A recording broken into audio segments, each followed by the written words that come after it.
The story begins with Tsurumi Asuta working in an ordinary restaurant named Tsurumi, which was his dad's restaurant. He was 17 years old and a 10th grade senior high school student. It all started 1 month ago when those urban construction sites thought of them as an obstacle and even got viciously slandered. Then his father encountered an unexpected accident. His father was hit by a truck. When he asked if they did that on purpose, his father laughed and tried to answer him jokingly. However, when they asked when he could go home, the doctor said that there was still a lot to examine, and he wasn't sure how long it would take. The situation was bad because he had a restaurant to run, and he wouldn't feel secure leaving it to a fool. Asuta heard their conversation and felt bad. His father was planning to cook even while sitting in a wheelchair. Suddenly, Asuta's phone started ringing and Reina informed him that the restaurant was on fire. When he told this to his father, the first thing that came out of his mouth was the knife. He started to bike to the restaurant. That knife was what his father valued over his life. He said that the santoku knife was the only thing he could not afford to lose. Asuta also knew how valuable that knife was. However, when he arrived at the restaurant, it was burning so much that everything would be destroyed until they put it out. Reina came and held him. Suddenly he started to run towards the fire without listening to anyone's warnings. When he opened his eyes, he was holding the santoku knife but wasn't in the restaurant. It seemed like this was the underworld. While he was mourning for his father, he heard a growling. He was in a forest and hearing some wild animal sounds, so he wasn't sure if he was in heaven or hell. He was scared and he needed to run. A big wild boar appeared out of the bushes and started to chase him. While he was running, he fell into a hole. He screamed for help, but the only response was the silence of the forest. He was annoyed and started calling the person who created this trap an idiot and heard a girl's voice calling him noisily. He felt lucky to find a person. He said that he fell down this hole made for mischief, and the girl said that she did this. She said that she made this trap to catch the gibber and asked if he knew how hard it was to make this. He apologized but didn't even know why he was at fault here. He still apologized for destroying her work and asked if she could help him out of there. She said that he should climb up by himself at his height. He was shocked and explained that he had hurt his ankle so he couldn't do it alone.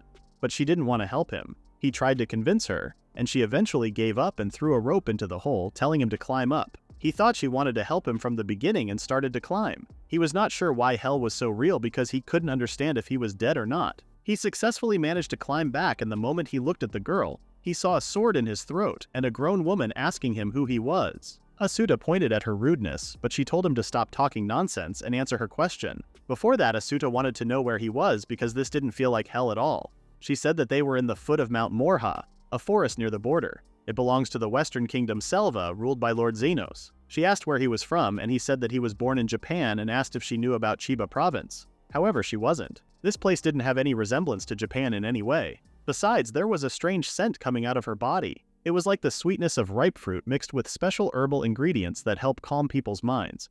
And there was also a strong scent in the air like the smell of meat and grease, which made him feel hungry. His tummy started growling and he felt dizzy, but she thought he was making fun of her. He explained that it wasn't on purpose, and it was because of the scent of her body. She said that she didn't have any food on her, and thanks to him, she also had nothing to eat. He felt worse every second and tried to explain that he didn't mean to trespass on her hunting area and was going to leave, but his stomach didn't seem to let him do anything before he ate something. Also, the woman in front of him looked angry, which made him conclude that he was going to die. He then noticed that she was about to cry and asked if she wasn't feeling well. Her eyes started tearing up and she told him to stop talking. He was trying to say something, but even though he wanted to, his stomach just didn't stop growling. She then started to laugh so much. He realized that she was trying to hold back her laughter the whole time. She then stopped laughing and put her sword to his throat and said that she had never been this embarrassed in her entire life. So he had to die. Asuta started to panic and said that he was just hungry and didn't mean to offend her. He didn't even know where he was and why he was there. And he couldn't just die like that, but she didn't understand the thing he was saying. She asked if he was from Citadel, but he didn't even know a place like that. She said that there was something she wanted to ask and told him to follow her. Asuta wondered if she was okay bringing a stranger to her home, but she said that without a fire he would be dead when it gets darker. He then introduced himself a few times, but she seemed to have a hard time pronouncing his name, so he said that she could just call him Asuta. Her name was Maifa. She told him to hold on to her shoulder because he was wasting her time. When he did, she immediately started to run, so he had to hug her shoulder. But the moment he did that, she stopped and told him to grab, not hug. She noticed that the thing he was hiding in his chest was a knife. He said that he didn't plan to use it to harm anybody. Maifa said that if he was concerned about her, he could use it, but when he did, she guaranteed him that she would be faster and cut him to pieces. She also mentioned that they were wasting so much time, and they would be in danger if they get attacked by those gibas when it was FARC like that. He thought she was talking about the wild boar that she set that trap for, and she confirmed him. He asked if her coat was also from Giba's skin, and she said that she was a Giba hunter, a commoner who lives in the forest. Their meat provides food, their trotters and skins are sold to make a living, and those who live in Citadel always look down on the people that live inside the forest and hunt for food. Giba's meat was very tough and smelly, so the people who eat its meat also possess that smell too. Asuta felt the need to state that she wasn't smelling bad at all, and he could feel a very pleasant smell coming from her. And he trusted his nose, so he was sure that Giba's meat must be very tasty to have a smell like that. When Maifa said she didn't care whether the food was good or bad, Asuta knew that was a hard thing to say. It felt like she was challenging all the cooks in the world. They arrived at the village, and Asuta immediately noticed the smell. He asked how many people were living in this village, and Maifa stated that the people here came from all regions, so there were 500 people in total. She mentioned that it would take half a day to walk to the end, that is, if he was able to walk. A man saw them and called Asuta a pathetic-looking kid. His name was Digerson, and Maifa stated that it wasn't his concern. Digerson reminded her that his family was running this village. He said that his outfit was weird and asked where he came from. Maifa said that this had nothing to do with him and she had nothing related to his family, and she didn't want to talk to him, so she told him to get out of her sight. Before he responded, she said that if he wanted to fight, he should, and if he don't, he should stay out of her way and leave there while Dickerson was threatening her. Asuta didn't think it was a good idea to piss that guy off, but she didn't care. She said that after her father passed away, he snuck into her bed planning to disgrace her, so she beat him up and threw him into the river. After that, his family took her house in the village as a punishment for humiliating their heir. Hearing that, Asuta took back his words and said that he should have punched him in the face. She didn't want his family to chase them down. Asuta's stomach growled again, and she asked if he did that on purpose. She seemed like she was holding her laughter, so he told her to laugh if she wanted. She told him to shut up, and they continued their way. After a while, they arrived at Aifa's house. While taking off their shoes, Aifa said that she was going to prepare food because his stomach had been growling the whole time. Asuta was surprised that nobody else was living there. Aifa said that her father passed away and she lost her mother a long time ago. She then told him to shut up and sit down. When she took off her coat, the smell got stronger, which made his stomach growl once again. She told him to give her the thing he was hiding in his chest because it was a tradition of this place when there was a guest in her house. Asuta took off the knife and hesitated for a bit but decided to hand it over to her. However, he strictly stated that this knife meant everything to him and she should treat it carefully. She asked if the knife was a memento from his parents, and he confirmed. After a second of silence, she said that no one in this forest doesn't care or respects their family. She then brought a pan. Seeing Asuta's confused face, Aifa explained that it was far from finished, but he explained that he was just interested in her cuisine as it used to be his job. When Asuta stated that this may need a bigger portion than usual, Aifa didn't understand what he meant. He was watching her cook and noticed that she was putting it in without any flavoring. It was an interesting way of cooking for sure, but it looked delicious, so he didn't say and just smiled. Aifa asked why he was smiling, and he said that it just looked really good. However, she said that there was no such thing as good or bad food. This made him confused. She said that there was still plenty of time until the meat was fully cooked, so she told him to tell her his story. So he told her what he had been the past 17 years, where he lived, and how he lived his life. He said that he thought he was dead, but then woke up like nothing happened, and even thought that he had flown to some unknown country on Earth. But that would be weird. He was also confused because he was able to communicate with a person who didn't even know what Japan was because he only could speak Japanese. Now it was his turn to ask questions, and he asked what was this place. She said that the Back Forest tribe and Xeno City were both territories of the Western Kingdom Selva, and there were so many people in this kingdom that she didn't even know the exact number. The people of Selva worship the Western god Selka, and the Amshorn continent has the 4 biggest kingdoms which represent 4 mighty gods.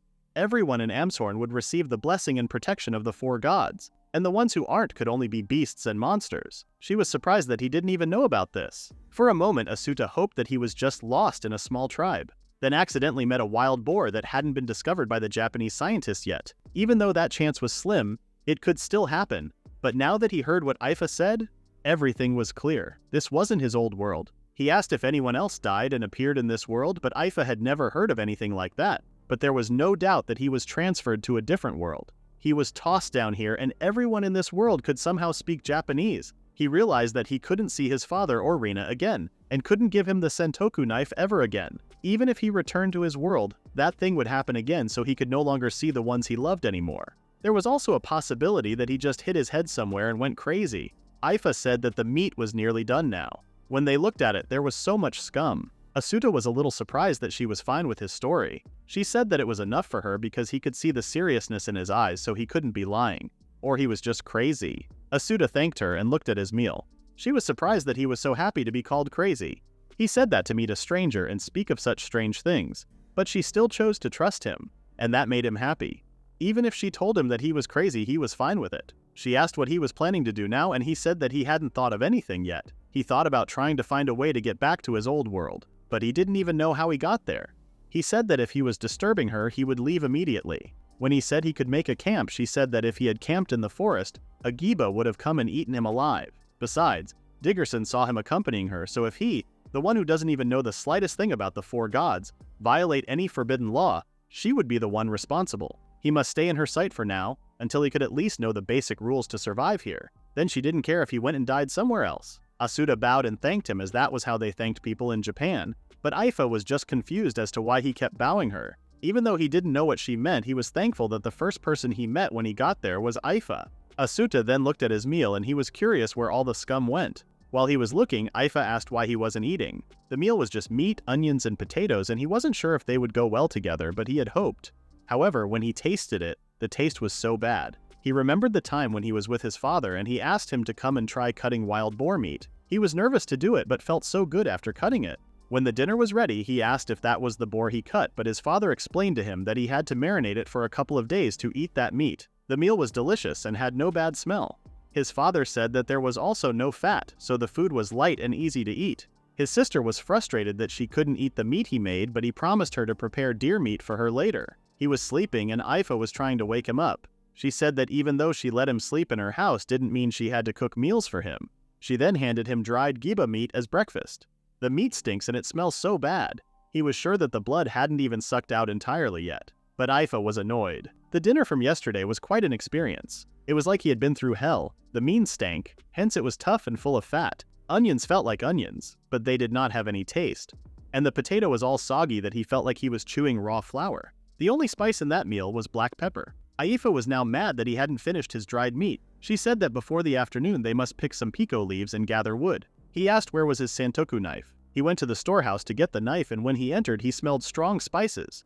It was an ingredient storage and there were a lot of spices that he hadn't heard of. Aifa told him to hurry up and move quickly. She questioned the reason why he was looking at those ingredients because they weren't edible. Asuta said that he was the son of a chief. He wanted to say something to this girl who pays no attention to cooking. He thanked her for letting him stay there and asked if he could prepare the meals for her from now on. After a minute of silence, Aifa seemed confused because cooking was so simple that she didn't think he should do that as a thanks. But Asuta said that it wasn't like that and the food that he lived up to was completely different than what she had been eating. She was still confused because food was just a tool to survive for her.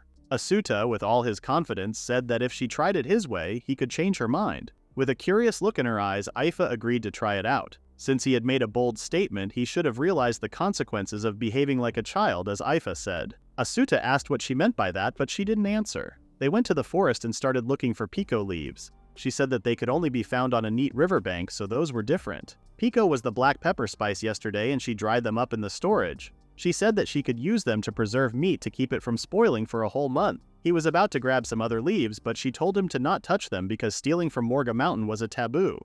They were forbidden to harvest any kind of leaves that the Gibas didn't eat. Morga Mountain and its forest were all territories of the Western Kingdom of Selva. That means they, Morahen, were refugees from the Southern Kingdom. And according to the pact, they were only allowed to hunt Gibas. That's why they are also known as the Giba Easters. If they violated the rules, their bodies would be skinned, which scared the hell out of Asuta. They arrived at the riverbank, but there was no sight of any plants. She said that before harvesting the piko leaves, she had to bathe first and start stripping. She said that her body reeks of the stench from Giba's fat and told him to hold her clothes for her. When she gave him her clothes, she reminded him that looking at a naked unmarried woman was also taboo. Asuta only concluded that it would be fine to look at the naked married woman. Aifa ignored what he just said and told him to keep watch for her while she bathed and not peek. She kept saying no peeking, but her clothes were so heavy and that giant boulder was got in the way of the paradise in front of him. He suddenly heard Aifa scream and asked what was wrong with a worried voice. He was concerned about her, but she told him not to look. However, she was still not answering, so he had to look at her, but she wasn't in the river. He worried that she would get washed away, but a second later he saw her screaming his name. He thought she was drowning and immediately jumped into the river, but she told him not to go there. She was wrapped in a giant phaeton. Since he was also in the river, the phaeton reached to his arm. His arm hurt badly, but it was his chance. He said that he was going to pull it toward the riverbank and warned her to watch out for the impacts. He let it wrap his arm a bit more and it loosened up. He grabbed Aifa, but she didn't seem okay. He started to pull her out because she might have a bone fracture. The python was still in the river, but luckily they were out of the river now. He asked if she was okay and she barely said that she needed to drink a bit of water. Asuta realized that there was a naked woman in his arms with boobs and waist. He couldn't take his eyes off them. She suddenly stood up and went to her clothes. Asuta thought she was going to kill him or something, so he started to defend himself. Suddenly it got dark and he found himself on the floor and there was a heavy thing on his back. Aifa asked if he was alive and grabbed the giba on his back. She said that it sneaked behind him and warned him to never let his guard down even if he had already defeated one enemy. With a serious face he said that she was right, but he was staring at her, so Aifa was annoyed. Normally his eyes would have been gouged out for looking at a maiden's naked body, but he saved her life, so she let it slip this time. He also thanked her for saving him. Now it was time to deal with this giba. Aifa said that they have got to slaughter it first, but he asked about bleeding. She was obviously confused, so he explained that the stench of the meat was because of its blood, so it would be better if they bleed it first. She thought if they left it like that it would bleed out eventually. She was about to chop the giba there, but he stopped her and asked if he could do it. She let him do it, but the problem was that the bleeding got too severe in the artery while its heart was still beating. After that, the blood would keep pouring. He started to cut it, and luckily, he made it. Aifa was still confused because he just needed to chop its back legs, fangs, and tusks to prepare it. He said that that would be a waste. If she did it that way, the meat would taste better, and that was what it means to be thankful for the life she stools. So after it stops bleeding, the internal organs need to be taken out. To avoid damaging the organs, they have to start from the small, then the large intestines, then the stomach, liver, lungs, and all the other organs, and done. He asked if they could bring all of those home, and she was okay with that. They tied the giba, and she reminded him that carrying the giba required 2 people. While carrying the giba, Asuta asked if the skin could be used for many purposes like her coat. Aifa called him an idiot and explained that sewing was a woman's job, but they could trade for animal skins with giba's fangs. He thought women would go giba hunting as well, but she said that no woman would go hunting. This made him even more confused because she, a giba hunter, was in front of him. She explained that before she was a woman, she was also the head of the FA clan, so she had to learn to hunt from her father. She noticed that Asuta had been panting hard and asked if that was too much for him. He said that he wasn't as strong as a beast like her. Also, he was blushing because of her body, but he was going to keep it in his heart. They continued to walk like that while continuing to argue. In the end, they arrived home with no pico leaf or wood, and Aifa was sure that he was weaker than a woman. But he started to giggle and said that this was his stage from now on. She was confused, but Asuta stood up and decided to slaughter the giba. In the next scene, the preparations have been made. It was time to skin and chop the giba, which Asuta was excited, unlike Aifa, but he was sure she would be interested in it from now on. He skinned a piece of the giba and then started lecturing Aifa about the importance of using a knife and pinching. While talking, he noticed that she was dozing off, but Aifa strictly refused. Asuta was also tired, but he needed to focus on his work because at this rate he would doze off too. But it was time to chop the meat and he couldn't waste even a tiny piece. He has to use every piece of it to prepare a good meal. And so, Asuta started his fight. He pierced the knife deep into its side. His stamina was reaching its limits, and he was getting drowsier by the second, and Aifa's clothing didn't help. He tried to focus on making the meal because everything was for his passion for cooking. After slicing it down its back, the preparations were finished, and he let himself on the floor. Aifa came and kicked his head, asking why he was sleeping. He denied that he was sleeping, but she saw her with her eyes. She said that she was going to sprinkle the meat because it would go bad very quickly, and this was no time for sleeping. As if she wasn't the one who fell asleep. Before he cooked the onions and potatoes, he wanted to confirm if she had prepared the number of veggies that one must eat. She gave him the most horrifying look and asked if he thought he could eat only meat and keep his body healthy. He was surprised, and this made her even more curious. He explained that he had the same opinion as her. He didn't think he would get a normal reaction, but there could be that the concept of nutrition also exists in this world too. But now cooking that giba meat that they caught was his priority. He took off his father's knife and started cutting that fatty meat with ease. He asked her if she had any other spices or ingredients at home. She said that she had some fruit wine and salt.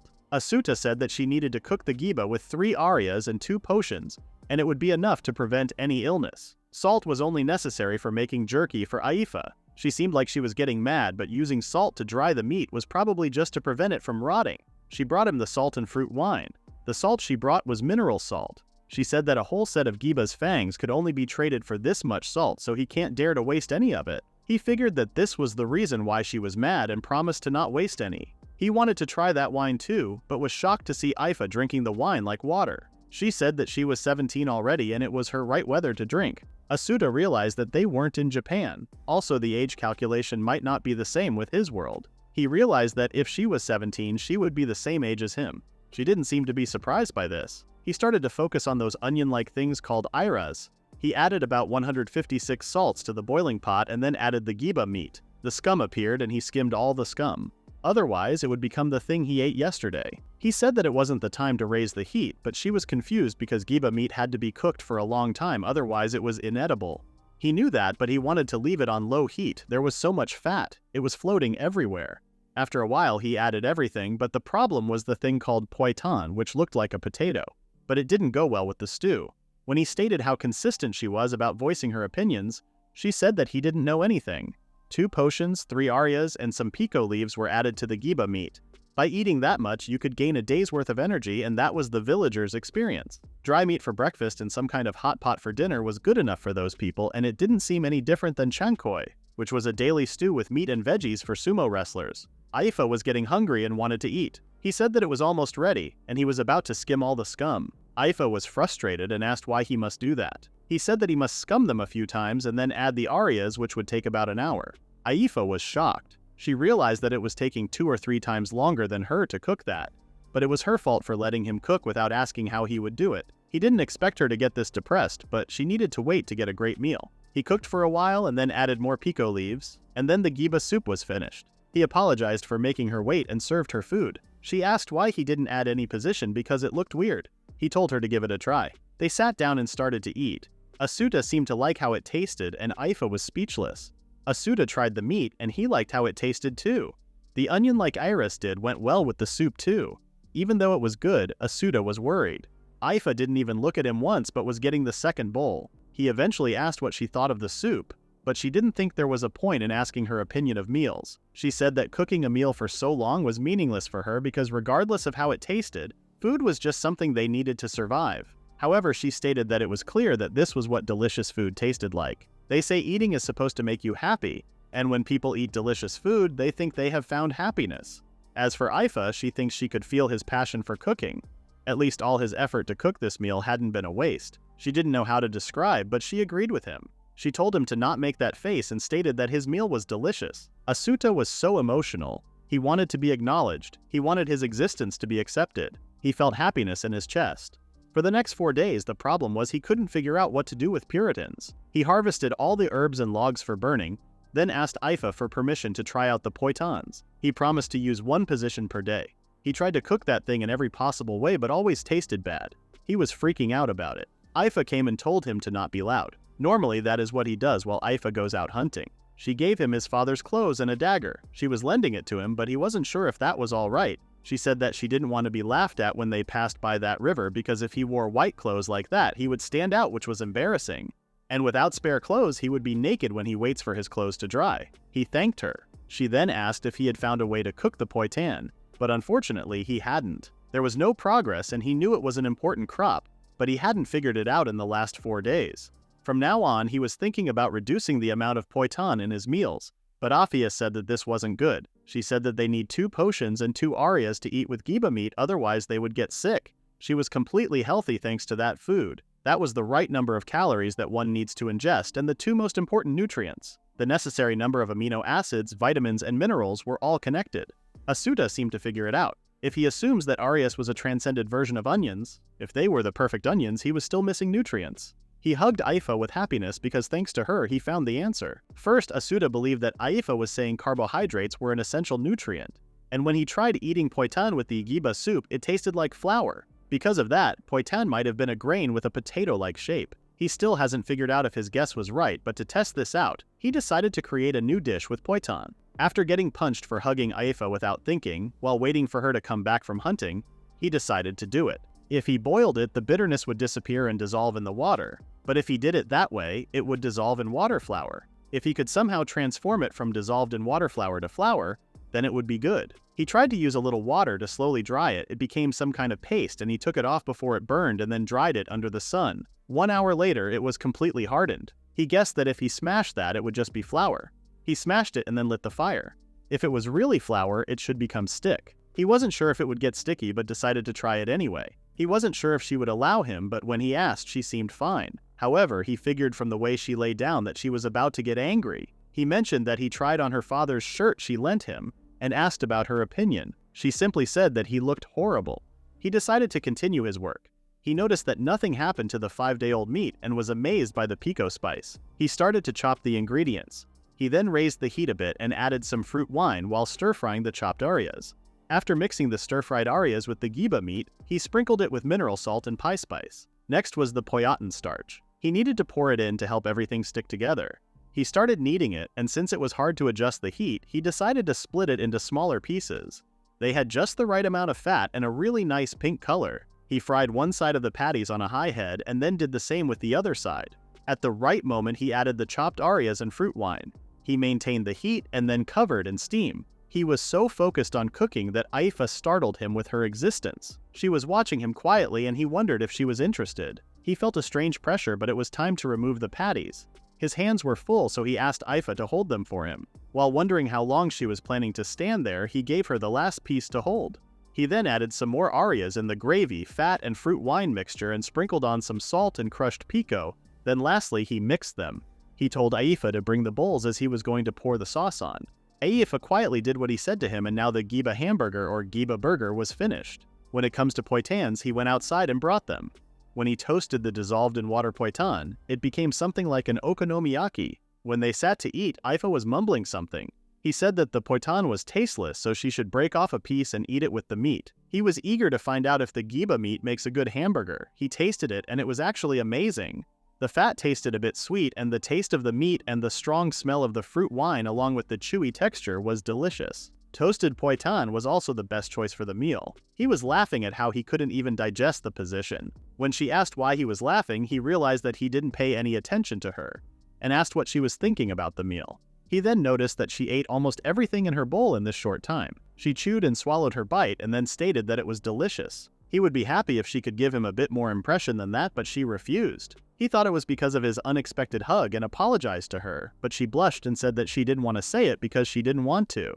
She told him to stop staring at her, which made him even more confused. A little girl appeared at the door and asked what they were eating. She came because of the amazing smell and asked what they were eating. Her name was Rimi Ruu, and Aifa told her to leave and not come near to her house anymore. Rimi Ruu scolded her for bullying her when they hadn't met for a long time and continued to ask what they were eating. She thought Aifa was married to Asuta and they started to argue. Asuta asked who was that kid and she said that she was the youngest daughter of the Ruu clan. Aifa said that she hates noisy kids like her and told her to go home. However, Rimi started crying. Aifa told her before that since the Sun clan hated her, it was best that people from the Ruu clan like her not come here. However, Rimi didn't care about that at all and sat right in the middle as if nothing happened. She said that the Sun clan was not scary at all as her father said, but Aifa said that it wasn't good for her to have an attitude like that. Asuta couldn't keep up with their conversation. Rimi called for Asuta and asked if he knew that there was a suspicious guy that just came to the FA clan and that was the reason why the Ruu clan forbade her from coming here until they knew what kind of guy he was. But he pointed out that she was sitting next to that guy right now. Rimi said that he was wearing Jirufa's clothes, so she didn't consider him as an outsider anymore. She was also sure that Asuta was Aifa's husband because he was wearing her family's clothes, but Aifa explained that he was just wandering around and she lent him some spare clothes. Asuta was thinking about just swallowing the rest of the food with sadness. Rimi noticed the food and asked what was it. He said that it was made from giba meat, and the other one was made from puritan. She wanted to eat it, so he let her give it a try. He was about to feed him but then wondered if that was forbidden, but Aifa said that it wasn't. It didn't matter anyway because he had already done many things that could get him arrested in Japan. Rimi tasted the meat and expressed her surprise just the way Asuta wanted, and this made him so happy. However, she really wanted to learn how he did this meal and started to beat him to tell him the recipe. Aifa reminded her that food was only meant to get them through the day and it was forbidden to say it otherwise. Rimi apologized and let him go. Aifa told Rimi to hurry home if she didn't have more business there. Rimi thanked him and then introduced herself, then asked his name. He also introduced himself, and then she said that the Ruu clan's Rimi Ruu would like to request help from the FA clan's Asuta. She asked him to lead his strength. He asked her to teach the Ruu clan how to cook the strange meal he just made to help the elder Jiba Ruu because if that went on, Jiba Ruu would die. In the next scene, Aifa asks Asuta if he really was planning to go to the Ruu clan. Asuta knew that Granny Jiba was someone dear to Remy and Aifa, so he was going. If he could save something with his own hands, he was going to save it. The previous day, Asuta and Remy were talking. He wasn't sure about Granny Jiba's situation, but asked if he could come around when the food was ready. Aifa said that when the firekeeper from another clan cooks, it was their custom that they cook using the stove of that clan. Seemed like it also meant they could watch who's cooking actually. He made his decision and asked Remy if he could have her come pick them up as soon as she could. She was happy that he accepted to help and thanked him. When Remy left, Aifa seemed down.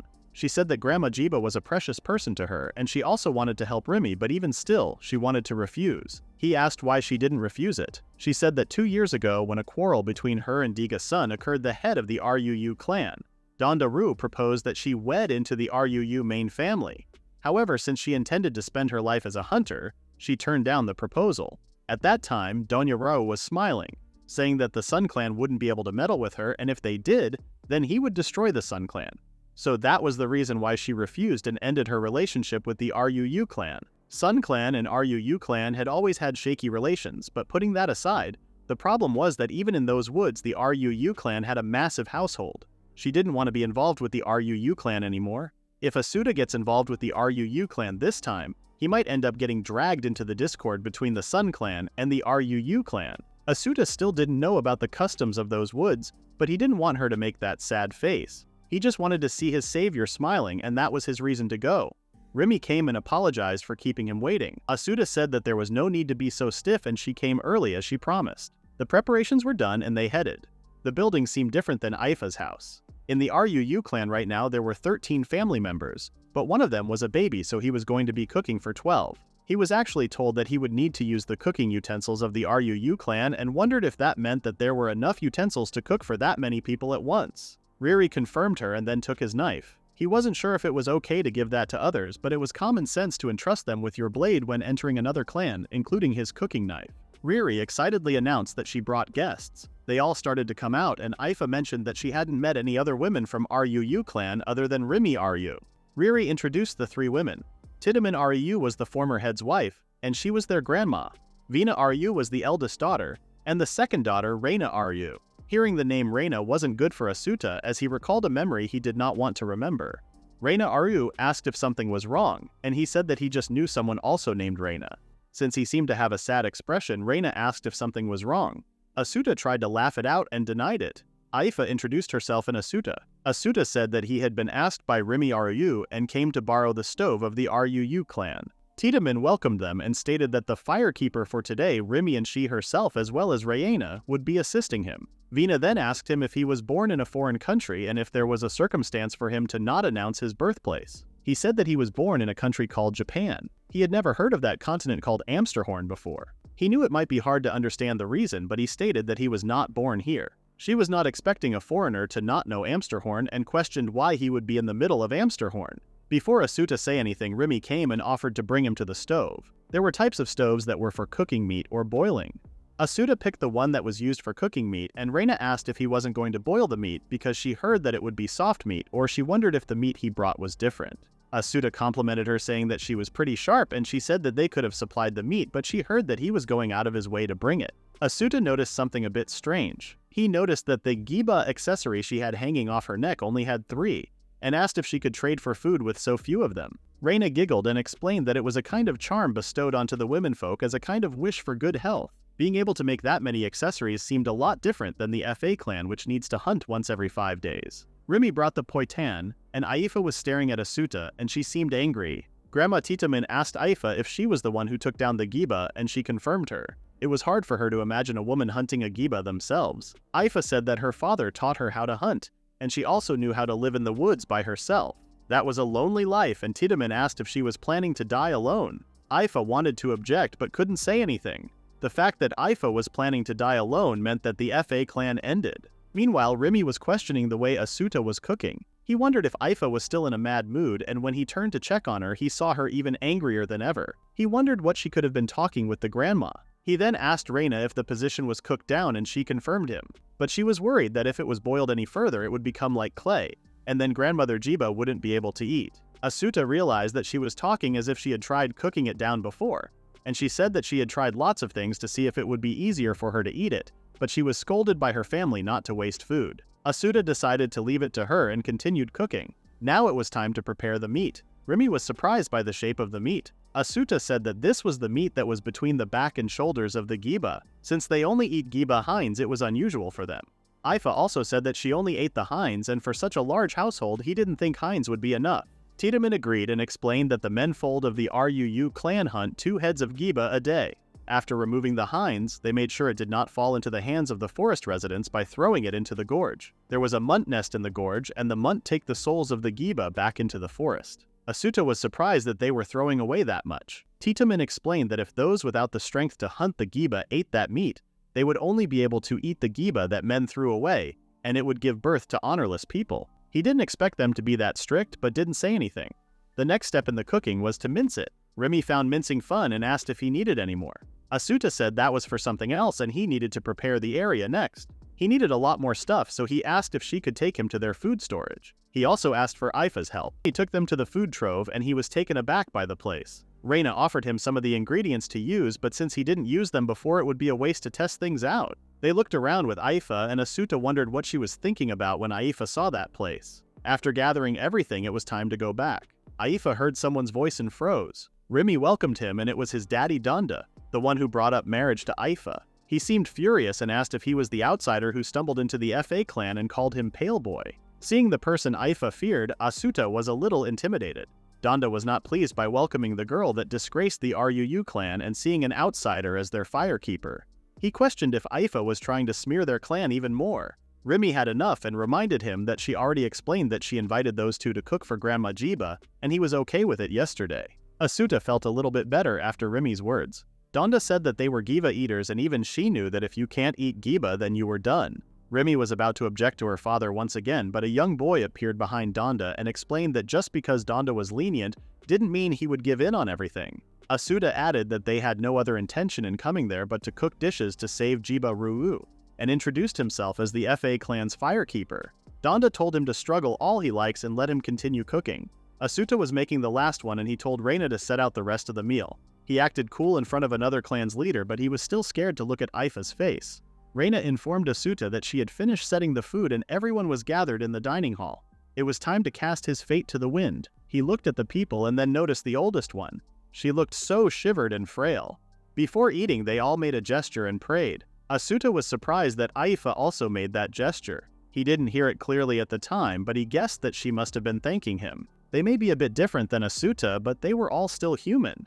That's why, whatever kind of traditions they had, they certainly still want to save their own family. Reina offered the meal they made from giba meat to the Grandma Jiba.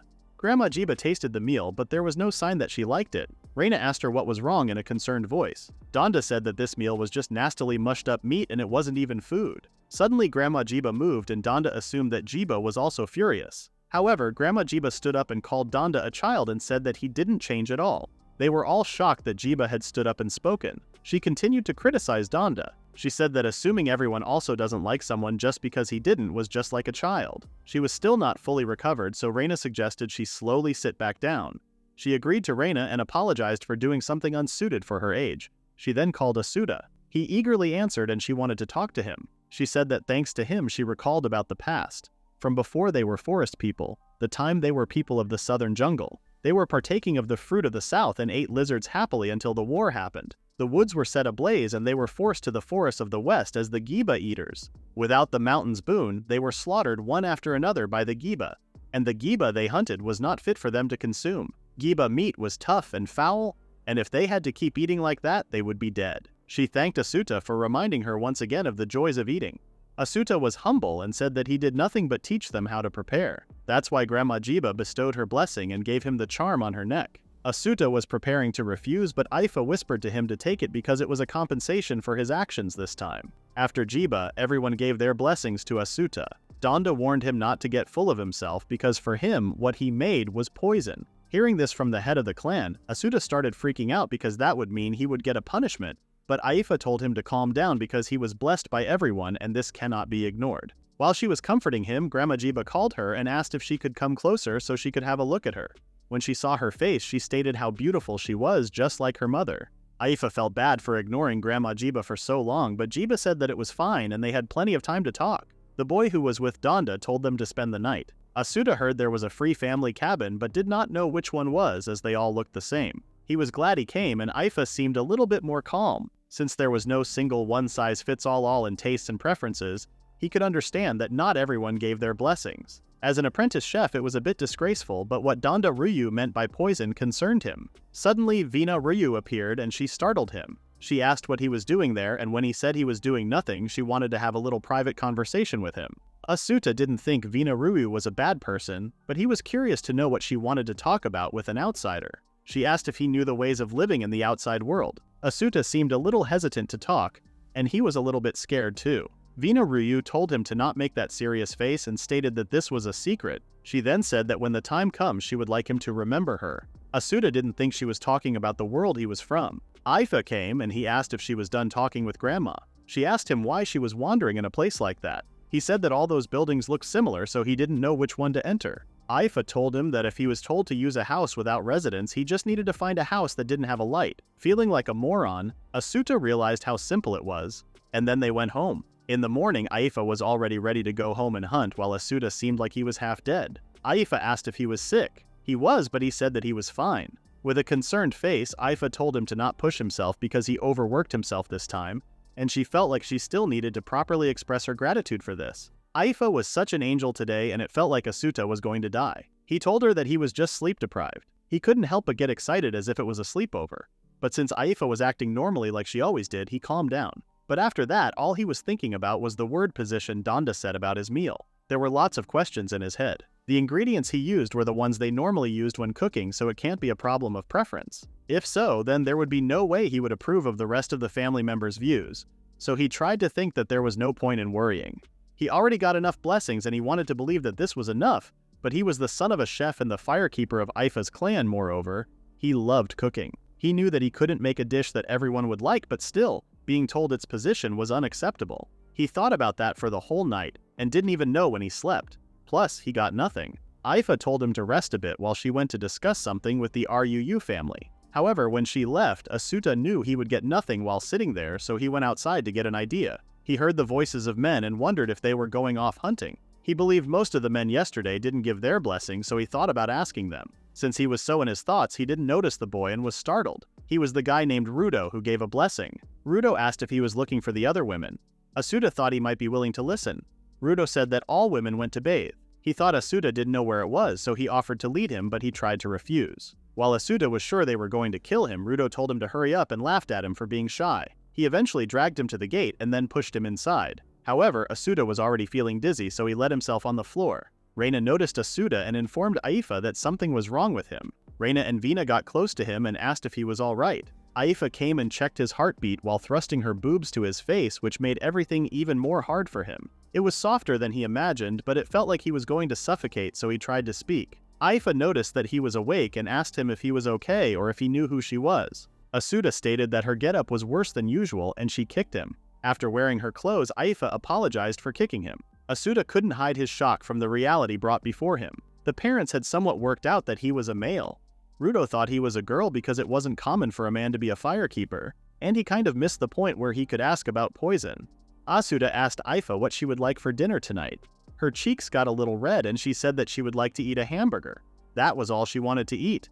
It was different from the usual giba meat and it was soft and juicy. Asuta laughed and said that soft meat goes straight to her boobs. He then realized what happened earlier and it was a shame that he wasn't able to touch them directly. But like how he felt some known anxiety from the softness of Aifa's boobs, likewise the people here may see this experience of the texture of soft meat as unusual. Thanks to Aifa, he had figured it out.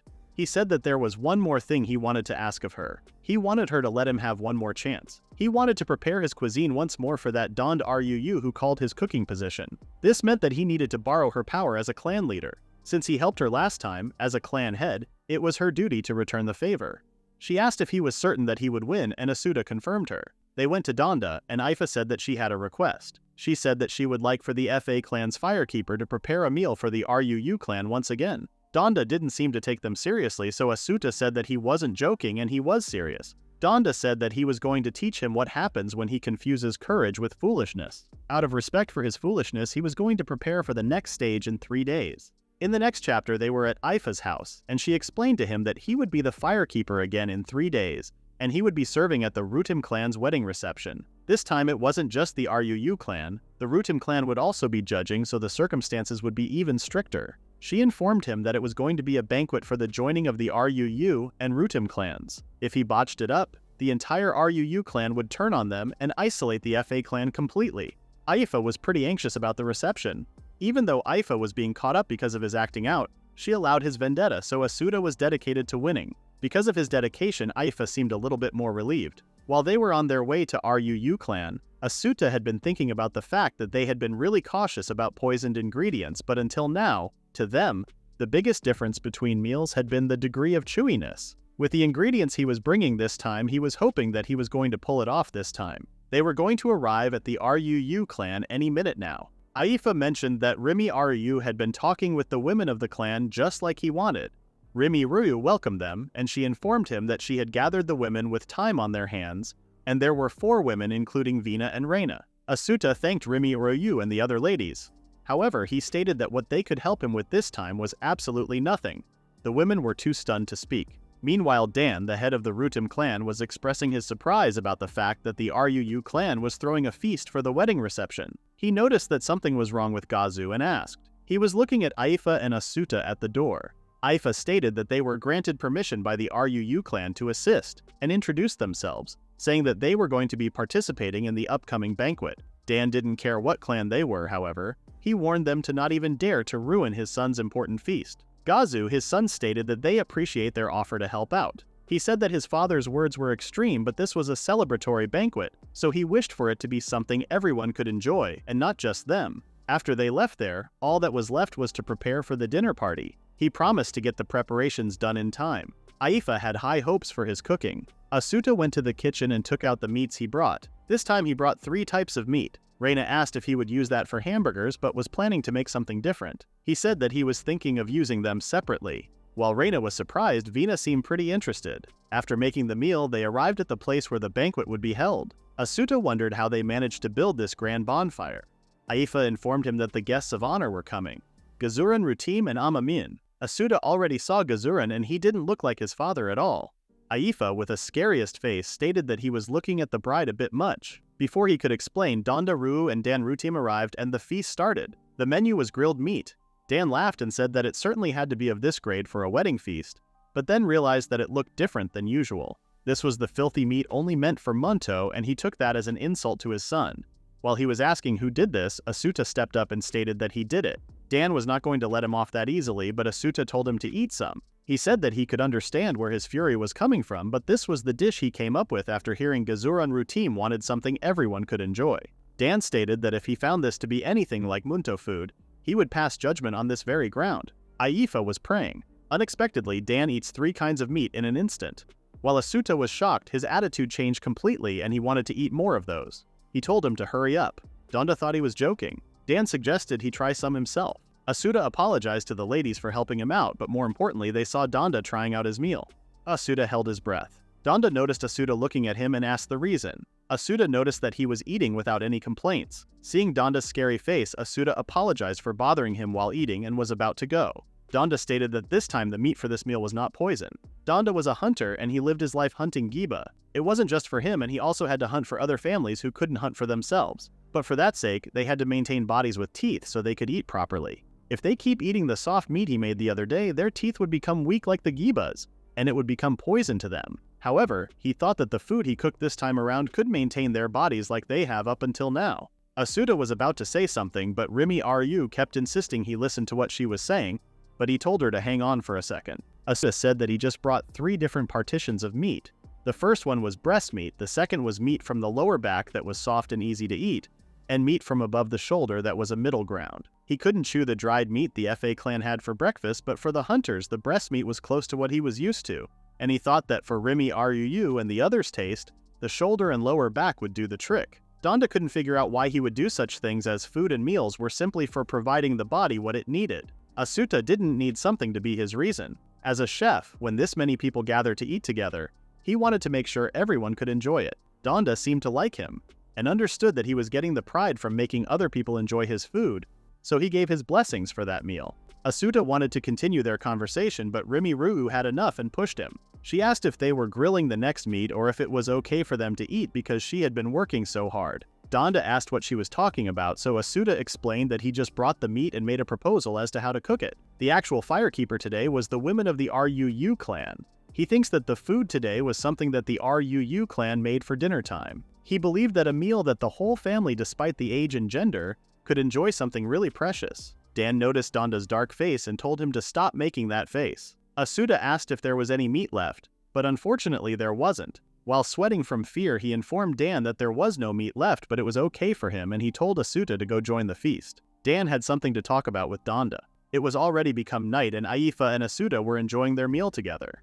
Asuta asked Aifa if she was angry at him for neglecting her today, but she wasn't. He asked if she was mad about the lack of hamburger, but she wasn't. She explained that he made her proud and she was so frustrated. Asuta was confused as hell. He asked why she would be frustrated when being proud was so normal. She said that she was the clan head and she was pulling his feet. He said that this time he was not able to do a single thing by himself. It was only because she allowed him in her clan that he was able to stand there now. They touched their hands under the stars, and their journey as the firekeeper and the clan head started. Meanwhile, Dan and his son were wondering what they were doing, but they were all looking forward to it.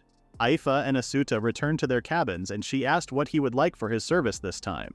He really wanted the fluffy blanket. Aifa understood the reason, but aside from it being the RUU clans, they didn't have the kind of assets to replace their mattresses. With a sad face, he had to say that he was joking. He thought about it seriously, and he wanted some of the stuff from the RUU clan's food supply room. They were also about to run out of fruit wine, so it made sense to Aifa. Asuta asked if there was a way to buy it, and she said that she traded some Giba fangs for stuff from the RUU clan's food stock.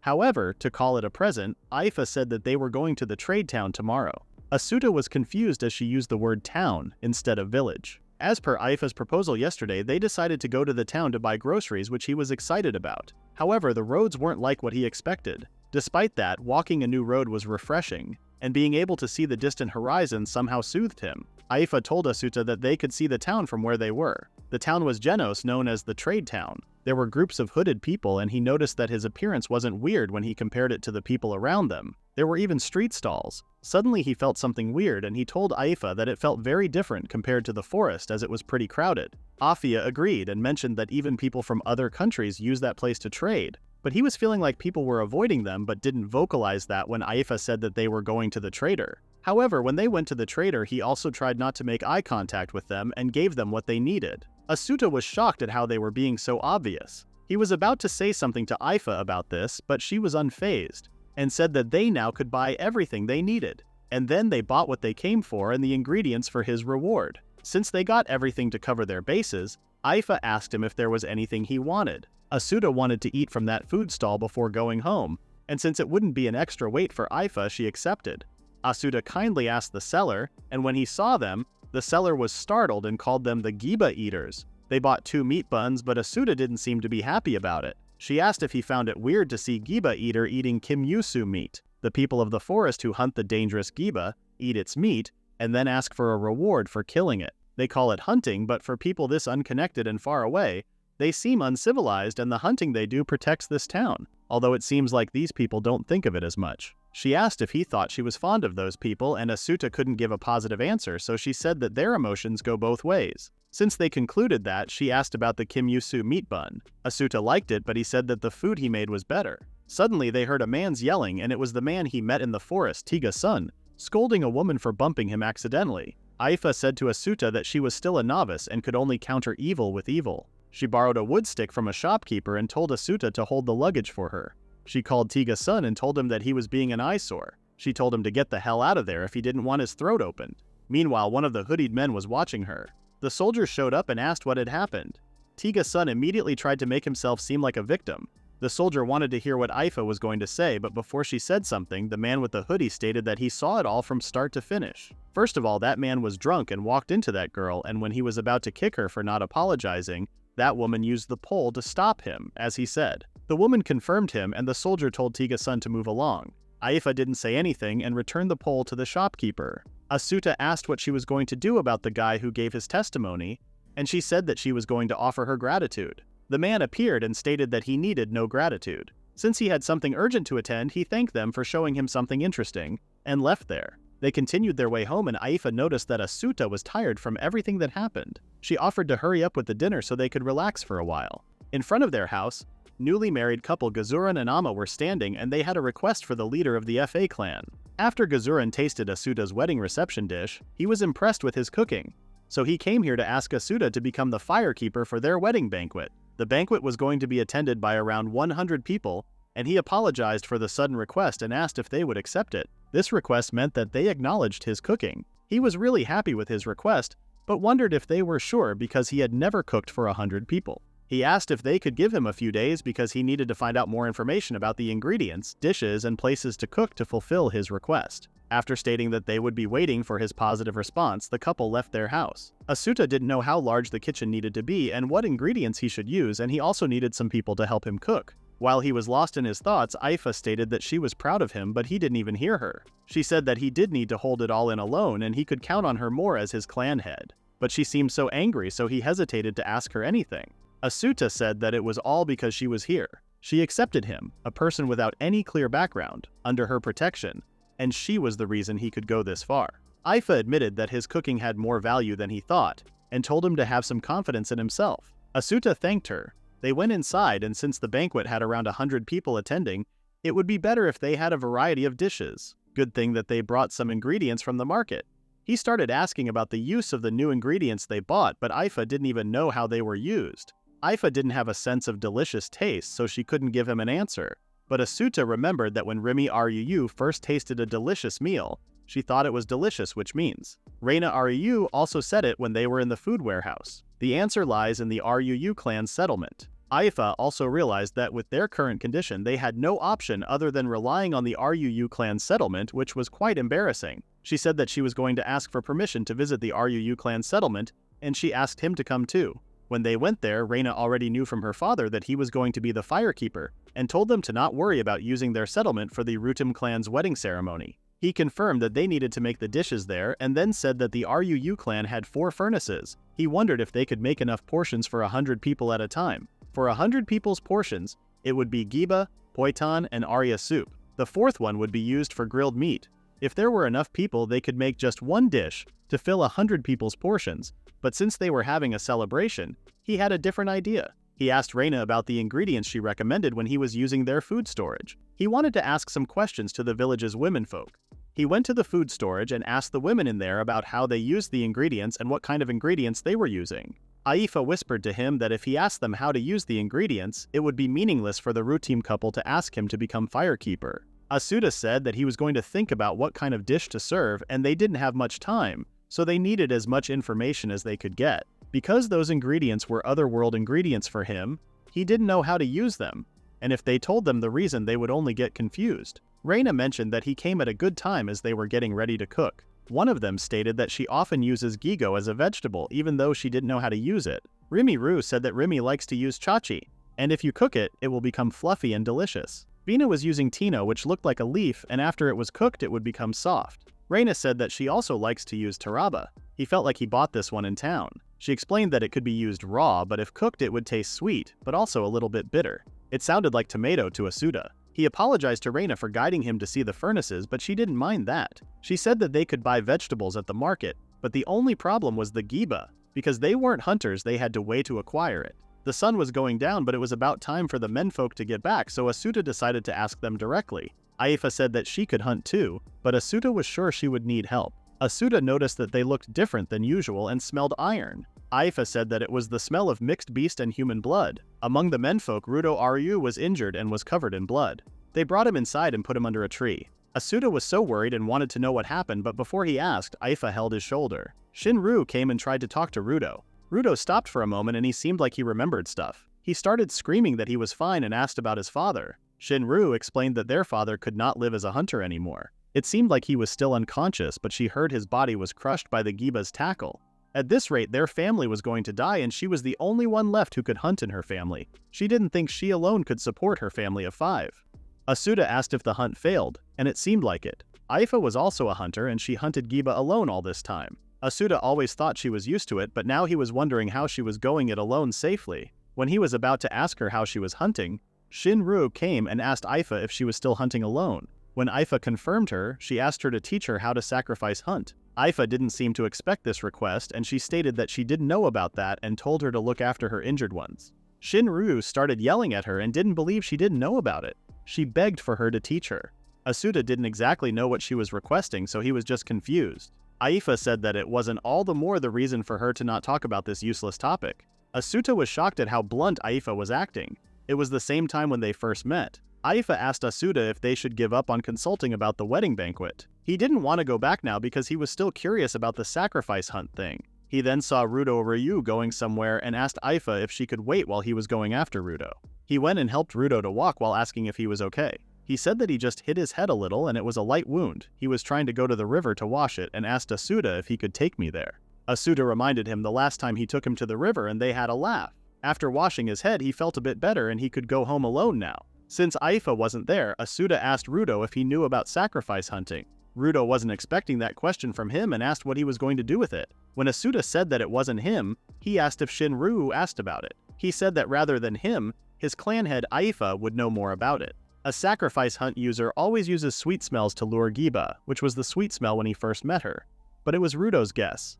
Asuta asked him to tell him more. Aifa said that she stubbornly said she didn't know how to do a sacrifice hunt and had a blunt attitude towards Shinru. Since it was an old way to hunt, Rudo didn't know the details, but to hunt Giba at a stable rate, they purposefully put smells that Giba like on their bodies. Out of their own will, they become bait to lure and hunt them. It was indeed a dangerous way. Rudo mentioned that it was their pride as hunters to hunt, and they do that to protect their families. That was the reason why they didn't worry about hunters that do sacrifice hunting. They knew they also do this for their family, and that was their pride.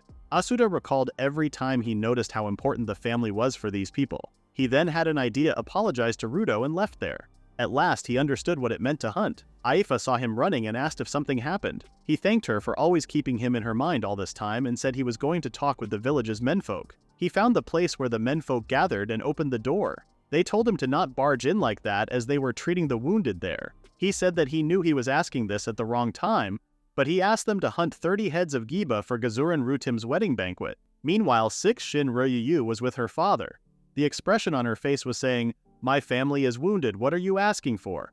And there was nothing wrong with that. But he felt like if he didn't say it, it would be too late. Shinru was about to go, but her father held her and said that hunting for others was the pride of a hunter. And even if he couldn't become a hunter anymore, she didn't need to throw away that pride. She smiled and promised to do her best to hunt Give for the sake of Rutim's wedding banquet. The other men were a little worried, but it was decided. Donda promised Asuta that the Ruu clan's menfolk would hunt as many Giba as he needed. Asuta thanked them. He felt like he understood how these people treasure others.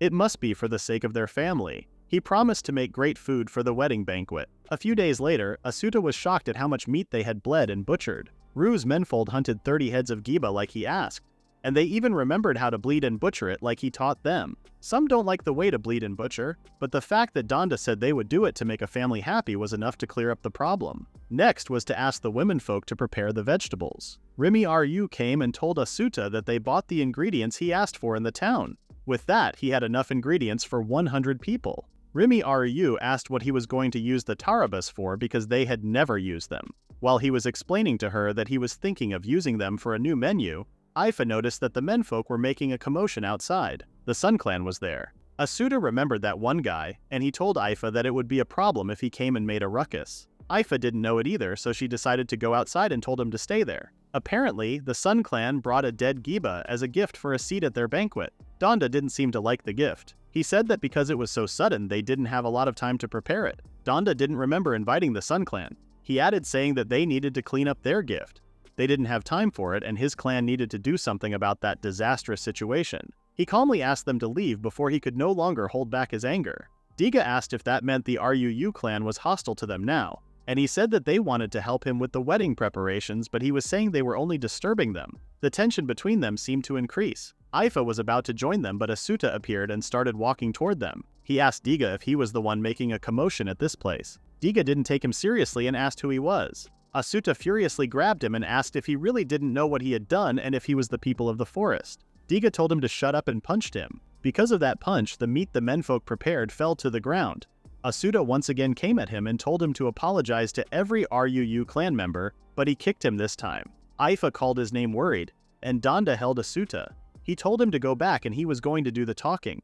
Diga wanted him to apologize to him because of his rudeness. Donda said that he was the Ruu clan's guest, and if he continued with this tedious talk, he would take it as a declaration of war from the Sun clan to the Ruu clan. Now he was scared. Diga decided to go back and take the giba they brought along. After they left, Asuta immediately looked at the meat on the floor and said that they could still lose it if they removed the dirty parts. Aifa was shocked at how he was behaving for the past minutes. Asuta turned to her and said that he was going to compensate for the lost part by changing the dish and that there was nothing to worry about.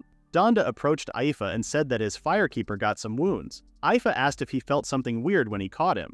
Donda said that it felt like he twisted his leg or got a bruise on his wrist that made him tilt a little. He was going to check his condition later. Aifa blamed this on herself, but Donda said that if it wasn't him, she would talk to Diga's son, and the situation would have been worse.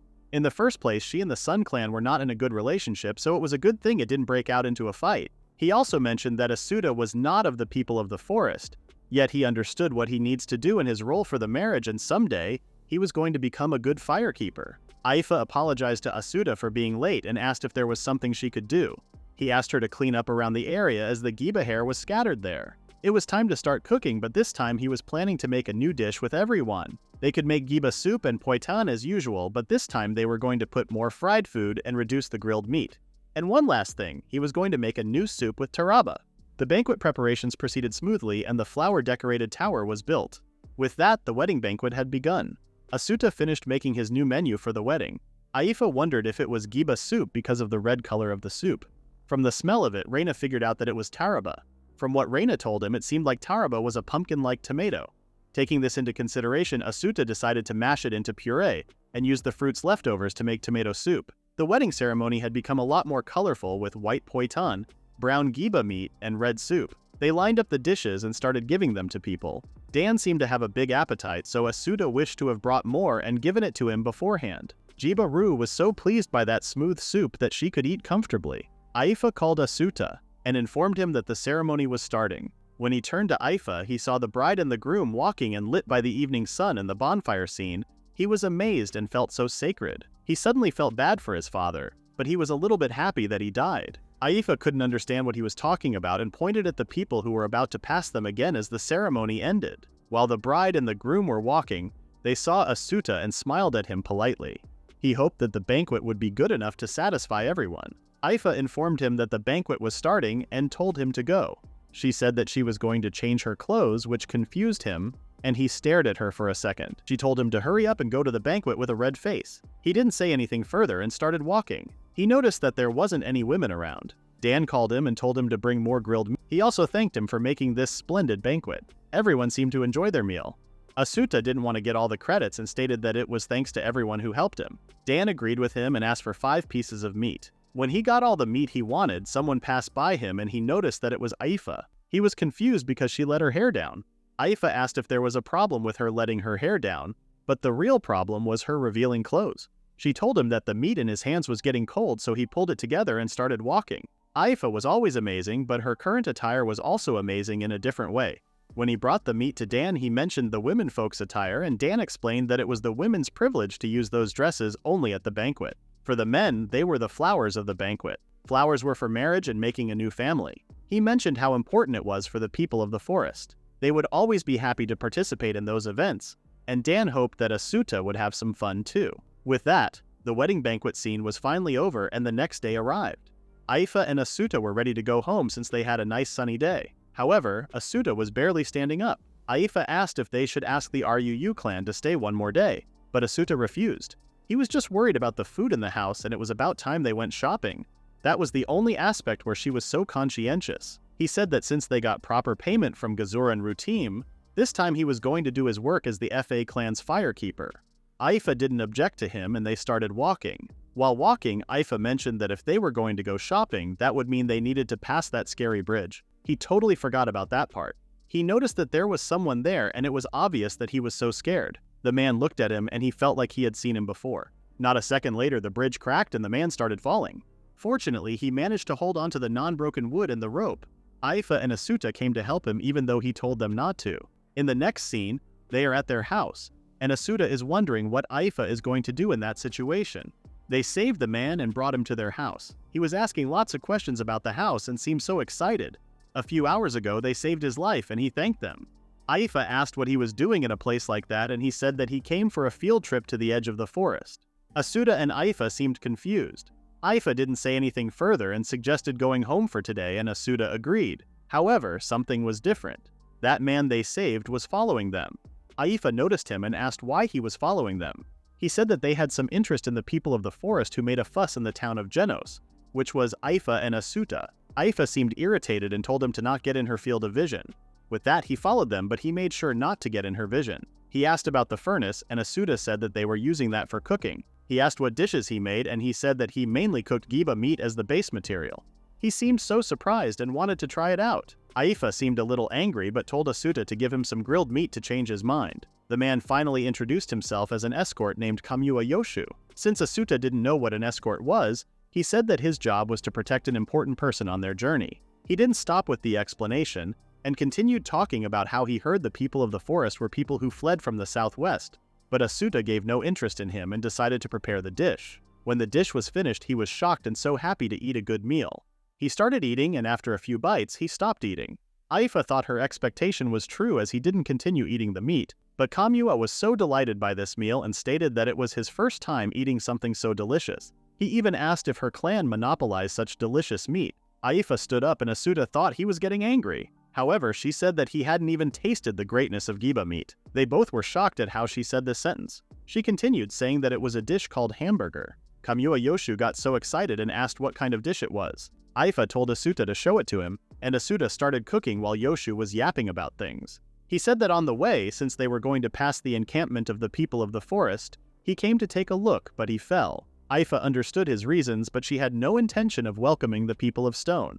Yoshu understood her because he knew trust could not be built by words alone. Asuta interrupted them and stated that the hamburger was ready.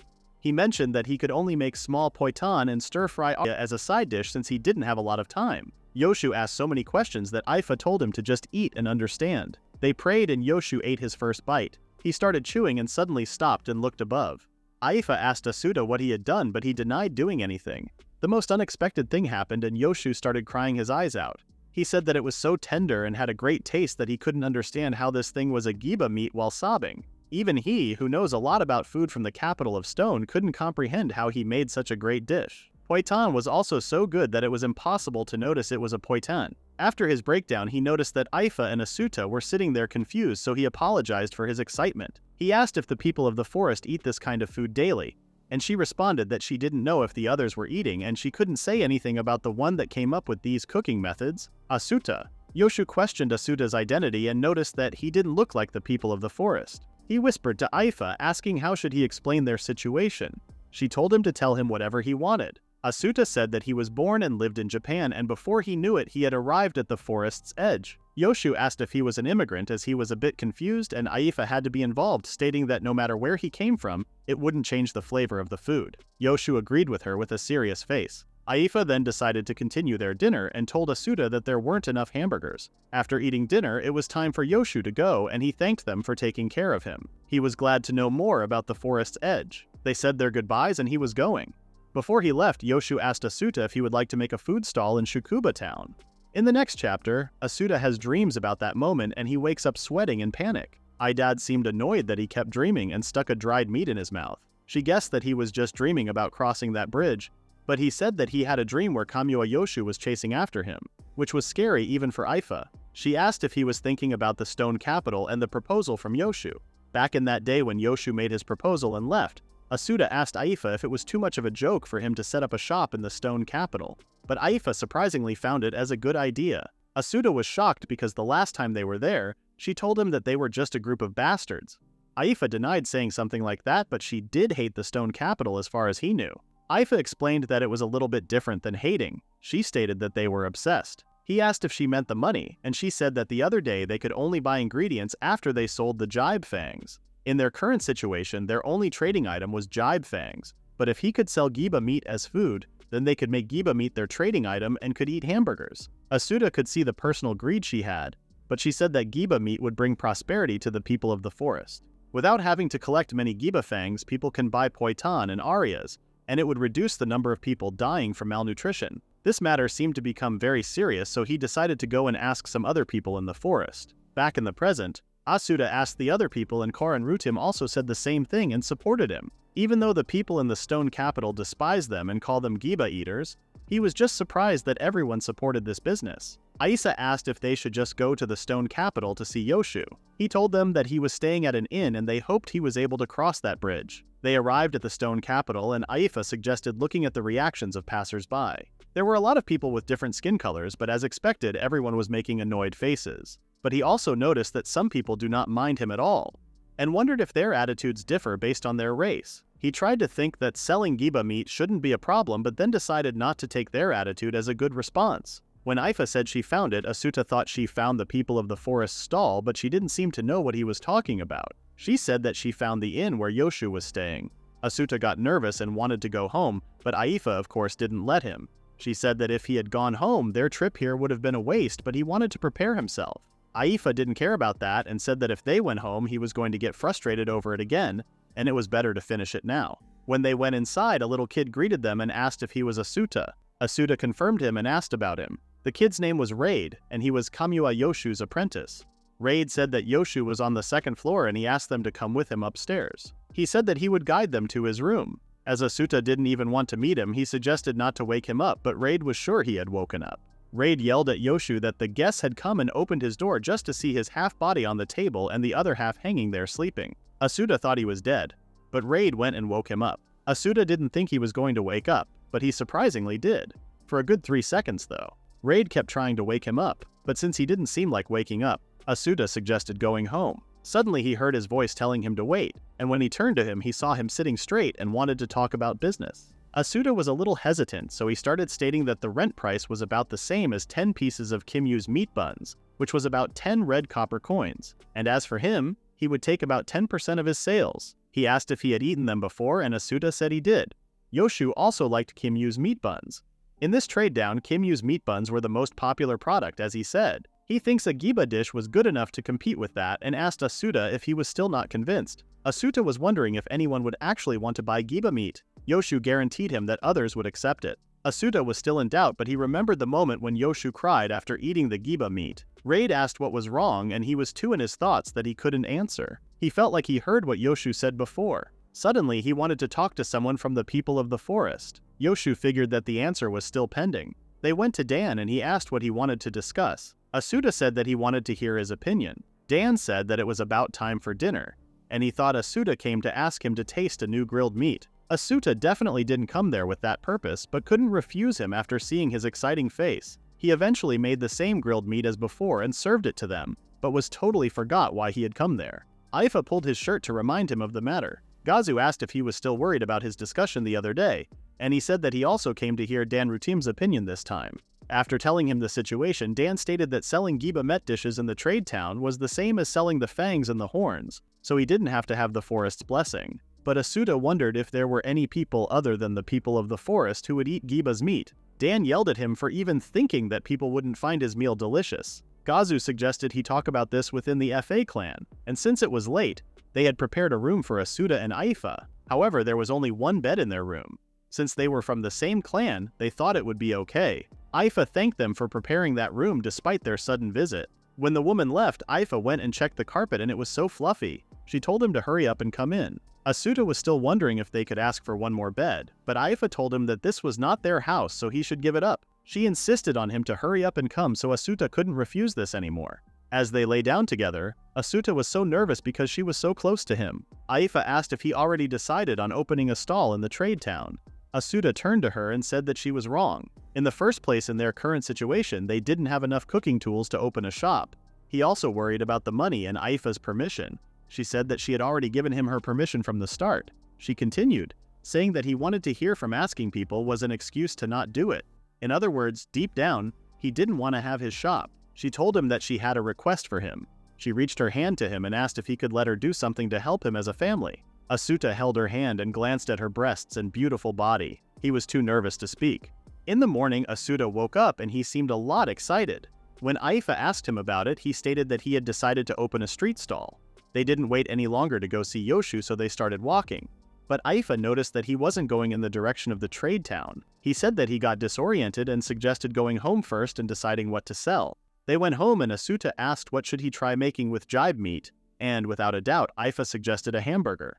Asuta tried to object a few times, but she was not backing up, so he started making it. This time he was making it a little smaller than usual and Aifa wanted to eat.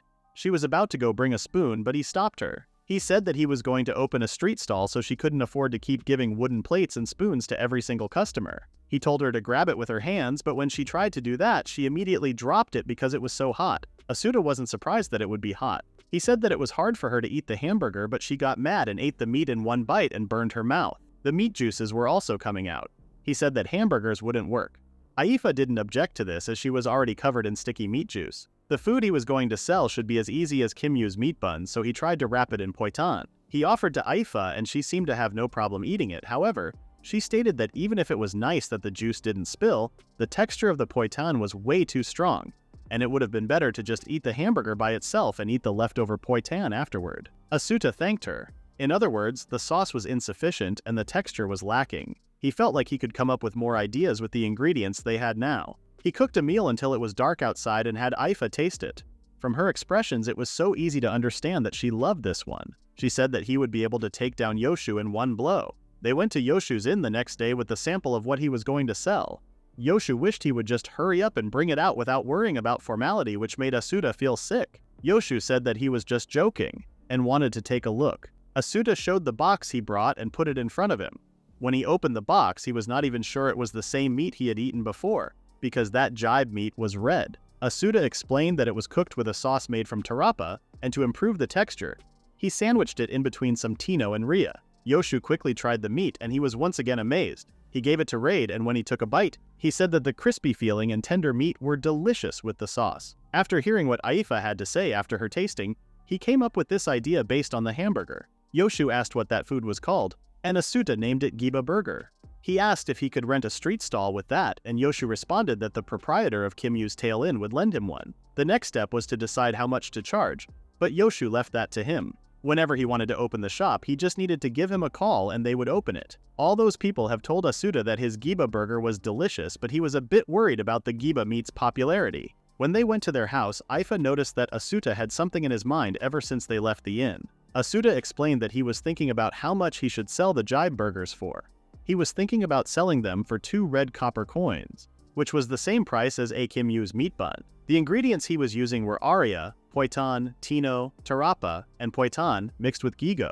If he cooks 20 meals a day, then the unit price would be 0.65 red copper coins, and the location and the street stall rental fees for 10 days would be 20 copper coins. So if they set the price of ingredients at a maximum of 0.65 red copper coins, then by subtracting the ingredient price of 0.65 red copper coins, they could conclude that they would make a profit of 1.35 red copper coins. Aifa was overwhelmed by his calculation and asked him to say what he was trying to say. He said that according to his calculations, when selling Giba burgers, if they sell 60 burgers in 10 days, they wouldn't be in red. Aifa was relieved that he finally said it, but he was not done talking. He said that if they sold them at 2 red copper coins, they would need to sell 60 in 10 days. Aifa started to have a headache at this point. Asuta asked if she was alright and wondered if there was a problem with his number after all. Aifa said that it wasn't the issue. She said that she was the family head and she had a duty to fulfill. Therefore, he warned him to think and act for himself. Seeing Aifa wearing her coat, he asked where she was going and she said that she was hunting. Asuta totally forgot about the fact that she had to hunt for a living as she was helping him the whole time. He then realized that he wouldn't get her help from now on and that he would have to do everything by himself, such as material transportation, serving customers, and cooking. Aifa noticed that he was worried and asked what was wrong. He said that he forgot that she was a hunter. Aifa said that the Ruu clan had some members who were also interested in the street stall, so she suggested he go talk to them. When Aifa left, Vina Ruu came and apparently she heard the rumors about Asuta opening a store in the stone capsule. Vina Ryu seemed like a suitable person for marketing, and Asuta invited her to the inside. She was curious about what kind of things he was selling at his stall. He said that it was just one thing and he thought it would be better to show her. In the kitchen, he put all the ingredients and explained that he was going to mash the gigo and knead it into the poitan. Then they were going to bake the poitan. He also prepared the materials for the giba. He made the tarapa sauce, and after blanching the tarapa and peeling off the skin, he poured out the water and put a little fruit wine in the pot. He seasoned the tarapa with rock salt and herbs while it stewed. Once the tarapa became smooth, the tarapa sauce was finished. He then cooked the Giba burgers in a slightly smallish size, just enough to fit in one hand, and then cut the aria and tino into strips, and spread them over the baked poitan they made earlier. Then he put the cooked Giba burger on top of that. He poured the tarapa sauce on top. Lastly, he covered the top with another baked poitan, and the Giba burger was complete. Vina-Ruu seemed surprised, but when she tasted it, she seemed to like it. The poitan was a lot fluffier than usual, and the Giba meat was also the perfect size. By adding grated gigo, the poitan became fluffy. Asuta felt good to listen to her impressions. They had all the ingredients plus the cooking utensils and the need to bring kindling to start the fires. He asked if they were going to be able to carry all of that stuff. Vina-Ruu didn't seem to have a problem with that. Asuta totally forgot his standing position in that world. He was extremely feeble. Vina asked what was wrong, and he said that in 3 days, he planned to take everything to the stone capital and rent a street stall, and asked her to come again in the morning. In the evening, Aifa was done hunting and asked if he made good progress. Asuta said he did, but he still seemed a bit down. He forgot that this world was not Japan. He hasn't thought about things like thieves or unreasonable violence at all. But Aifa said that with her hunting and him running the street stall, there was nothing they couldn't do together. Asuta got the courage, and he was sure he would make it work as a member of the FA clan. 3 days later, Asuta prepared everything and waited for Vina-Ruu to come. She eventually came, and she looked stunning. Asuta asked what was with her appearance, and she said that when the women of the forest go to the stone capital, they need to hide their skin as much as possible. Even though she was wearing a long dress, it was a little assertive to Asuta. She remembered something and mentioned that when she talked about Asuta's store, one more person wanted to come. We see that the person who came along with Vina-Ruu was Rudo-Ruu. He wanted to come here to guard him. Vina-Ruu teased him by saying he came because he heard Asuta opening a store, but he denied it and stated that he had some free time and he came to help them. He also stated that if Asuta left on his own, he might get attacked. He was poor, so he would be targeted right away. He already knew that, and this was what he was scared of. He asked if he minded helping him carry everything, and Rudo accepted it. After packing everything, it was time to go to the stone capital. When they arrived at the capital, Asuta was on the floor barely walking. Now all they had to do was to borrow a stall from Kim Yusu's tail. Asuta seemed to like this new stall. Rudo was going to take this stall to the location and asked if something was wrong. Asuta said there was nothing wrong, but he was simply thinking about his past. He wanted to tell his father that he had his store even though it was small. He pulled it together and decided to start preparing to open the store. People seemed to be curious about their store and what they were going to sell. Asuta felt he was being looked at more and thought they were staring at him since it was rare to see someone like him opening a store. They brought the place they were assigned, and it was farthest away from the road from all of the stores. Asuta decided not to worry about that for now and started preparing. When he took a look at his stall, it looked a bit basic. That's where he needed to prove himself, so he told Rudo and Vina that they should start by preparing all the wood. He told Rudo to leave 5 or 6 behind, and Vina was preparing the arias. The preparations were done after bringing the pot and laying aside the Gibaberg materials. Asuta thanked Vina and Rudo for their help. He was excited to have his store even though it was not only his. If everyone in the forest and Aifa weren't here, he wouldn't have made it. The problem was no one had come here. Asuta wondered if they could have someone advertise the store outside where people could see, but it was banned. Asuta saw someone passing by their stall, so he told Vina to put the aria on the poitan and looked at the man with a smile on his face, but the man ignored him and continued his way. However, he did a U-turn right there in front of the stall. Vina tried to cheer him up, saying that the store just opened. He wondered where all the people who were watching them pull their store went. He looked at Rudo, and even he seemed bored, and at this rate, Asuta wasn't sure if he could reach his goal of 10. He wanted to avoid failing at all costs, so he told Vina to give him the materials for the Gibaberg. The moment he started cooking, the smell of the Gibaberg reached the people and they came by the smell.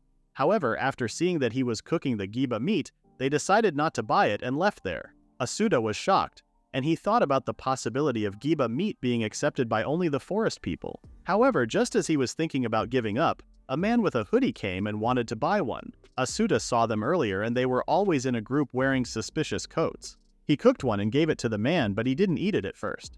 After telling him to eat, the man took a bite and Asuta anxiously waited for his reaction.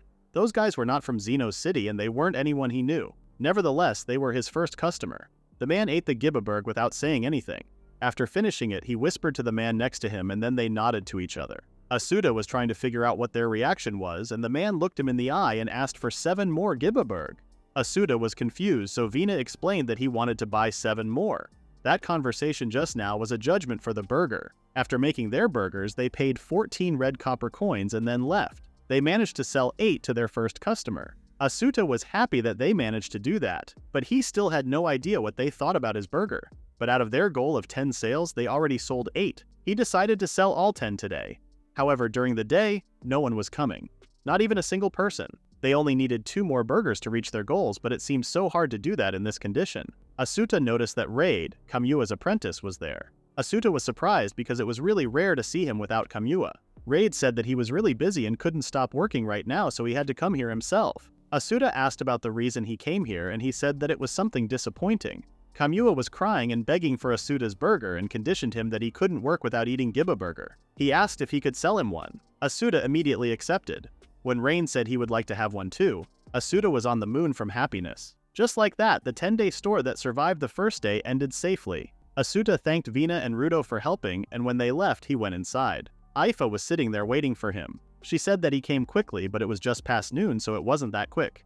She asked if he managed to sell 10 burgers, and he said he did. But if they didn't have Kamiyua help them, they wouldn't have reached their quota of selling 10. Asuta asked about the guys that wear the white cloaks. Aifa explained that they were probably the northern Shimu people that came to see the stores. She asked if something happened with the Shimu people, and Asuta replied that they had come and bought his Giba burgers. Aifa found this pretty interesting. She can't say that the Shimu people hate Giba meat, but it would be their first time eating that, which would mean as a person of the forest, they had changed how some people see this food. Asuta was so happy that he thanked Aifa for saying that.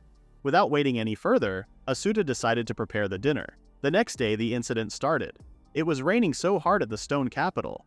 Asuta was worried that the Shimu people wouldn't come if there was this much rain. Kamiyua came to surprise him. He wanted to take 3 burgers, 2 for himself and 1 for Raid. He made 3 burgers and got 6 red copper coins. Before Kamiyua left, he stated how much he disliked this much rain, and Asuta agreed. Meanwhile, the incident happened. Aifa was lying motionless on the floor. The rain wasn't stopping, and they couldn't even see any more people around at all. He decided to close the store for today. Vina asked if that would be okay, as they only sold 3 today, but as Asuta said, even though they work here as long as they wanted, they should also decide when it was a good time to head home. He apologized to Rudo for having him carry it all back, but he didn't care how much he had to carry. The problem was, he didn't want to go through the wet mountain path with him as it was dangerous. They eventually had to head home while Rudo was giving warnings to Asuta every minute. They were going in a specific order, but Rudo was still worried something would happen, and kept warning him about what would happen if he slipped. He promised to do his best and started walking very carefully. They were pretty close to home, and he was following the holes which his feet fitted perfectly in. He noticed something and called Rudo. He said that someone might have fallen here and asked what to do. Rudo decided to go have a look and told them to not move. When Rudo saw the person who fell, he called for Asuta, telling him to drop everything and come down there. It was Aifa. It looked like she passed out. Asuta immediately grabbed her and started moving, but Rudo suggested waiting and calling for help from the other houses around here, but there was no way Asuta could leave her like that. He told Rudo that he wanted to take his family home and wanted his help. Rudo came to help him, and they started carrying her. With Vina's help, they managed to bring her home safely. Asuta apologized and thanked them for helping him. After they left, Asuta lit the fire, dried her clothes, and made a bed for her. When he was done with everything, Aifa woke up. The first thing she asked was why she was back at home. Asuta explained that she passed out in the forest getting drenched and asked if her body hurt anywhere. Asuta noticed that she was throbbing, so he told her to lie down. Aifa could barely state that her body felt heavy. Asuta was heating the soup for her. She said that her right shoulder was dislocated. Asuta brought the soup and asked if she could drink some, but she didn't respond. He asked what was wrong, and she asked if he could feed her. Even though he got nervous, he started to feed her. He tried to focus on feeding her instead of thinking about how cute she was. After drinking the soup, Aifa asked if he could rub some ointment on her right shoulder. He couldn't respond well because of his surprise, so she wanted to get the ointment herself, but he didn't let her do that and brought it. While he was rubbing on her shoulder, Aifa had a hard time standing still. He asked if she had a fever because something was wrong. She decided to go to sleep and grabbed Asuta, and they ended up lying down together. Asuta couldn't stop thinking about how close they were until she chanted for his father. He realized that Aifa was 17 years old just like him, and she lived by herself all this time. He turned to her and told her that he would always be by her side. In the next scene, Aifa was going to work with Asuta, but she wasn't sure it would be okay for her to go. Asuta said that her fever had gone down and she couldn't hunt for a while with that shoulder, so she was going to go to Genos with him as a guard. When Vinaru and Rudoru arrived at Asuta's, they were surprised to see Aifa. They asked her if she was okay to be moving around as her arm was injured. To their surprise, Aifa apologized for being a bother to them yesterday and thanked them for carrying her. As she was unable to hunt, she asked to escort them to Genos. Asuta realized that she was bothered by it as she was saying that she could protect them even with her arm like that. Rudo responded that he would carry their luggage to the town, and then they could sample the food too. Vina added that they already got a separate payment from Asuta, so there was nothing to worry about. When they arrived at the store, Asuta asked Vina-ru for help because some materials in the rain were left behind. He couldn't make any Giba burgers yesterday, so he decided to mince the meat and asked her to knead it. Rudo and Aifa were watching them, and Rudo said that he should rest a little as not many people come anyway. Aifa was surprised. He said that there weren't many people who came down this small alley, and the only people that came here had a reason. But a customer would smell food. A man came to the stall and started scolding Asuta for not having customers. It was the man from the vegetable shop. He said that he only sold this store to him because Kamua Yoshu said he should, and he used all the vegetables from him. Aifa started walking towards the man and asked him if he had ever eaten a hamburger before, and that he shouldn't say anything before trying it. Asuta was speechless. The man called Aifa and surprisingly thanked her for saving his daughter. Aifa asked what on earth he was talking about, and he showed his daughter Tara. But even seeing her didn't help Aifa to remember. Tara said that she got mixed up in a situation with a drunk man and she made him go away. A person who drinks alcohol from Genos would be someone from Sun's house. So Aifa remembered what happened. Tara's father seemed to be curious about that Hamburg she was talking about and wanted 2 of them. One for him and one for his daughter. Asuta asked if that would be okay, and the man simply stated that he wanted to test how his vegetables were being used. With that, Asuta asked Vina to put some tino on top of the poiton. The man was confused by what he was cooking because he wouldn't taste how good the tino was if he sliced it thinly. He was even more confused to see Giba meat looking nothing like Gibas. After putting the mat on top of the tino, the burgers were ready to be eaten. His daughter Tara didn't wait any longer and tasted the burger. He expected her to say it was too spicy, but to his surprise, she stated that this burger was really yummy. He didn't want to wait any longer and ate the burger in a second. He couldn't believe what he ate was actually Giba meat. The thinly sliced tino was great and the softness absorbed all the flavor. He then asked if anything would change if he used any other meat. He was only selling Giba meat for the time being after all. However, Asuta stated that the Giba burger wasn't bad, and he also wanted more people to know how good Giba meat was. He said to himself that he would make it with just the Giba burger, but now the situation wasn't that good. But he couldn't say that out loud in front of Aifa. Tara's father then decided to do something about it and introduce him to more vegetables that would go well with the Giba. He looked at his daughter and seemed a little sad that she wasn't paying attention. He decided to go get the vegetables with Tara. He came back with so many different vegetables that even Aifa had never seen before. He asked if he could taste some of them, and the man was okay as they didn't sell much. He warned him that there were a few vegetables with a strong flavor. The first vegetable he tried on seemed to be one of them. The vegetable was called mayamu, and the man explained that its smell was strong and it wasn't something you would eat raw. Asuta was still sitting on the ground with mayamu in his mouth. He told Asuta to spit out if he wanted, but he refused and swallowed it. Asuta said that he might be able to do something with this vegetable. The vegetable guy asked how many mayamus he would like to buy.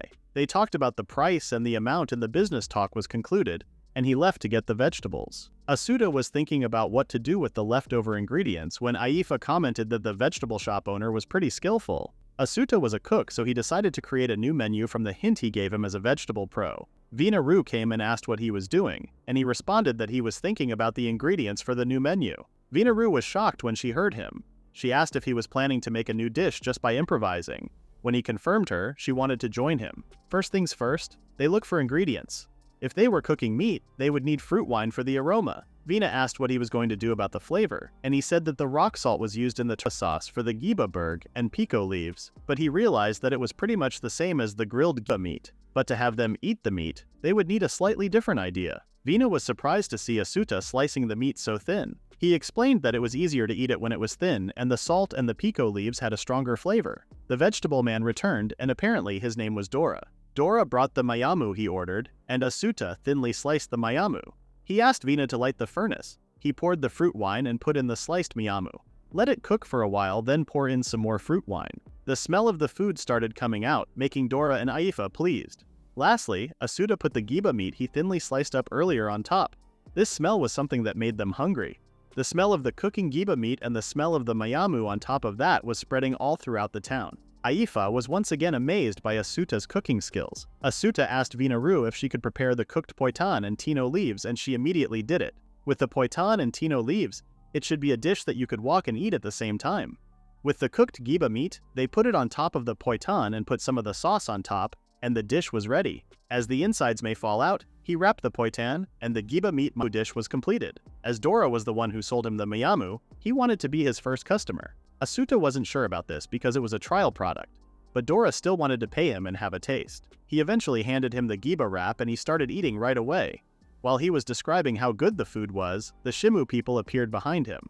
Asuta thought they came to eat the jibe burgers, but they pointed at the food he just cooked. They wanted one cooked mayamu, and Asuta immediately started preparing. Dora left after saying that he was going to pop over here later to buy some for Terra. The mayamu was ready and he started eating in silence again. Just like the other time, they started whispering again. He then turned to Asuta, asking for 6 mayamu and 7 giba burgers. With Dora's purchase earlier and this, the losses they made yesterday were now gone. Asuta smiled politely and stated that he was going to prepare them now. Aifa and Rudo were watching them quietly. After a while, their order was ready and they took everything and left. Asuta was so relieved that all the giba meat was sold. All that was left were the ones for Dora's daughter Terra, but he wondered when he would come back. Rudo offered to go check on Dora because Aifa was already here and it was hard for him to keep guarding with that delicious smell. He headed to the vegetable store with an upset face, but Asuta called him and promised to make a burger for him. Hearing this, Rudo's sad face disappeared and he smiled at him. Aifa apologized for being a trouble to him, but Asuta stated that he was the one who was being helped there.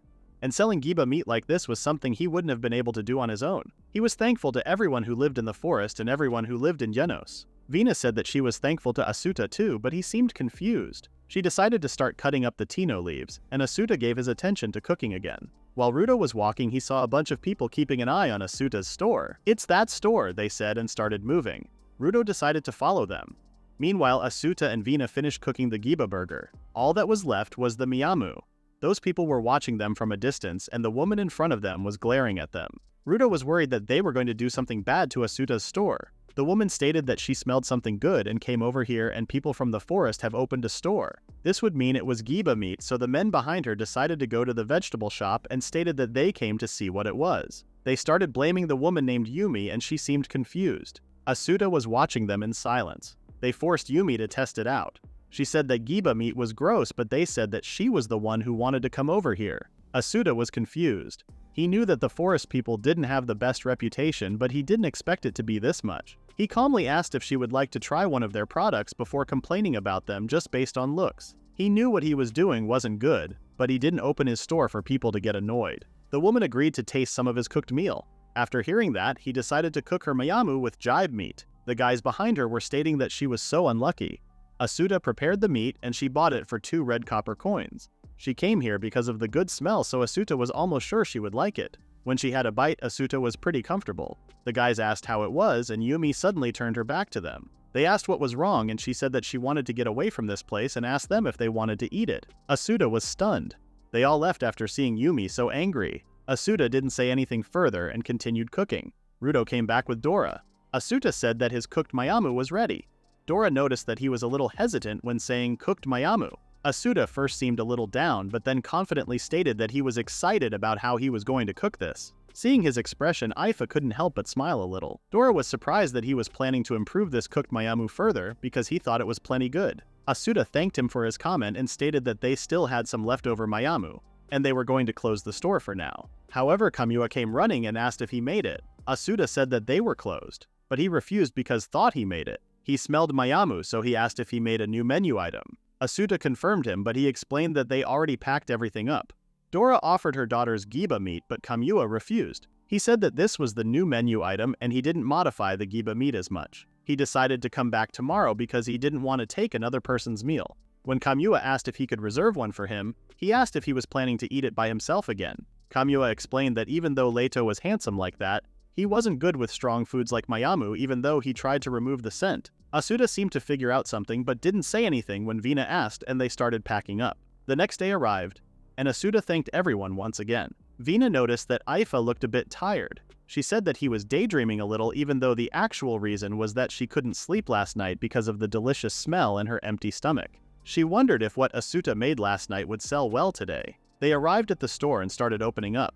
Rudo noticed the container that he had never needed before. Asuta explained that it was the giba meat he left in mayamu sauce overnight. When Aifa was about to explain what he did last night, Dora and Terra came and brought the vegetables Asuta asked for.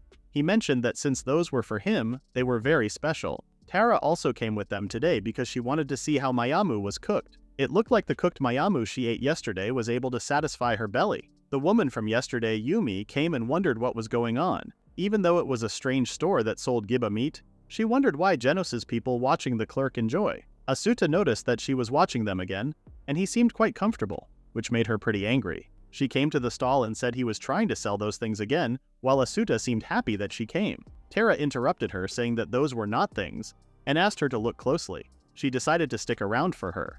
Asuta started cooking. Tara noticed that even though they were thinly sliced Mayamu yesterday, there weren't any today, but from this pot, they could smell Mayamu. Yumi was still confused as to why this smell was bringing people in. Asuta answered that it was because they mixed some Mayamu that they ground up into this sauce and he left it there overnight. That was the reason why it smelled good, and added the leftover sauce on top of that, mixing it properly.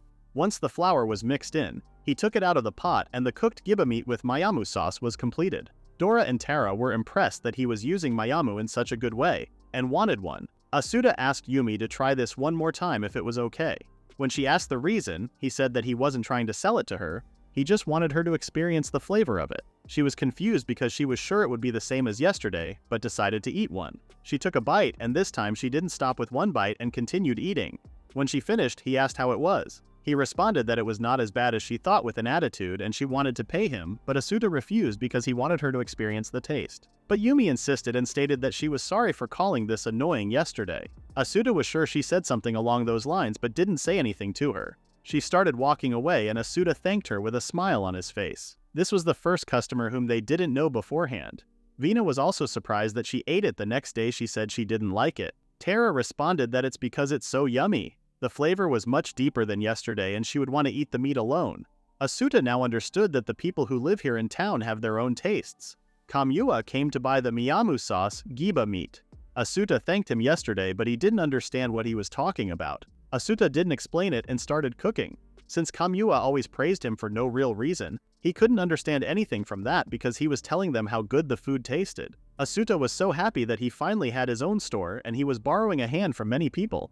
And many people were eating his food. They were getting even more business than before. There were some times he wondered if he was dreaming. While Kamua was paying for the food, Vina noticed that the Shimu people were coming.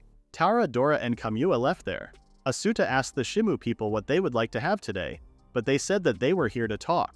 Aifa couldn't hear what they were saying to Asuta and wondered what was going on. The atmosphere was a little different than usual. Asuta left the stall and came to Aifa, saying that he had something he needed to discuss with her. Aifa asked what was the meaning of this. When Asuta was explaining what the Shimu people asked him, Aifa saw one of them showing out his knife. Aifa became aggressive, but Asuta explained that it didn't involve violence. Aifa calmed down and let the Shimu people bring them to the place where they sell silver vases. Asuta was impressed by how they handled this many things at once. It would have been better if Rudo had come with them, but he was addicted to the Giba burger and he decided to take the house-sitting job. Aifa asked what the discussion was about because he wouldn't bring her here just to look at the vases. He said that about the shumaral, the knife they saw Shimu people holding, he felt like he could cut vegetables much easier with that. Aifa asked what he wanted to say once again.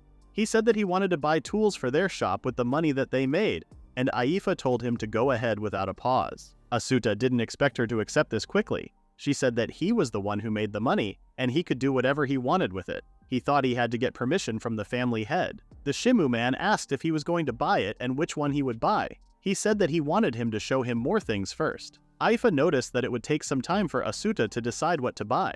She started looking around, and the decorations weren't that good and it didn't look like they focused on that sort of stuff. Vina seemed to like a necklace. While they were looking around, Asuta finished his work. Aifa noticed that he bought quite a lot, but he explained saying that it wasn't a lot, they were just big, and he also bought stuff he wanted to give to Aifa as well. She said that this would go against the customs of the forest people, but he still wanted her to take a look at it. He took out a necklace from his pocket, and Aifa said that it would be fine as it wouldn't affect her hunting. Asuta said that he wasn't a hunter, so he couldn't get her a tooth as a charm, but he wanted to give her some sort of charm anyway, so he bought this. Aifa accepted his gift and he seemed happy. It was hard for her to put on with one hand, so he helped her. When he helped her wear the necklace, he asked if it felt fine, and she confirmed him. Vina-Ryu noticed that Aifa was smiling at her necklace and commented that it looked nice. The Shimu man asked if she wanted to buy it, so she said that she would come by again. With that, they left their shop and went to their own stall. Rudo-Ryu was sitting there and he finished eating all of it. Now it was time to do their best before nightfall. They light the fire again and cut more aria. At night, Aifa noticed that Asuta wasn't in his bed, so she looked outside. She saw him sitting alone. She asked if he was having a hard time sleeping, and he responded that it wasn't that he couldn't. He just thought it was a waste. He explained that they only thought about making money in the first 10 days. But they met and talked to a lot of people and experienced many things. There was something new every day, and even though they had some problems, he had fun cooking like this. That's why he was spending his time like that. Aifa wanted to have fun with him tomorrow as well. And the 10th day had come, time went by as normal. They were closing their store for real and they had to take down their sign. Asuta thanked Rudo Ryu and promised to pay the fee and came back. He asked if he could take everything and go home ahead of him. Rudo seemed so sad, so he told him to not make a face like he was about to cry. They had enough money, so they went to Kamura's place to negotiate. Kamura received the payment for the day's rent, and he noticed that Asuta looked like he had something else to say. Asuta said that he wanted to ask him something.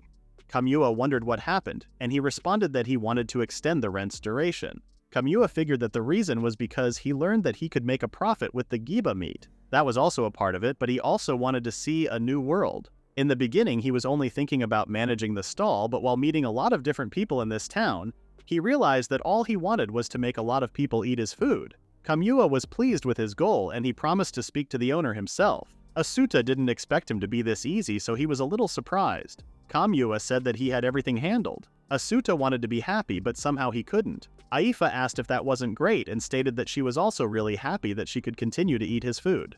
Asuta was now happy, and he thanked her. In the next scene, Rudo was talking like he didn't want to work again. Vina Ryu stated that he was just being stubborn and that he was the one who had red eyes after they gave back the stall. Rudo tried to run away by saying they just needed to go to Genos Town again from tomorrow. With that, tomorrow arrived and they reopened their stall in Genos Town. After all, this place felt right for Asuta. Yumi, the woman who didn't like his first giba meat, came and stated that she was surprised to see the stall not being here yesterday. He was surprised that she came purposely to check. She ignored his comment and wanted one cooked mayamu.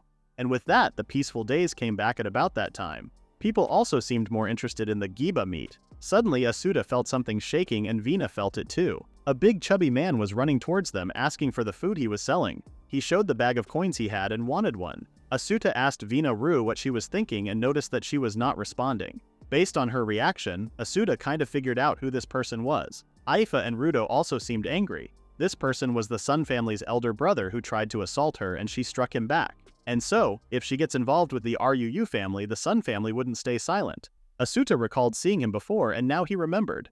But he was still a client in his eyes, so he accepted to make it for the money he had. Someone eating like him would make him happy as a cook, but this was a battle. He told Vina to chop off Tino in a large area. Asuta believed that if he returned home satisfied with this, it would end without trouble. This man ate so much that there was no time left. And it was the last giba meat that he cooked. Asuta handed him the last cooked mayamu with extra giba meat. He was hoping that he would stop there, but he ate the giba meat and asked for the next one. Asuta calmly explained that they didn't have any ingredients left, so that was the last one. He gave him back the remaining money, but Mita started crying his eyes out. A woman came and commented that not being able to receive the request of only one client was a weak-willed move. It was Yamiru. She said that they couldn't do anything and then noticed that Aifa was standing there, and she called her the person who deceived their little brother and spread bad rumors. She also called Vina and Rudo the incompetent members who refused to obey their family. She was really unpleasant with them. Mita was still crying because of hunger, but she told him to not be childish because if he came back home like that, he would be punished. Asuta had enough of her and scolded her for trying to hurt even her own family member. She didn't seem to be bothered by his words and said that if he was so pitiful, the Ruu family's firekeeper there made more of an effort and asked if it would be fine if the Sun family took the firekeeper role and made something for Mita. She also included Aifa in this. She made fun of her for not having a third person in his FA family. She claimed that Asuta wasn't even thinking about refusing. Asuta asked about the conditions because otherwise they can't measure. They just have to prepare the dinner and it would be fine. Yamiru confirmed him and explained that the family head meeting was going to occur at the Sun family, so they should make preparations for it. However, including the giba meat, he would have to get enough ingredients for 70 people. As payment, they would prepare money for 40 giba. Asuta was confused because they could get that much meat themselves. Yamiru stated that if there was something he didn't understand, he could ask the Ruu family. They went to the Ruu family's head, and Asuta said that the woman called Yamiru-sun ordered them to make preparations for the family head meeting. Gazuran Rutim said that the time for the meeting was close, and Asuta asked if it was something that would cause them trouble. He said that there was no problem with the meeting itself, but aiming for the head of the place close to the forest meat, and the fact that the Sun family intentionally made contact with him worried him. He didn't see them during the stall's test period. He thought that people from Genos didn't accept people from the forest, but he wondered if this had a connection. Someone entered the room and it was Jiba Ryu.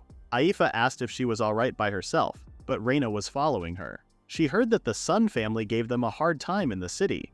Donda said that the people from the Sun family annoy him, but he didn't plan on saying anything about what happened in the city.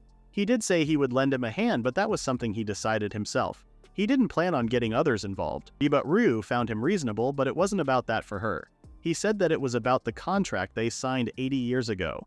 It was about prohibiting the harvest of the forest's blessings and accepting to engage in Giba hunting. The trade with the city ceased, and the families that couldn't hunt died out. That's why it pains her to see the forest people bitter and suffering at the hands of townspeople. Asuta called Jiba Ryu and firmly stated that there was no need for her to be the only one tormented by a guilty conscience. And the actual city was because the trade ceased that there were new encounters. About Yamiru's son, he was angry a lot, so this had nothing to do with the past, and he wanted to knock them down by his own will. She said that this was something that affects the Ruu family as well, so he can't run wild on his own. Aifa said that they were going to confront them with their way of doing things. Donda was willing to lend him men and women from the Ruu clan to carry the ingredients, and they planned to leave early on that day. With that, the day of the family head meeting came. Before they were about to arrive at the Sun family, Rudo asked Asuta if he was alright, and he was okay. An old man named T-Sun greeted them and led them somewhere. The atmosphere was so gloomy and nervous. He showed them the place they were going to put their ingredients. This place was the fire hut of the Sun family. He looked inside and saw a bunch of people. He introduced himself as the family's Asuta, the firekeeper for today, and was about to ask them for a favor for the family head meeting preparation, but they stopped listening to him mid-sentence. Aifa told Asuta to pull himself together and not let them get to him. Vina and Reina were also there and expressed their support for him. Asuta decided to start cooking and they worked cooperatively together. While cooking, Reina warned a girl from the Sun family that it was stuck in the pot, so she should be careful, but she didn't and spilled the whole pot on her. Reina asked for the others' help, but no one in Sun's family cared about her. Vina came and suggested carrying her to the river and cooling her off because it would be dangerous to leave her like that. They told Asuta that they relied on him for now and left. Thanks to those two instructions, the cooking was progressing and there was no delay. There was only one problem: the quantity of food inside the drop pot. They lost those ingredients and needed an equivalent amount back. There was nothing they could do about that, so Asuta offered to pay the charge in exchange for their stocked provisions. However, those women were not responsive to anything, leaving Asuta in shock. The job of firekeeper was taken care of by the women, so they should know about the ingredients as well. So he was puzzled. Asuta asked them for the ingredients, but they were not responding. The footsteps were heard, and after a second, Mita-san was inside the kitchen at the worst time possible. He didn't want to think about the possibility of Mita coming here to eat something when they didn't have enough ingredients, but then realized that he might have a chance to know where the ingredients were. Mita said that he wanted to eat the thing he was selling at the stall, and Asuta replied that he wanted to make him some, but he would have to borrow some ingredients from the Sun family's stock, otherwise he couldn't. He asked Misa if he could guide him to the granary. His plan worked and Mita led him to the granary. Unlike the others, Mita didn't seem to be acting strange. He pointed at the granary and said that it should be fine if there was a firekeeper. The granary was so big that it wouldn't lose against one of the Ryu family. He was sure they would be able to cover the loss. Mita tried to open the door, but even though he used all his power, it wouldn't open. Asuta was puzzled once again because the granary should be used every day, so it would be pointless to lock the door. He asked how long had it been like this and asked Mita if yesterday's dinner had been prepared correctly. Mita said that he always eats in the city, such as Kim Yusu's meat buns. Asuta wondered if Mita was an exception, but their money couldn't support him every day. Mita asked what happened and he was worried that Asuta wouldn't be able to make him some food. Asuta decided to think about making dinner for now. While he was thinking about how to open the door, a T-Sun came and asked what was happening and what business he had with the granary. He said that the ingredients they brought with them became insufficient. T-Sun thought he came to steal from granary. He said that they would pay the compensation, so he asked him to share some of their stocks, but T told him to stop acting like a thief. He told him to ask a family member. Asuta said that he asked the firekeeper girls, but they didn't answer him. T then responded that it might be because they thought he wasn't trustworthy enough. It was pointless to continue talking with him as he was thinking about what to do with the ingredients. Rudo came and asked what he was doing. T-Sun said that since the people from the Ryu family were here, there was no need for the Sun family to give him ingredients, and asked him to leave immediately. Before they leave, Asuta saw him scolding Mita for coming there. Asuta thanked Rudo and asked why he was there. He said that he saw Vina and the others running around and he heard what they said, so he was worried that something happened. Asuta said that this time they were low on ingredients and he couldn't help him. However, Rudo-ru stated that he was going to go to the city right away and buy them and he could pay him later. Asuta thanked him and started listing the things he needed. When Rudo left, Asuta decided to go back to work. Luckily, Vina and Reina returned, and by getting everyone's help, the preparations for the family head meeting progressed and the meeting began. They saw the family heads gathering and Vina asked if he was planning to stay. He decided to wait for his payment, which would happen at the end of the meeting. There was no way the Sun family would pay in advance. Reina was confused because they could also pay Aifa, who was also part of the meeting. She guessed that they might want Asuta to be alone. They told him to be careful and had to leave. Asuta was sure something was off even about that granary. He wondered about the family heads' opinions, so he started listening to them behind the door. They were talking about Asuta's food. One of them stated that for a small clan like theirs, they didn't have the capacity to do that, and for the Sun family who had the money for it, it was easy. But for those from the small clans, they were too busy hunting one giba.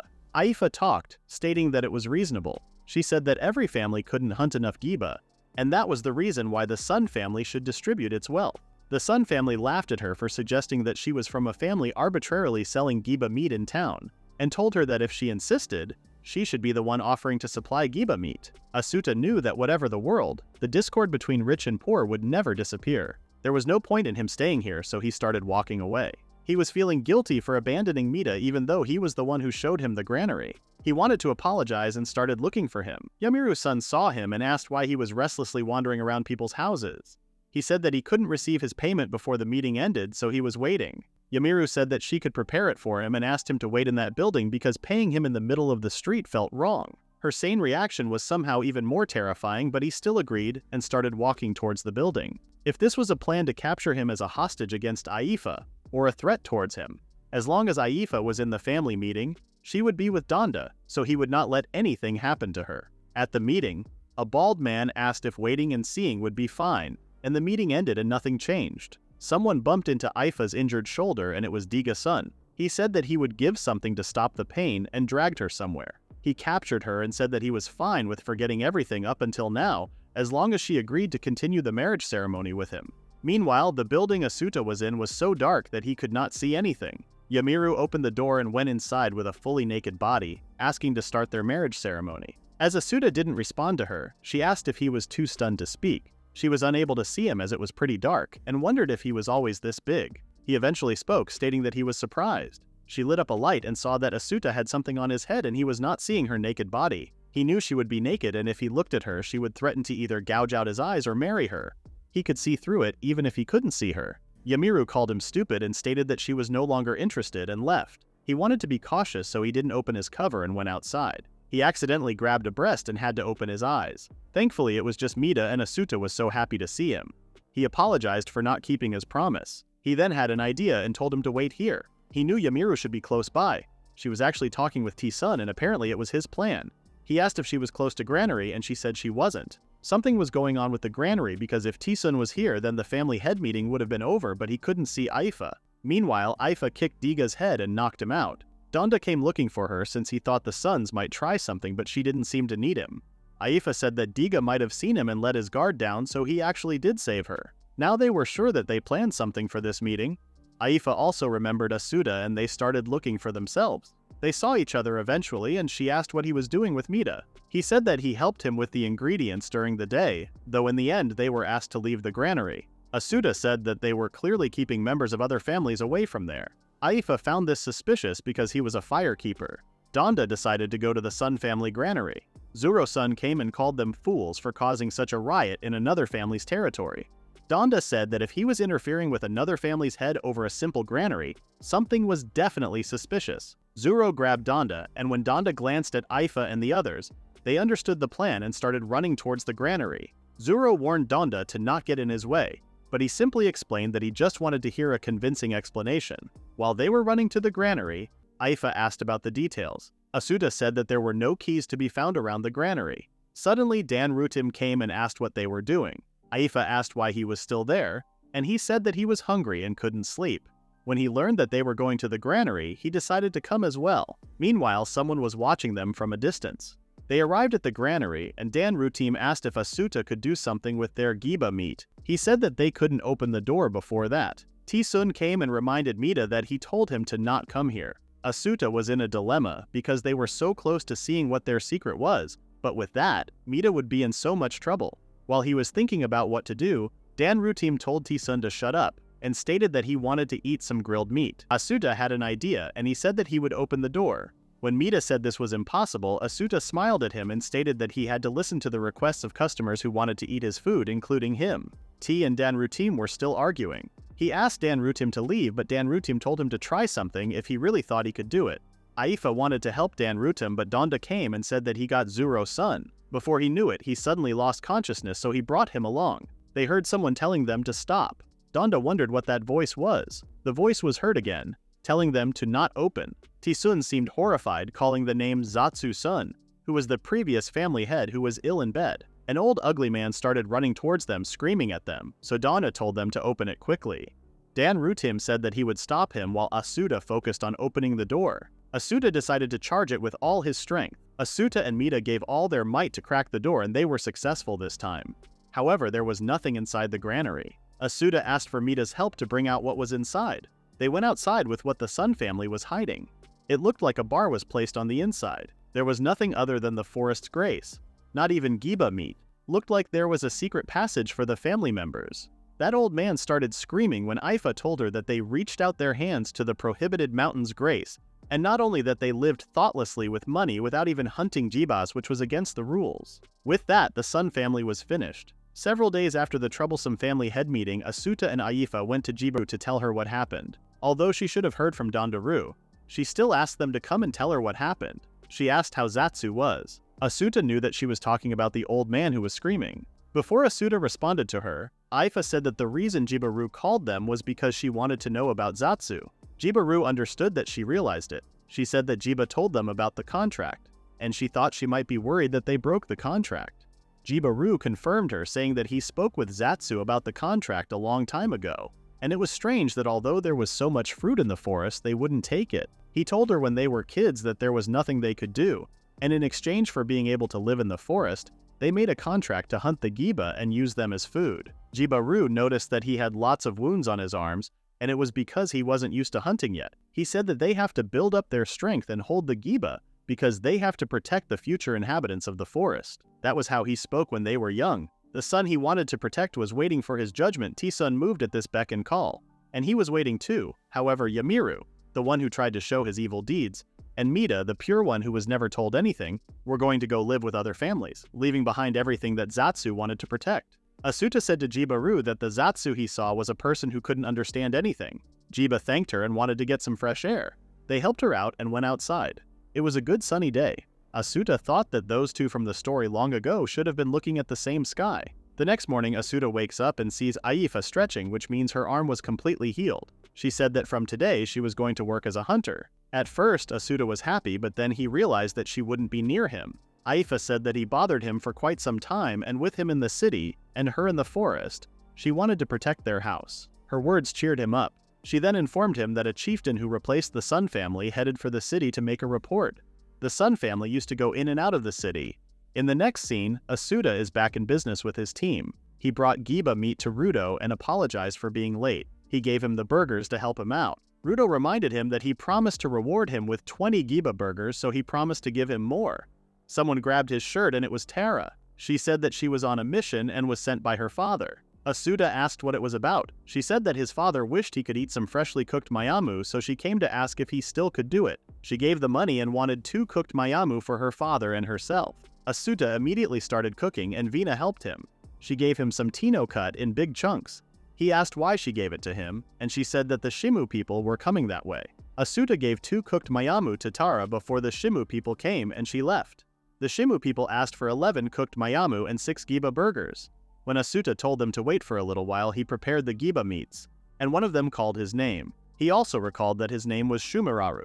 Shumiraru asked how the goods that he bought were. When he was about to comment on the knife he bought from them, Vina-ru grabbed his shirt and pointed at her necklace. Asuta was confused and couldn't understand what she was talking about even when she asked if he was always wearing it. Eventually, Vina had to explain to Shumiraru that she was properly wearing the blue stone necklace every day and was certainly happy to have it. Shumiraru asked for Vina-ru's name and they started talking. Vina-ru was paying more attention than Asuta thought. He decided to not let himself be helped out and strive to become someone who helps others out. He prepared their order and they left with satisfaction. Vinaru mentioned how she felt like they were back to the ordinary days and Asuta agreed. He noticed that Reito was coming too. He asked what happened and if Kamua sent him on an errand again. He said that Kamua had something to discuss with him. Asuta guessed that he would talk about the stall and decided to go as they almost reached their quota for the day. Reito and Asuta headed over to Kamua's place and arrived at his room. When they entered, Kamua seemed pretty miserable and said that something annoying happened. He seemed to have a mental breakdown and he was questioning many things like which route to take when departing and who he should go with. He said that even though he prepared everything was ruined. Apparently, he had a few days until the deadline for something and he didn't have a guide. Asuta was puzzled by every single word. Kamua asked if he had forgotten his work and Asuta couldn't answer his question. Their facial expressions changed dramatically and Kamua broke down, telling him that he told the first time they met in the forest that he came to investigate for his job of protecting merchant convoys. Asuta felt like he heard something like he had come to the forest for some preparations, but he didn't know the reason so he asked, which made him even more frustrated. But he explained that he was going to protect the merchant from Genos City to the Eastern Kingdom. The route through the forest hadn't been used in decades, but the Lord of Genos planned to restore it. However, there was an issue with this. Giba inside the forest attacked people and merchants were even attacked by unknown people in the past. There were dangerous places like that bridge he fell from. That was the reason why the route was abandoned. However, this time he moved himself and asked the forest people to help and made previous arrangements. When he was done with the preparations, he heard that the Sun family, whom he asked to act as guides, had disappeared, and he asked if he knew anything about that. The silence after this question was pretty long. He didn't know the Sun family broke the contract, and the reason for the three family heads to come to the city was certainly because of that report. He was partly involved with the Sun family, but it didn't directly relate to him. There were only a few days left, so Kamua was desperate for help. Asuta said that he didn't know about the Sun family, but he wanted to help him out with anything now. However, Kamua didn't seem to be able to think about a solution now. Asuta asked if the paper on the table was the contract he made with the Sun family, and Kamua confirmed him, but added that it was made specifically for the Sun family. Asuta said that if he was fine with it, he could try looking for a family that would help him among the other people of the forest. Kamua said that for visiting a family they need to negotiate, but it was fine for Asuta. He said that right now, he was going to return to the forest with people from the Ru family, so he asked for more details. Kamua seemed a little more alive and started explaining the details to him. After giving the details, Asuta left, telling them to not worry. In the next scene, we see Asuta with Gazuran Ruteam. Asuta was so embarrassed to ask him, but he told him that it was fine. Gazuran knew he only came because the Ru family had him on a mission. He said that suddenly imposing something like that on him was a bit weird. Asuta thought that the Ru family would do it, but Donda told him that it was the responsibility of the Ruteam or the Saudi family. Thankfully, Gazuran Ruteam accepted his request. Asuta showed him the plan they discussed with the Sun family, and Gazuran took a look at the paper. He said that they planned to pass through the forest using the road from west to east. With that, they would avoid both the brigands at the border region in the north and the desert region in the south. Moreover, the Giba were migrating to continue eating the mountain's grace. During this season, this road should be safe.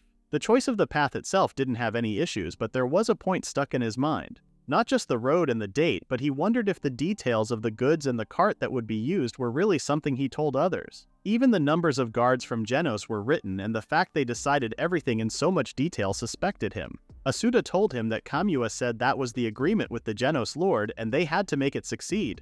Gazuran said that the trade for the East should be quite valuable for Genos, so he decided to let the Saudi family know about this. Asuta thanked him and went back home. A few days later, Gazuran Ruteam and Kamua met, and he told Kamua that the representatives of the forest people replacing the Sun family, the Saudi family, and himself from the Rutim family would be his guides. As a guard from Genos, Kamua and his partner Zashume would be in charge of this expedition. Asuta was pleasant with how things went. Even though it was sudden thanks to Gazuran Ruteam's management, everything went perfectly.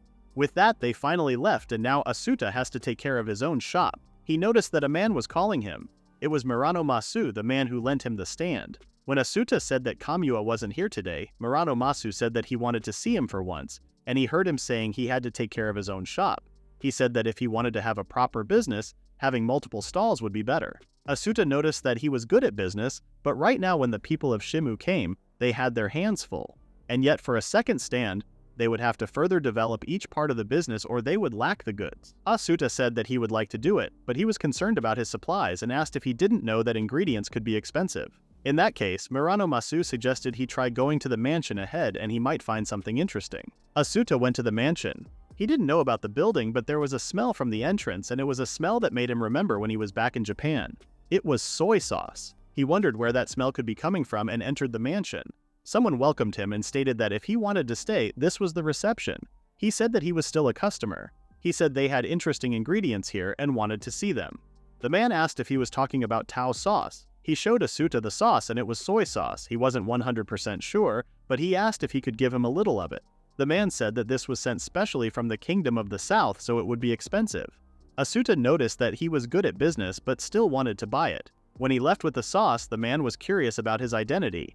He recalled him as the person who was selling Giba meat food from the forest people. Meanwhile, Rudo was worried because he was still not back from seeing off the merchant group. Asuta came and apologized for being late. They wondered about the ingredients he bought. When he said he was going to start preparations right away, Vina couldn't help but ask what he was holding. He said that it was Tao sauce and he didn't know exactly about it. Vina-ru said that it was a fermented product made from Tao beans that only grew in the South Kingdom Jagaru, and it was a luxury product that was rarely used even at home. It sounded even more like soy sauce, so he wanted to have taste. When he tasted it, he confirmed that it was soy sauce. He felt so emotional to have a taste of something from his own world. Vina thought Asuta was crying because of her saying it was a difficult product to get, but Asuta refused. He said that he wanted to sell a new dish by using that Tao sauce. Rudo and Vina found this idea great. Asuta said that while doing the usual dishes today, he was going to try to think of how to use that sauce. When Asuta first arrived here, he was busy just trying to manage the situation right in front of him,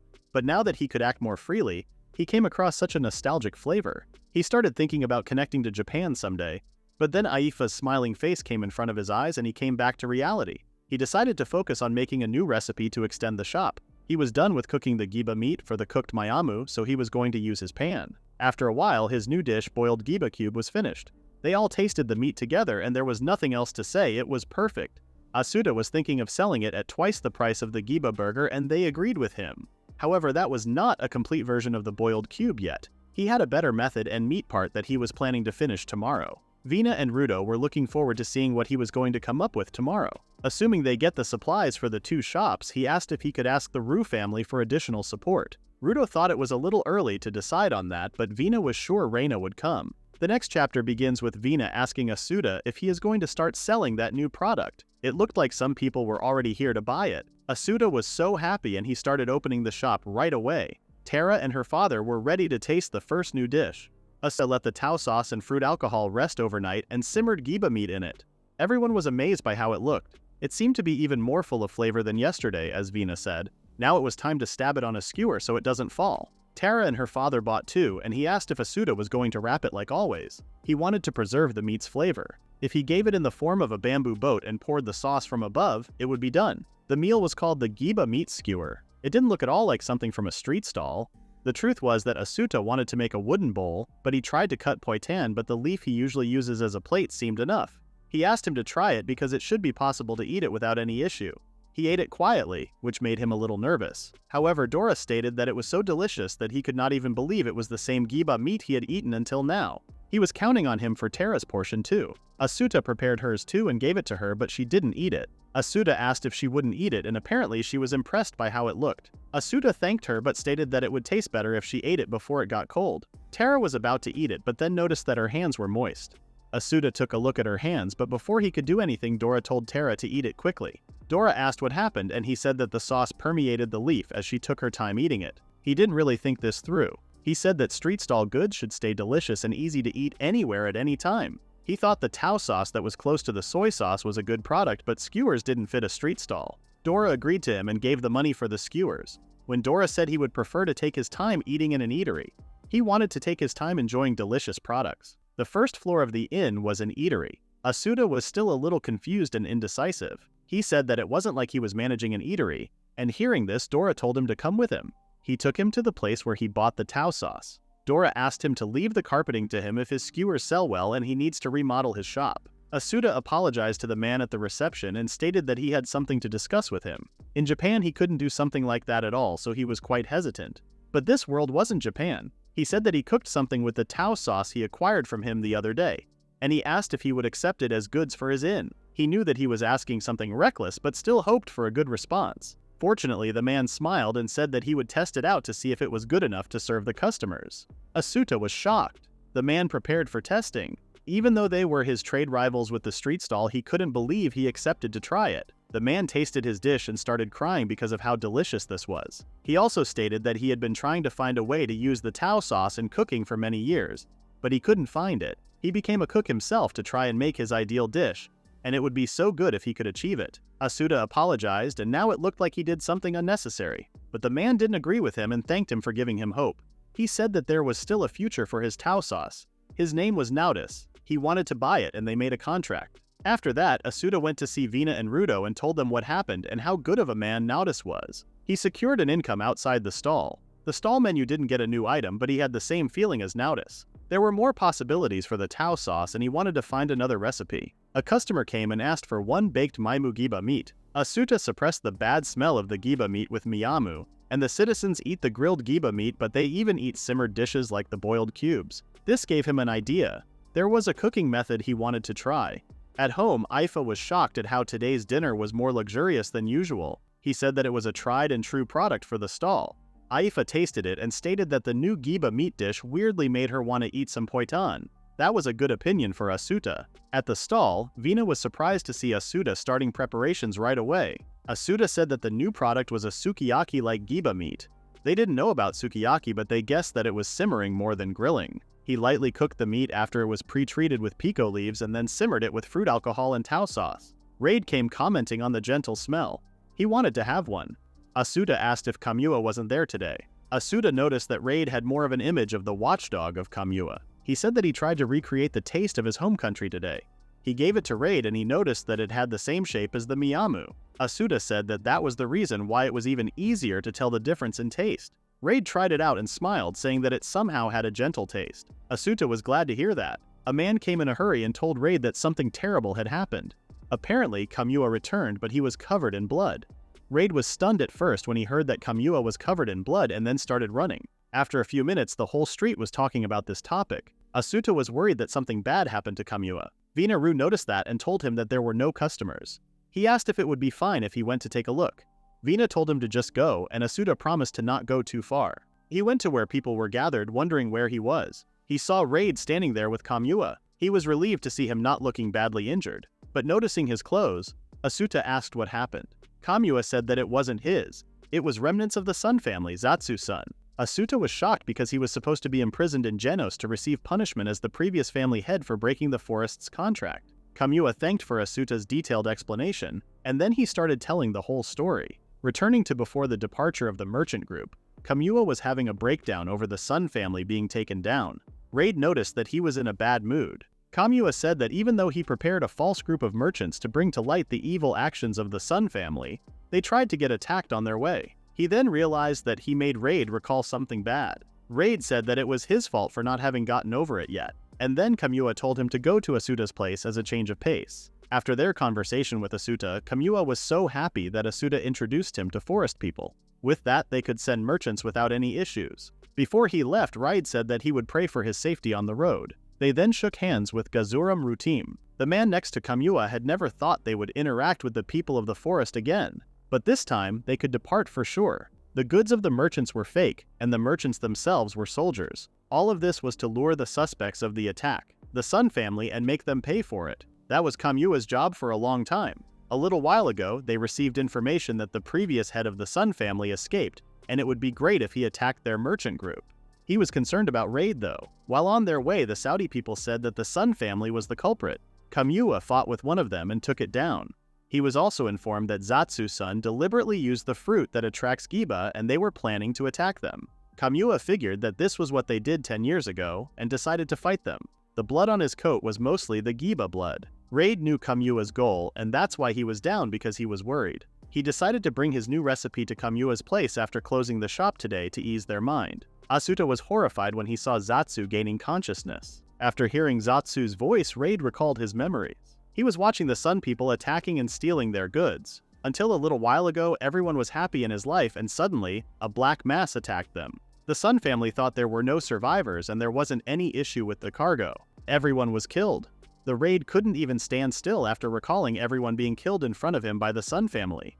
Kamua also seemed worried. Zatsu kept repeating Tae-sun's name. Kamua looked at him with a straight face and he said that he had to bring back the honor of the Sun family. Zatsu then noticed that the man in front of him was not Tae-sun and asked if he was a citizen of the Stone City. When Kamua confirmed him, he was shocked. He suddenly started screaming at him, asking if he had forgotten his debt to the forest people. He claimed that he was keeping them imprisoned in that jail called forest without hunting Giba with his strength. Kamua didn't respond to him. He continued saying that his wealth was supposed to be their wealth and Tae-sun, and he guided him corrupted citizens of the Stone City on the correct path. Asuta was barely holding right at this point. Kamua told Zatsu that Tae-sun was not here anymore. Zatsu seemed shocked. Showing the blood on his coat, he said that all that remained was Tae-sun's blood and his obsession. Zatsu-san. Zatsu was devastated hearing this. Kamua told him to accept his judgment, and then he was taken away with a rope. A silence continued after that, and Kamua petted Raid's head. He told him that it was over now, and Raid felt his family's souls being happy for the first time. Kamua said that he was going to get back to work now, and Asuta stopped him. He said that while he was away from the city, he made a new recipe and he told him to come by and try it out together. After a while, Kamua came to his stall, but he was alone. He said that Raid fell asleep as he was tired. Asuta said that he thought he must have been relieved because he looked worried the whole time he was away. Kamua understood and explained that he was worried about his work. Asuta responded that more than his work, he looked worried waiting for his return. Kamua seemed happy to hear that. He then wanted 2 portions of his new recipe for him and Reito. He was going to eat with him as soon as he got back. Asuta happily started preparing his food. For other people, it was difficult to understand what was inside someone's heart.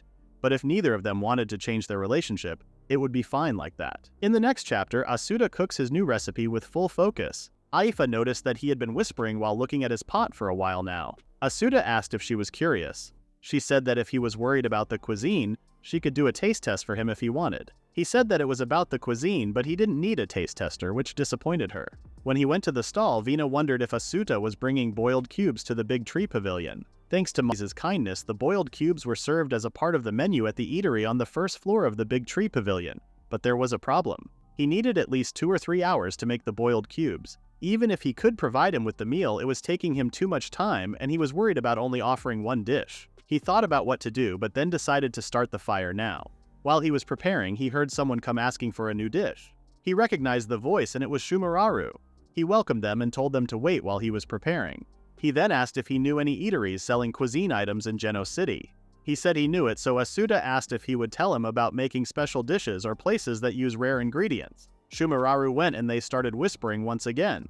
He said that he would tell him after eating the new dish. After they ate, Shumararu took him and they started walking. It was Asuta's first time strolling through the city. They arrived at a building and Asuta was glad that he showed him the way because all the buildings looked the same. It was an eatery, so there should be some interesting ingredients on their menu, as Asuta thought. A man came and he thought they were merchants. Asuta said that they were customers. He told them to take a seat if they came to eat, but Asuta said that he came to buy, not eat. He asked about the rare ingredients used in the eatery. The man stated that he didn't know what was rare for him. Asuta showed him the food he made with tau sauce, which was rare for him. Hearing this, the man went inside and brought Tino with Chido and Mayamu. This was pickled Chido soaked in maru salt, baby leaves, and the juice of the ramamu fruit, and he had some hardened gyama milk. Asuta was shocked to see processed food. They looked like kimchi and cheese. The man said that the gyama meat had quite a strong flavor, and that was the reason why they ate it with the Chido fruit. In short, the Chido was like the pico leaves, which means the Chido had a stimulating taste like something sour or spicy, like kimchi. He asked if he could give him both of those for this budget. They bought them and left the eatery. He thanked Shumararu and he said that he was looking forward to his new dish. Asuta went to the eatery while thinking about what Shumararu said to him. Maud said that the sales of the boiled Giba cubes were great and he would like to continue buying those from him. Asuta's day got much better after hearing that, and when he left the eatery, he was excited to try out the new recipe with the new ingredients. The next chapter begins with the ritual evening when Asuta and his team closed their shop and went home. Asuta entered the house and saw Aifa looking a little down. He asked if she wasn't feeling well. He mentioned that he got some new ingredients and tonight's meal would be a test again. When he asked if she was okay with that, Aifa didn't seem to care about it. He didn't know what happened, but was sure she was feeling down. He had an idea and grabbed some ingredients. He asked her if he made hamburgers and if she would eat them. Aifa seemed quite excited at first and then she hesitated. However, she eventually asked if she could taste the new ingredients he bought. Asuta told her that she could, and started with the thing that looked like cheese. He slashed it, put it on the pan, and started heating it a little. After a few seconds, it started to stretch, which made Aifa leave in shock. Asuta tested how long it could stretch while Aifa was watching him in disbelief. He tasted it and he was right, it was cheese. Its thickness was the same as camembert. Aifa got angry and told him that she wanted to try it. Asuta started cooking right away. When the meat juices came out, he added the tau sauce. After adding the sauce, Aifa was enchanted to smell it. The best ingredient to go with that was surely poitan, as she said. But she was completely shocked when she saw him adding the cheese to the pan. Asuta didn't need to explain anything and he placed it on a wooden plate and it was done. He served his new recipe, cheese teriyaki hamburger. He handed it to Aifa, who was waiting excitedly. But Aifa didn't start eating right away. She remembered that she burnt herself with the juices spouting from the hot hamburger before. She wanted to eat it while it's freshly cooked, but she thought she should wait. However, Asuta suggested she eat while it was still hot, so she didn't have any other choice. She took a bite even though it was so hot. Because of her reaction, Asuta thought there was something wrong with the hamburger. Aifa didn't say a word before finishing it all, and Asuta waited patiently. Finally, she finished it and stated that it was so delicious and was better than any meal she had eaten up to now. Asuta was happy and decided to prepare some poitan for her as well, but she stopped him. Asuta wondered what she was going to say, and she said that it had been 2 months since they met, and she wanted to celebrate it by having a cheese hamburger. They started cooking cooperatively and finished the dinner in a short time. When they started eating, Asuta decided to leave all of them to Aifa as she seemed to love it. Asuta had 3 more dishes on his menu and the sautés of the boiled cubes were good too. But they were totally lacking in hands. When the day was over, they were tired, and Asuta asked them if they minded going shopping on their way back. Rudo reminded him to get more people to help out, but Asuta still had no idea who could fit. But Vina-Ru did know. She brought him to the Ru clan's village and told him to wait. Vina-Ru went to Reina's home and Reina seemed pretty annoyed and stated that it was not fair. She asked if she ate in the city. Vina-Ru seemed like she was trying to trigger her sister. Asuta was getting worried when she saw her provoking her way too much. Reina said that she wanted to help with the stall too, and Vina-Ru smiled because of her victory. She asked if he heard that from Asuta. Reina was shocked and confused to see Asuta hiding there. Vina explained to Reina that Asuta's stall was doing great and he was considering hiring someone else to help. And since she wanted to participate, she stated that they were counting on her. Reina did want to help them, but she also didn't want to skip out on her housemaid duties, so she was concerned. Asuta bowed down to her and begged her to help him. As Reina wasn't from Japan, she didn't understand what he was doing. He explained that it was a ritual from his country and they do it when asking for something. Vina-Ru commented that this would show his resolve. Reina thought about it for a moment and decided to ask if she could get permission to go with him. Asuta thanked her with a relieved face. With that, they carried the stuff to Asuta and Aifa's home. The next day, Kamua came and Reina welcomed him. Rudo didn't seem so pleasant by still having to carry the load when Reina, his big sister, was here. Reina told him that she only came to help with the stall. The tension between them was visible from even a mile away, so Asuta asked them to calm down and offered more products to Rudo to test. Kamua overheard them and offered a totosu if he was struggling with his cargo. Asuta was curious to know what had gotten into Kamua, but he continued to explain that he needed a totosu for carrying cargo. Asuta asked what was a totosu. Kamua reminded him that they were harnessed to the carriage last time. Asuta only remembered them as delicious-looking birds. Kamua was weirded out by his statement but said that one of their totosu escaped to the forest. He wanted to get it back but couldn't find it, and even if someone found it, he couldn't prove it was his. Asuta listened to him with a straight face and then asked him to state his order because there was a line forming. Kamua asked for 3 Giba burgers and 2 Giba sukiyaki. When Asuta served him, he was still insisting on the wild totosu. When he left there, Reina wondered if he was asking them to get the totosu, but they had no idea. Asuta decided to focus on serving the clients rather than thinking about what Kamua was saying. They spent their days with cooperation, and when it was time to leave, Rudo was still unpleasant with carrying everything. Asuta felt bad for not being able to do anything about this, and started thinking about solutions while on their way back. He thought about what Totosu Kamua had been telling him. Suddenly, Rudo noticed something and dropped everything he was carrying. He told everyone to step back and get ready to fight against something. To their surprise, the thing that came to them was Rimi-Ru with a big totosu. Rudo asked why she was riding a totosu and she said that she caught it. Asuta asked where she found it and she said that it was close to the forest. The girls asked if it could be a wild totosu and Vina checked the stamps, which didn't have any, and confirmed that it was a wild one. The next day they told Kamua what happened. Asuta told him that they wanted him to check it if possible because it may be the one he lost. Kamua seemed happy and continued to eat his burger. They went to see the totosu and Kamua asked Raid what he was thinking because he had some knowledge about them. The Raid started examining the bird and stated that he had no injuries and seemed used to humans. Asuta asked if that would mean it was a fine one. Raid said that it had got good muscles so it should be easy to sell. Kamua was surprised because it was about carrying cargo this time. Rudo checked the bird, and when Raid started rubbing it, the bird sat. It was a well-trained Totosu, as he said. Kamua asked Asuta if he knew how to ride a Totosu, and he responded that Rimuru was riding it yesterday, but Rudo corrected him that she was more hanging onto it than riding it. Raid offered to teach him if he was fine with it, and Asuta accepted. When Asuta sat on the bird, he was so nervous that Raid had to comfort him that he was there with him. His problem was that without a saddle, he couldn't stabilize his center of gravity, which was like trying to stay on a full bicycle. Raid asked if he was fine, but he was not. He said that he would get used to it little by little. Aifa came and asked what they were doing here. He explained that he was training to ride Totosu, the large, majestic bird. Aifa seemed interested and asked if she could try it too. Asuta didn't mind at all and inquired if she had ever ridden before, to which she replied that she hadn't. Aifa stared at the bird, not knowing what to do, so Raid decided to help her. However, before Raid could assist her, Totosu sat down patiently and waited for Aifa to sit on its back. Asuta noticed that Totosu was reacting differently to Aifa, almost as if it recognized something special in her. When Aifa confidently said, "Let's go," Totosu started running around energetically. Raid couldn't believe that it was her first time riding it because she seemed like a pro. Aifa handled Totosu with surprising ease and grace, guiding the bird through the forest. After an exhilarating tour through the trees and trails, Aifa returned, her face beaming with joy. She seemed thoroughly entertained and excited by the experience. Kamua, observing the scene, asked if they would keep Totosu since they seemed to like her so much. Asuta then turned to Aifa, asking if she was okay with that arrangement. Aifa, clearly already fond of the bird, started petting Totosu affectionately and revealed that she had already named him Jiruru.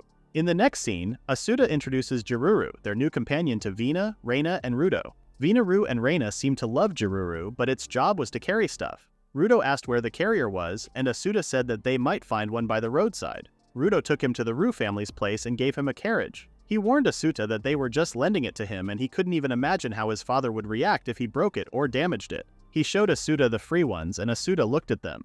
If it was only for carrying cargo, the little one would be enough, but Asuta decided to go with the bigger one so that they could also use it. He waited for Rudo to drive because he was the only one that could. Rudo told Asuta to be sure to increase his taste testing amount. Asuta promised to do that, and then he started driving. They entered the city in a very short time. Rudo asked where they should go, and they headed to the vendor who sold stalls. Asuta requested to borrow one more stall and assured the vendor that he would pay in advance. After purchasing the stall, the girls eagerly asked what the next step was. They began pushing the new stall next to their old one, aligning it carefully. Rudo expressed his enthusiasm for more taste testing once this task was completed. After positioning the new stall to complement the old one, their store's new look was complete.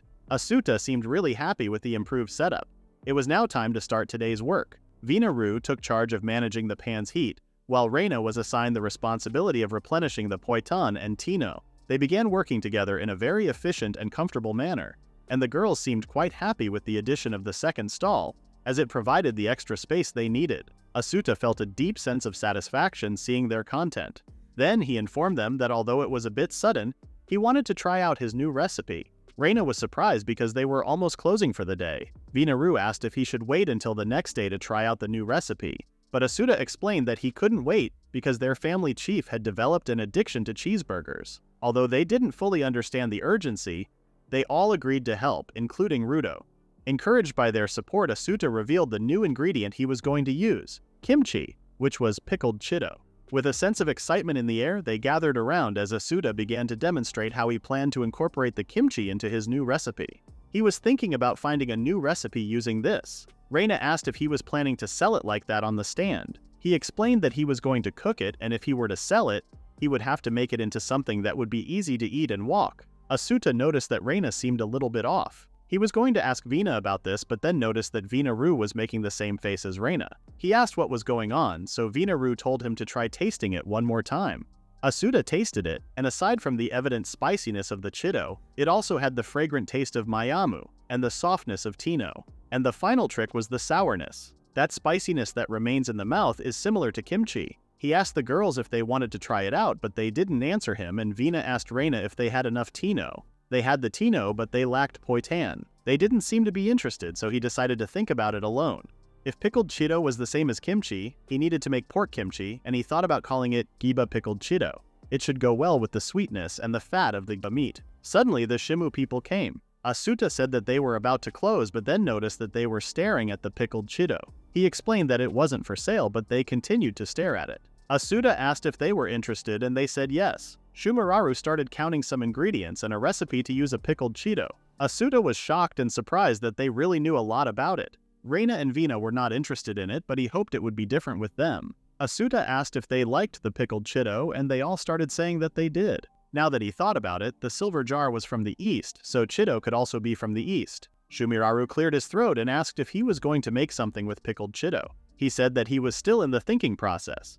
Shumiraru stated that there was somewhere selling pickled Cheeto, a delicious one.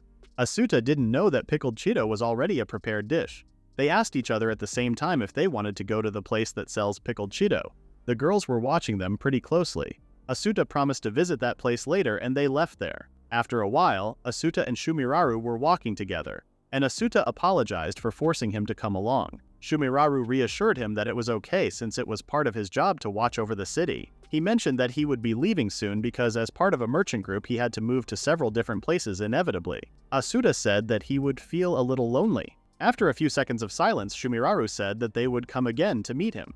In that case, Asuta promised to do his best to find a new recipe. When their conversation ended, they were at the door of the place that sells pickled Cheeto. They entered the place, and Asuta said he had something to ask the man running it. The man saw them and recognized Shumiraru, asking if he had come for business alone this time. Shumiraru explained that Asuta wanted to sell a meal featuring Cheeto in the shop. The man said he couldn't agree just because Shumiraru asked him to, and inquired about Asuta's identity. Asuta apologized for not introducing himself earlier, and introduced himself as the chef at a food stall, mentioning that he had once bought pickled Cheeto from this very shop. The man then remembered the transaction and asked what this was about. Asuta explained that he believed his new meal, which used Cheeto, would sell far better here, in a place frequented by people who already enjoyed pickled Cheeto. The man agreed, but didn't understand why he should take the risk. Asuta proposed submitting the meals for the man's judgment to see if they could be sold at his inn. The man was fine with that, but still asked how Asuta planned to execute it. Asuta replied that if the man didn't mind lending him his kitchen, he could prepare the meal right away. After considering it for a while, the man accepted and led them to the kitchen. Asuta felt the need to apologize for being a bother, but the man reassured him, expressing confidence in his abilities and noting that Asuta had even come prepared. Asuta mentioned that there was a particular meal he really wanted to make using pickled Cheeto. The owner understood and told Asuta he could use anything he needed from the kitchen. Asuta thanked him and immediately began cooking. After a while, the new dish was ready to be served. Asuta handed the food to the owner to try, and Shumiraru, intrigued, asked to try it as well. Asuta prepared a portion for him too, and they tasted it simultaneously. Both of them ate the dish and remarked that the meat's fat and the pickled Cheeto complemented each other beautifully, with the spicy aftertaste being particularly pleasant. The owner mentioned he could eat it all day long. Asuta was thrilled that they both liked it, feeling a great sense of accomplishment. He said that it would surely become a popular dish if served at the inn. Hearing this, Asuta wanted to borrow one of his pots. It was a small one, but he said that the first one was supposed to be a taste test, and now he asked if they would like to prepare it together. Shumiraru stated that he could only eat it, but it was fine with Asuta. He started cooking while describing what he was doing. He started with making the soup stock. He was boiling the Cheeto, which was a waste for them. He then told them to add anything they wanted to eat, and if it was possible, they should add something that was not too strong in flavor, something like aria. They prepared it and then sat on the table, ready to eat. The man didn't feel like this was a taste test. Asuta agreed, saying that eating out of the same pot with the others was always something special. They started eating, and the man said that this was definitely something he would like his customers to experience. It was a good chance to make them enjoy a lot of different combinations of food with pickled Cheeto. He stated that he would like to serve both his meals in his inn. Asuta was so satisfied with this visit. Since it was possible now, he wanted to enjoy a pot with Aifa too. Asuta went home, and upon entering he called out that he had something he wanted her to taste test today. However, she didn't seem to be home. Deciding to start cooking while he waited, he was confident that she would gladly taste test his new dish for him. Aifa eventually came in, but she seemed a little off. Asuta noticed her unusual expression and asked why she was making that face. Aifa asked what was rotting in there, to which Asuta responded that nothing was rotting. She told him not to lie to her, insisting that something in the kitchen had a strong odor. Asuta, slightly upset, explained that it was their ingredients for tonight's dinner. He reassured her that although the smell was strong, it was just the pickled Cheeto he planned to use in his new recipe. She didn't seem to believe him, so Asuta elaborated further. Upon hearing about the Cheeto pot, Aifa's expression turned even more peculiar. Asuta asked what was wrong, and she said she would be frank. As their firekeeper, she knew he was a fine cook, but to her, pickled Cheeto smelled like rotten food. Seeing Aifa's reaction, Asuta now understood why Vina and Reina had reacted similarly. He explained that it wasn't the smell of rot but the smell of fermentation. Although it gave the same sour feeling, it was fundamentally different. Aifa asked how it was different, and Asuta replied that humans often decide what is good or bad for them based on their own convenience, justifying how good or nutritious something can be. However, he didn't care about that at all. What he wanted to convey was that the cheese he was putting on the Giba burger was also a fermentation product. She asked if it was something amazing with a firm face, and Asuta confirmed her. However, even after finishing the food, Aifa was still unsure. She asked if he was sure it was something edible, and Asuta told her to trust him. Aifa got her first bite, and she seemed bothered by how the spicy taste felt in her mouth. She asked what he made her eat. Asuta apologized and said that he just wanted to make her try it and didn't think about her preferences. Aifa's eyes teared up because of how spicy the food was, but she continued to eat it even though it hurt. Asuta said that she didn't have to force herself to eat, but she said that she wanted to eat it even though each bite hurts and makes her cry. It made her want to eat more. After finishing the whole plate, Asuta asked if she wanted a refill, and she did. She continued to eat it while in pain. Asuta decided to change the taste a little. He said that he would add cheese to it. He added the cheese and made her taste it again. It was hot, but it seemed like the taste was better now. Asuta also tried it, and even though it was hot and they couldn't speak because of the burn, they continued to eat it. The next day, Asuta went to the stall and told Vina and Reina what happened at the inn. They seemed relieved that Cheeto was not being sold here. But Vina said that she was going to miss the people from the silver jar as they often came all together. Speak of the devil, they were here at the stall, gathered their bags, and ready to leave the city. Shumararu said that they were leaving and that's why they came to bid farewell. He opened his hoodie for the first time and promised to be back to visit him. With that, they left, and Asuta knew he should come up with the new recipes for their next encounter. In the next chapter, we see a scene from when Vina first wanted to work with Asuta. They were worried that they wouldn't have enough firekeepers, but Vina told them to not worry as they still had Reina with them. They were relying on her, and Reina was happy to be able to help them. While working at the stall, Reina was watching Vina cooking with full confidence, and she started comparing herself to Vina. When Vina asked Reina for the boiled giba, Vina-ru noticed that something was wrong with her and she asked. She said it was nothing, but it didn't seem like nothing based on her facial expression. Vina insisted on her, and she eventually asked if she could let her work the pot too. However, before Vina answered her question, Asuta asked Vina to prepare the meat for the cooked mayamu. He also asked Reina-ru to get out of the poitan, but then noticed that she was acting differently. At the end of the day, they went to Asuta's house and then said goodbye. While walking home, Rudo commented that it was pretty frightening when big sister Reina remained silent like that. Vina said that she was like this from time to time like anyone. When they arrived at their house, they noticed that the fire was still on in the kitchen. Rudo left that to them, and Vina and Reina went to give it a look, and the women wanted their help a little. Some of them wanted to hear what they cooked with Asuta from Vina-ru, and they wished to cook under Asuta's guidance too. Reina felt discriminated against, and she felt like no one in here and at the stall needed her. Remy-ru came and told her that she was making a funny face. This was the last drop for Reina, and she suddenly slapped herself in the face. Remy-ru got so scared, but Reina thanked her. She said that she thought she could become like Vina-ru if she went to the stall too, like getting acknowledged by everyone just like her. Remy said that Reina was not Vina. Reina said that even if she got praised here after she left, even if she left herself to help at the stall in the city, she couldn't clear this feeling. The truth was that she didn't want to become like her, she wanted her to acknowledge her. Remy-ru was sure Reina had gone nuts. Reina laughed and said that she was glad Remy was always the same. She had an idea and wanted Remy-ru's help. She wanted to use some of the ingredients in the food storage. She said that she wanted to learn more about cooking too. The woman next to her didn't seem to understand what she was saying because the dinner was already way better by following Asuta's teachings, which was more than enough. Reina wanted to try stuff out too, but she told her to stop right there. She said that she couldn't match Asuta because from his way of cooking to everything else, he just had his own way. Hearing this, Reina made the same face again. The woman asked if she wanted to be able to cook by herself too. She told her to be careful to not waste ingredients and gave her the key. They went to the food storage and Reina started picking some ingredients. Remy-ru asked if she was not going to make the boom and whoosh, and she said that it was something like that. She didn't want to use new ingredients or do anything fancy, she just wanted to stick to the usual and do it her own way. The food storage door opened and it was Rudo. She asked what he was doing here this late, but he was the one who should ask this. However, seeing Reina's glare, Rudo gave up and decided to tell her. He said that he often woke up hungry and when he was hunting he got some rations of dried meat, but right now, he doesn't get anything. Furthermore, he had to deal with all the heavy work. When Reina asked for more, he said that Asuta was always telling him he would let him have test samples in addition to the food he gave him, but he had never gotten any. Apparently he was tired of this situation. In short, Reina understood that he just wanted to get revenge on Asuta. Rudo did not say that, but she ignored him and told him that he could join her as her ally, and they would get acknowledged by Big Sis Vina and Asuta. Rudo did not understand her at all, and asked Remy if she did, but she did not seem to understand her either. Reina didn't care about what they had been saying about her, and decided to start now. To sum up to this point, Rudo got involved even though he had a bad feeling about all of this.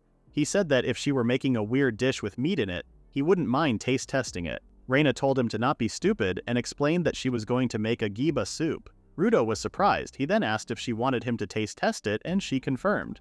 He said that there was nothing to taste about giba soup because they eat soup every day. Reina stated that this was such a stupid thing to say. She explained that it was precisely because it was their everyday meal. More than something delicious they could only eat from time to time, she wanted to make what they eat all the time tastier.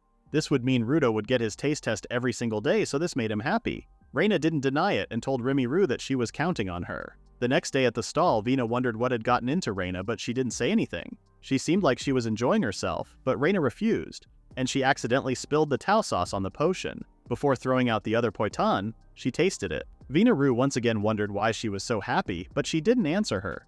When the stall was closed for the day, Reina went home and started her meeting. She told Rudo that she noticed something on the stall today, which was the tau sauce. Rudo knew that was the sauce Asuta started using recently at the stall. Reina realized that tau sauce goes well with poitan. Rudo said that they were selling giba meat simmered in tau sauce on top of a poitan, so this was not new information. Reina once again laughed at Rudo, saying that he didn't understand anything. She said that there should be a way to make the soup better by just adding the tau sauce to it, and if the soup gets better, so will the poitan, which means soup would be tastier. Rimuru suggested pouring some tau sauce and they would be done, but what was important was the process. She thought about it while looking at Vina's cooking, and even with the same ingredients, if the process changes, the taste would change too. She wanted to start with preparing the giba meat. She cut it into different shapes and prepared the stoves with different power. It was Rimi's time to shine now. They started cooking together, and after a while, it was the tasting time. Rudo came and saw 4 bowls of soup on the table. Reina told them to not forget to compare them. Now it was time to see how great they were. The next day, Vina-ru noticed that Reina had been tired for the past few days. Rudo was about to confess that they were trying to make a new soup at night, but then stopped himself. However, Reina told Vina that she wanted her to taste test something before dinner today. Vina was surprised and wondered why she didn't ask Asuta instead of her. Reina thought about that too and asked if they both could come. Asuta smiled and decided to close early today. At the Ru family's kitchen, Reina served the soup to Vina and Asuta and wanted them to tell her their honest feelings. They were surprised to see the giba soup they always made, but didn't say anything. They started eating, and Asuta immediately noticed the color and flavor. She added tau sauce, but she didn't stop at that. There was more fragrance to it. He asked if she used cooked meat. Reina was more focused on what Vina-ru was going to say, and Vina smiled at her, saying that she was amazing and it was delicious. She was proud of her little sister. Reina finally felt relieved and started explaining that she just did it like her. She always seasoned the simmered meat only once she got it out, and she put rock salt on it, then dipped it in the water, and only after did she put it on a low flame. Vina suggested she tell everyone about this because it would make dinner better. Asuta also praised her. He hoped to continue working together, but he did notice that she had a little bit of attitude. In the next chapter, Gazuran team is in Asuta and Aifa's house, and he has a request for Asuta.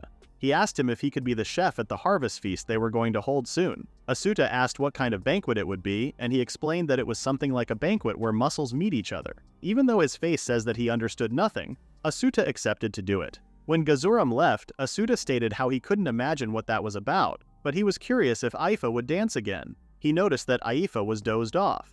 He called her name and said that he was asking her about the harvest feast. After a second of silence, Aifa explained that there would be a contest of strength between hunters at the banquet. "As soon as you take your opponent to the ground, you win," said Aifa. Asuta wondered why he didn't explain it that way. Aifa said that it had nothing to do with her. Asuta commented that she seemed depressed, but she didn't reply. He told her that he was going to make her a new dish with meat, however.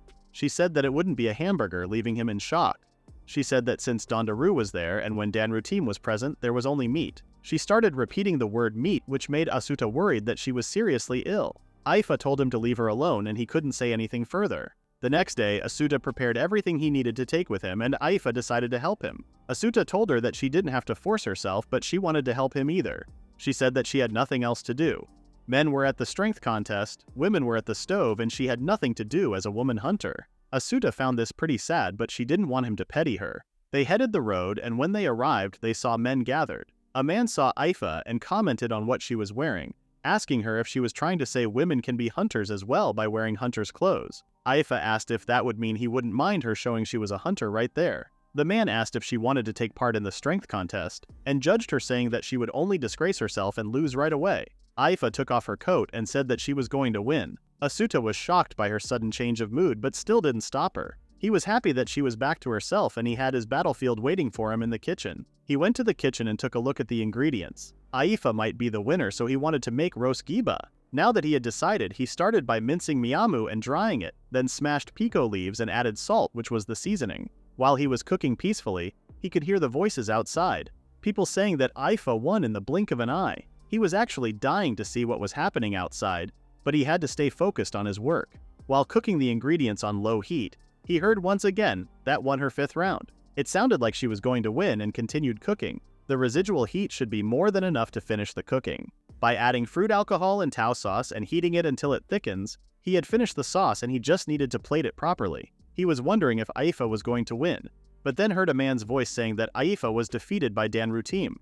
Aifa went to Asuta's kitchen and informed him hesitantly that even though she did her best, she lost. Asuta asked why she came to tell him, and she said that she had shown him a pathetic part of herself. Asuta was surprised because he didn't know she would think like that. He asked if she really cared about that. He taught her how to high-five and said that now it was time for the firekeeper of the A family to do his best. Even though Aifa seemed impressed, she told him that he was acting way too cool for a firekeeper. Outside, Dondaru was announced as the winner as expected. Danru team came and told Asuta that he got 2nd place, which means Aifa was the 3rd winner. To answer Danru team's curious looks, Asuta started explaining the menu for today. Dondaru asked if that was really meat. He said that it was. They tasted it, and Dondaru found it amazing, saying that he never stopped amazing him. Asuta thanked him, and Donda gave him his necklace. In the next scene, Asuta dreams about a memory of him asking about sugar water to his grandmother.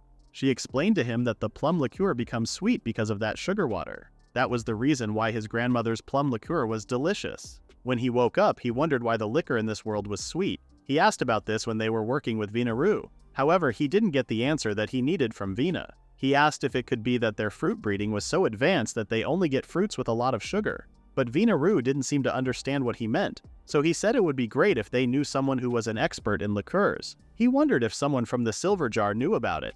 It was possible, but they already left the city, so they wondered if they knew anyone who could be an expert in that. Asuta had one guy in his mind, which was Kamua. Vinaru asked what was wrong, and he said that he just needed to stop by somewhere. He went to Kamua's place, and while knocking on the door, he said that there was something he wanted to ask of him and he had brought some presents with him. Asuta first noticed Raid's emotionless face and then something on the desk, which was Kamua. Asuta wondered what had gotten into him, and he said that they were trying to kill him with work. Raid said that Kamua was almost at his limit and then asked if he could have the things that he brought. Asuta handed the presents to him while Kamua was still crying about his work. To cheer him up, Raid showed the presents that Asuta brought. Now he was crying of happiness. Raid said that he would bring something to drink with them as well, and teased him if the water that he used to clean the Totosu would be okay for him. Kamua called him cruel and wanted liquor to drink. Raid left the room and Asuta commented how he looked tired. Kamua said that he was more tired than he was. Raid served him the food and the liqueur, and Kamua started eating like he hadn't been eating for a year. He finished everything in a second and drank the whole liqueur bottle. Asuta asked if that was okay, and Raid said that it was. He asked what Asuta wanted to talk about, and Asuta asked why the liquor was sweet, and if it would be that the fruits that they were using were super sweet or something else. Kamua simply responded that they were using sugar. Asuta was stunned. Kamua said that it was sweet because they were putting sugar in it, and that sweetness was perfect to blow off fatigue. Asuta asked where the sugar came from, and they were buying it from the merchants. He added that since it was only used for liqueurs, there was no more than one shop selling it. Asuta got the answer he needed. Kamua looked happy with his sweet liqueur now. Asuta said that he wouldn't be able to work like that. But Raid was okay because for him, Kamua was useless no matter what. It was great that he got a break. Asuta went home. He learned something important today. He wanted to use liqueur to cook something, but even though he uses it quite often, he can't think of anything. When he was stuck like that, he should just cook something he wanted to eat. He thought about what to eat for a while and decided that he wanted to eat nikujaga, which was a traditional meat and potato stew. When Aifa came back, he told her that he wanted to make nikujaga, but she didn't know what it was. He said that the most important things were liquor and sauce. Nikujaga is a meal that contains thinly sliced onions, soy sauce, a little sugar, and konjac and pork meat or beef meat. Aifa asked if that was tastier than a Giba teriyaki cheeseburger. Asuta didn't expect her to say that. Aifa asked if there was tau sauce in the Giba teriyaki cheeseburger. At work, Asuta still wanted to make nikujaga. Vina asked what had gotten into her, and he said that he wanted to buy new ingredients before going home. The day ended, and they went to buy some ingredients. He wondered which ingredients would be closer to potatoes. He noticed something that he had never used and decided to see if he could try cooking it. Someone was behind Asuta, and it was Rudo-ru, waiting excitedly. He asked if he was going to use chachi. Asuta confirmed him and brought 20 chachi. Rudo decided to carry it. They went home, and Rudo followed Asuta. Asuta was puzzled, so he said that he would taste testing. He thanked him.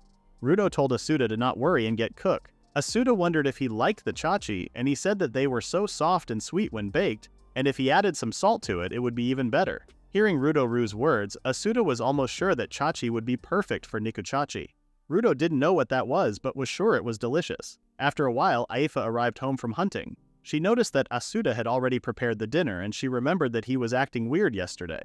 She entered the house only to see Asuta cooking while Rudo-ru was walking around in the house with a chachi in his hands. She asked what they were doing. Asuta said that he was trying to make the nikujaga he told her about yesterday with chachi and Rudo would taste test it. Aifa didn't say anything and he continued cooking. The meat was ready and it was time for Arya. After that, he added the peeled chachi to it. Meanwhile, Aifa was taking off her coat. Rudo-ru wondered if they should add more chachi. Asuta was confused and stated that it would not be better.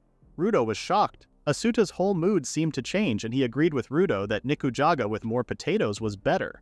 Rudo said that there was no reason to doubt. The more chachi the better. Asuta eventually listened to him and decided to add more chachi. With a perfect balance between the sweetness of the liqueur and the tau sauce and simmer chachi, the nikuchi was done. He served it to Rudo-ru and they started eating. Rudo-ru commented that it was delicious and Asuta agreed. Asuta then asked Aifa if she wanted to try it and she said yes. She looked at the plate and didn't see any meat in it. Asuta said that it was inside the chachi which confused her, but she still ate it and they ended their day with this meal. In this scene, Asuta had gathered a group of women for an open-air cooking class. As he prepared to begin, he couldn't help but reflect on how he ended up in this situation. It all started when Vina noticed Reina looking down a bit and asked what was wrong. Reina explained that she had been teaching the women assigned to stove duty how to cook, but it was starting to wear her out. Vina complimented Reina, saying her cooking during stove duty was always especially delicious, and that everyone wanted to know her secrets. Reina admitted she was overjoyed by their interest, which motivated her to give it her all despite the exhaustion. Overhearing their conversation, Asuta offered to help. Reina initially declined but then asked if he could teach the stove duty women from other families instead. And so, with some help from the RUU family, a cooking class was organized for anyone eager to learn. Asuta, however, was uncertain about whether it was right for him to take on this role. His thoughts were interrupted when he noticed a nervous little girl in the crowd. She looked uneasy, so he approached her to check if she was okay. As soon as he called out to her, the girl panicked. Trying to keep his tone gentle, Asuta asked for her name. But his efforts to calm her down only seemed to make things worse, and she bolted away, crying. Quickly stopping her, he reassured her that he wasn't scared and repeated his question. She hesitated before softly saying her name, Turuden. Asuta tried to make her feel at ease, but once again she panicked and ran off. The cooking class began, and Asuta taught the women how to make hamburgers. The first step was grinding the meat, and to his surprise, many of them seemed quite skilled. Curious about Turuden, he glanced over and was stunned to see her working with the precision of a seasoned chef. He approached her and asked if she had experience, though it seemed unlikely. Still, her skills didn't look like those of a beginner either. It was almost as if she were a professional. When she finished chopping the meat, she noticed Asuta watching her. He complimented her on how finely she ground it, but she didn't seem confident in her abilities. Sensing her hesitation, Asuta reassured her not to worry. Meanwhile, some of the other women appeared a bit annoyed that he had focused only on Turuden. Realizing his mistake, Asuta quickly apologized and checked on their progress as well. Next, it was time to shape the hamburger patties. Using a small makeshift stove, Asuta explained they would prepare smaller steaks to ensure even cooking. He demonstrated how to divide the ground meat into palm-sized portions, then passed each piece back and forth between his hands to shape it. He stressed the importance of squeezing out any trapped air to avoid cracks while cooking. The women eagerly began shaping their patties, and once again, Turuden stood out, focusing intently on every detail. The women were initially surprised to learn they weren't supposed to simply roll the patties into balls. Shaping them evenly proved to be a real challenge, and one of them called out to Asuta, saying her patty kept falling apart. Asuta explained that they needed to melt the fat from the giba meat slightly for it to bind properly. Even as he gave advice, he couldn't help but feel torn. He was eager to observe Tsurudin's technique. While the group seemed fairly comfortable with the process so far, this step was proven trickier than expected, and even Tsurudin might struggle. Determined to see how she handled it, Asuta gave the women some extra tips to help with shaping the patties, then quickly made his way over to Tsurudin. When he reached her, he asked if she was managing okay. Her uneasy expression made him think she was finding this step particularly challenging. But to his surprise, Tsurudin had already shaped her patties. Not only was she fast, but the shapes were impressively precise. Asuta praised her for her speed and skill, but Tsurudin seemed puzzled by his reaction. She thought he was saying that since she finished quickly, she would have time to fix it. Asuta clarified that he just meant that she finished so fast, and he was genuinely impressed. Plus, it was so neatly done, and it would be a shame to remake it. She wasn't satisfied with his answer and showed one, saying this one was a little off and she could do better. Asuta told her that it was amazing on her first try, but she asked if it mattered if it was the first time or not. Asuta was surprised at first, but then answered that as she gained experience, she gradually got better. She then asked if it mattered to the people eating whether the cook had experience or not. Asuta couldn't respond because they asked if they should start cooking it already. As the cooking began, the women seemed pleased with their results, enjoying the sizzle and aroma of the meat as it cooked. Tsurudin quietly started on her own, working with a calm focus. Asuta decided not to interrupt her, unsure if his compliments would be welcome. But then he noticed a shift in her expression, a subtle but undeniable joy. Her timing was impeccable, ensuring the juices didn't escape too soon and the insides were perfectly cooked. Asuta asked how she felt after making Hamburg steak. Tsurudin turned to him, her face lighting up. "It's fun," she said simply. Finally, it was time for the test. Tsurudin's hamburger steak was not only delicious but also crafted with genuine care for the people who would eat it. Watching her, Asuta realized something profound. Tsurudin wasn't just talented, she was a chef at heart. In the next scene, Vina and Asuta are walking down the street, and Vina smells something. It was citrus fruit. She got really excited and started dragging Asuta to show him. That is the fruit that makes you more attractive if you eat it. The fruit's name was seal fruit, and the seller asked if she wanted to buy some. Asuta didn't know anything about this fruit and started to examine it. While he was looking at the fruit, Vina circled him in excitement. He couldn't say no to her and asked how many they should buy. After that, Rudo Aruyu and Reina left there to head back first. Vina sent them off and told Asut that he would be imposing. She asked why he had a worried face. Asuta said that if it was just the two of them, he was worried the taste testing would be biased. Though really, he didn't want Aifa to see him alone with Vina Rau. Vina Rau agreed with him and suggested calling Reina. Asuta immediately started running away to find someone who could help. When he stopped in the middle of his way, he realized that he wasn't sure if anyone would actually help. While he was thinking about this, he saw Tsurudin working. He was so excited to see her, but she didn't seem really happy, so she started running away, and Asuta started chasing her. He apologized for scaring her and explained that he wanted to talk about cooking while chasing the girl. Tsurudin stopped and she seemed interested. He brought her home and explained to Vina Aru that she agreed to help him figure out a dish using the seal fruit. They introduced themselves to each other, and then Asuta started cooking. He started off by cutting the seal fruit. Even the smell of it impressed the girls. Vina asked Tsurudin if she would like to taste a little. Asuta cut the fruit for them and handed it over to Vina. Before eating, Vina Rau was sure this fruit would make her even more irresistible. They started eating it and Vina found the taste bold. It was more like a lemon than an orange for Asuta. Tsurudin was waiting for him to give her some too. Asuta gave some and she started eating. Her reaction was different than the other two. Vina asked if she was okay and she said that it was an interesting flavor. When she finally swallowed it, she wanted to speak for a moment. Asuta started to worry because she seemed pale. She said that she couldn't feel her tongue, which she assumed she couldn't help like this. She then said she should go home for today, but Asuta stopped her. When she was about to open the door, the woman of the house arrived. Tsurudin apologized to her, but Aifa told her to not. Her focus was on Asuta, as she asked what he was doing with the scariest voice. Before Asuta could find his voice and talk, Tsurudin thought she was a bother and ran away again. Even Aifa was confused by Tsurudin's moves. Vina Rau, who couldn't say anything for the past 5 minutes, felt the need to fix this situation somehow. She said that if she could make something quick right now, it would have to be seal wine.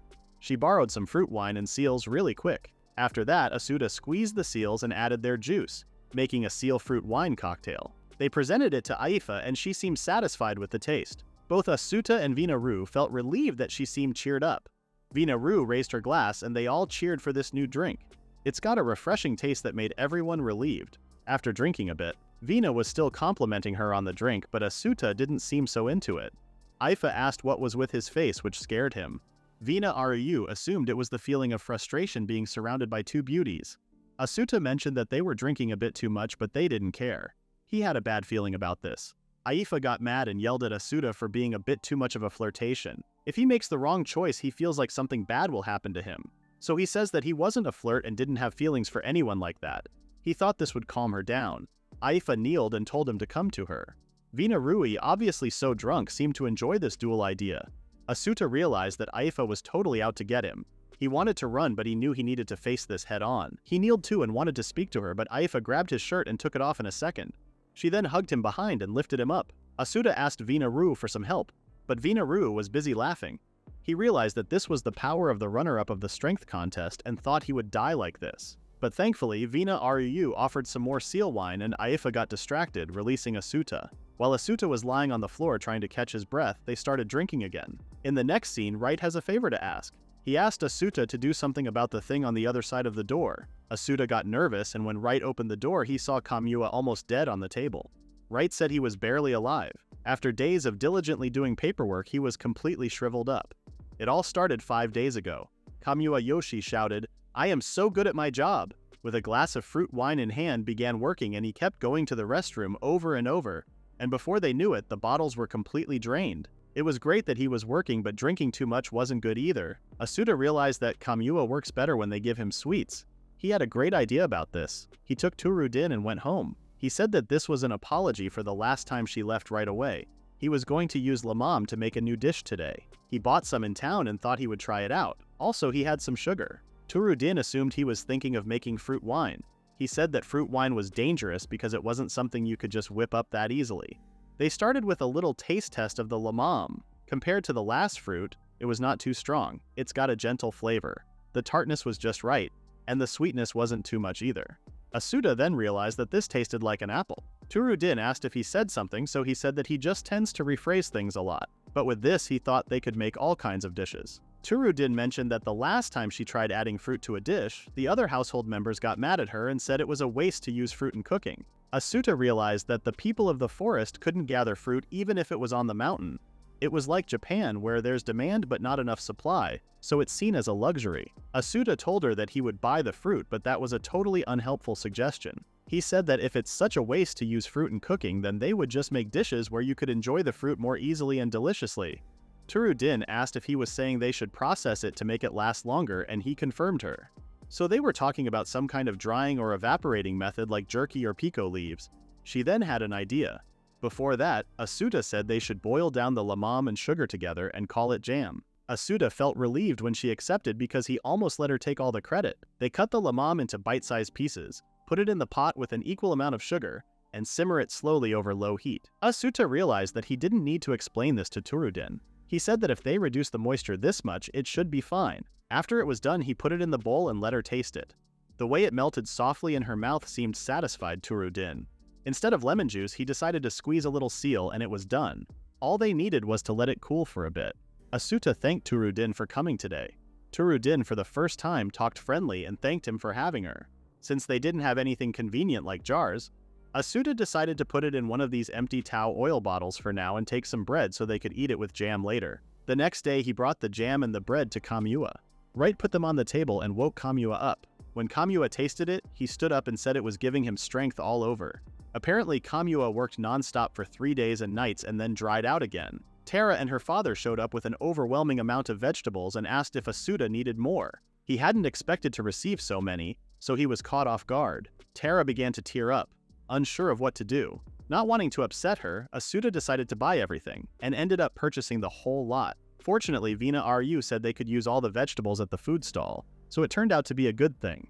Rudo Ryu mentioned they also had chachi, though not all of it was being used at the stall. That gave Asuta an idea. He decided to create a side menu.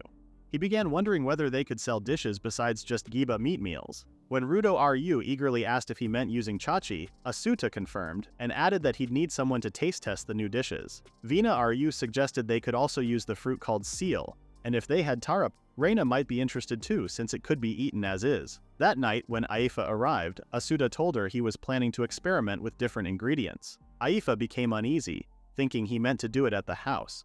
She wasn't comfortable letting women who weren't family members inside.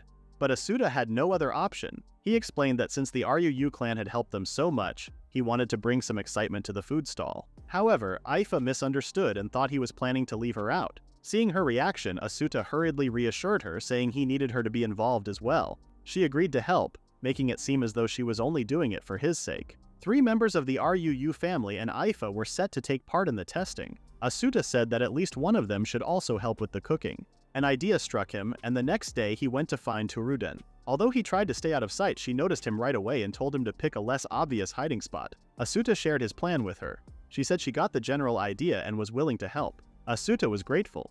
She then came up with an idea of her own and said she'd bring some ingredients too. Asuta told her it wasn't necessary, but she insisted. There was something she wanted to try. With that, she excused herself and went home. Now that he had gathered a solid team, Asuta felt relieved. He just had to make sure the ingredients and supplies were all ready. The next day, he gathered everything he had, and things looked promising. They managed to piece together a simple stove, which worked well enough. The table wasn't great, but it would do. Asuta hoped everyone would arrive soon. Tsuruden was the first to show up. She apologized for being late and brought Kimyusu eggs. They were pricey, but not used very often. Then Rudo Aryu arrived bringing more chachi, even though they probably didn't need any more. He said it didn't matter how much they used. Vina brought seal fruits and Reina came with fruit wine. Asuta gratefully thanked them all. Suddenly, Aifa told everyone to be quiet. She said something was hiding in the bushes. Rudo Aryu asked if it was a giba, but Aifa said it looked more slender. They decided to go check together, ready to strike if necessary. But it turned out to be Kamua Yoshu. Asuta asked how he had found out about the gathering. Kamua hesitated to explain but said he'd brought Letten oil with him, considering the effort he'd made. Asuta admitted he didn't know what that was. Vina explained that Letten oil was a rare and costly vegetable oil, and so 5 challengers and 2 warriors had gathered. Asuta began to worry whether everything was going to be okay, but Tsuruden reassured him, saying it was actually a good thing. He could get a variety of opinions from different people. She then asked if it was all right to use the ingredients they had. He said yes, and added that the seasonings had already been sorted out. Asuta decided to make a dish using tino, which was a type of cabbage, while Tsuruden chose to cook with tarapa. She asked if she could use several different ingredients, and he told her to go ahead, as long as it didn't take too long to prepare. With that, they got started. Both of them began cooking their dishes with care and attention. Vina observed that they were making heavy use of the stove. It didn't take them so long to finish cooking and preparing the food. They were so quick that the girls were surprised by their speed. Asuta explained that the shredded tino was tossed with a small amount of mayamu, onion, Letten, olive oil. Then he seasoned it with rock salt and tau sauce. He called this meal yakitsuki tino. In Tsuruden's meal, she put enough Letten oil to not ruin the flavor of the pico leaves to eat the tarapa and cheese together. They showed them their meal. Vina and Reina found Tsuruden's meal pretty cute. The Letten oil and cheese went well with the refreshing tarapa, and the sourness was just right. It seemed like the RUU sisters were really praising Tsuruden's dish. Rudo was a bit disappointed that he didn't use chachi, but Asuta was confident in it, so he wanted him to give it a try. He tasted it and found it okay, but he said it was lacking something. Aifa just wanted meat. On the other hand, Yoshu was amazed by the taste. Asuta wondered what the difference was. Asuta was already out of the tarapa that she had prepared for him. Next were chachi and kumisu eggs. Asuta wondered what he should do. Tsuruden asked if he wasn't going to do anything, and he said he was thinking for a bit. Tsuruden was confident, and she cooked her meal pretty easily. She steamed and mashed up some chachi, added kumisu egg yolks and Letten oil to give it a smooth texture. Then she seasoned it with rock salt and a few pico leaves. The moment Rudo Aryu heard chachi, he was interested.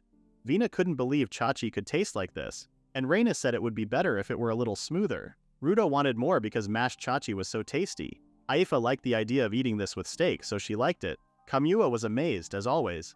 His reactions were so out of the blue that they wondered if he was okay. Aifa decided to leave him for now, as 2 people should be able to handle it. Tsuruden wondered what Asuta was going to make, and he asked if it was okay to use giba meat. Reina thought the point was to make it only with vegetables, but apparently he changed his mind. Kamua backed him up for his idea, saying a chef needs to be resourceful too. Asuta started grilling the giba meat. He used Letten oil, chido fruit, and mayamu. Reina was wondering what chido fruit was, so Vina explained that it was chido from the pickled chido that she didn't like. Aifa was the most exciting one this time because it involved meat. When he was done, he named the dish Giva Sute a la Arabiata. They were confused as to what it was, but Aifa couldn't care less about its name. She started eating it right away and absolutely loved it. Reina prefers tarapa because she didn't like chido. Rudo Aryu prefers the chachi, and Vina agreed. Rudo noticed that Kamua was gone. Reina didn't notice him leaving either. Raid arrived, and he knew that he was selling oil in a place like this. After that, Kamua Yoshu wasn't found for some time. The Sun clan was forced to leave their home after their misdeeds were exposed by the people of the forest. The eldest daughter of the Sun clan, Yamiru-san, was taken in by the Rei clan, but she was bewildered. She had noticed that the other women in the cooking place were quite distant. She approached one of them and told her that she could at least cook. The woman was terrified, so she just ran away from her, and now they had distanced themselves even further. She then turned to another woman, but she was also terrified and took the stuff with her and left the stove. Yamiru didn't understand why they were acting like this, even though she was smiling at them. She thought they probably got startled when she suddenly talked to them. There should be a hierarchy when cooking dinner, and in that case, she decided to go when it was time for laundry. She decided to open up to them and thought that if they could gradually close the distance between their hearts, it would be okay. He heard someone call for Mita, who was also taken in by the Ruu clan, and Yamiru was sure he must be having a hard time. But when she looked at him, the other women were praising how he took down a jibe that huge by himself. They were saying how he made hunting a lot easier. Yamiru was glad for him, but started tearing up because no one would ever talk to her. The women were even whispering normal conversations when Yamiru was around. When they arrived at the river, she started looking at her reflection to practice smiling because she thought that was the problem. The woman who saw her laughing while washing clothes was weirded out. When there was nothing left to wash, she noticed that they still had a lot to wash, so she decided to go help them. With the weird smile she had on her face, she told them to hand the laundry over. The women were flabbergasted and started running away from her, saying they wouldn't let her wash it. She was once again puzzled, wondering what the reason might be for that. When she went home, a woman came and said she had something she needed to do. At the food stall, Asuta and the girls were working as usual. The two-person setup was nice, but Asuta wondered why he was the only one without an assistant. Yamiru arrived and said she was here. Asuta was terrified by her. Reina and Vina were confused as to why she was here. She said the Ruu clan required personnel from the Rei clan before. Despite being a Ruu, they knew nothing. She believed she could be useful here. She said she was looking forward to working with him. She promised herself to do her best. Asuta and the others were obviously shocked. They couldn't believe Yamiru Rei would be assisting with the stalls. As for the Ruu sisters, she thought they would work well together and it wouldn't be a problem. Because of her facial expressions, the girls thought she was staring at them and was pretty nervous. Suddenly, Yamiru started coming at Asuta and looked really closely.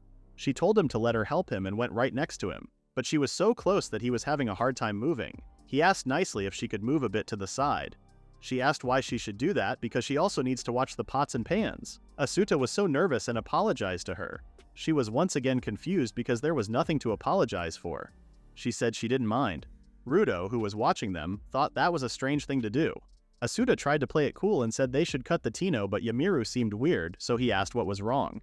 The meat was going into the pot, and there was also meat cut into different shapes in the back. So she figured you could check how the pot was cooking while deciding how to cut the meat. She said okay. She prepared the tino and was ready to cut.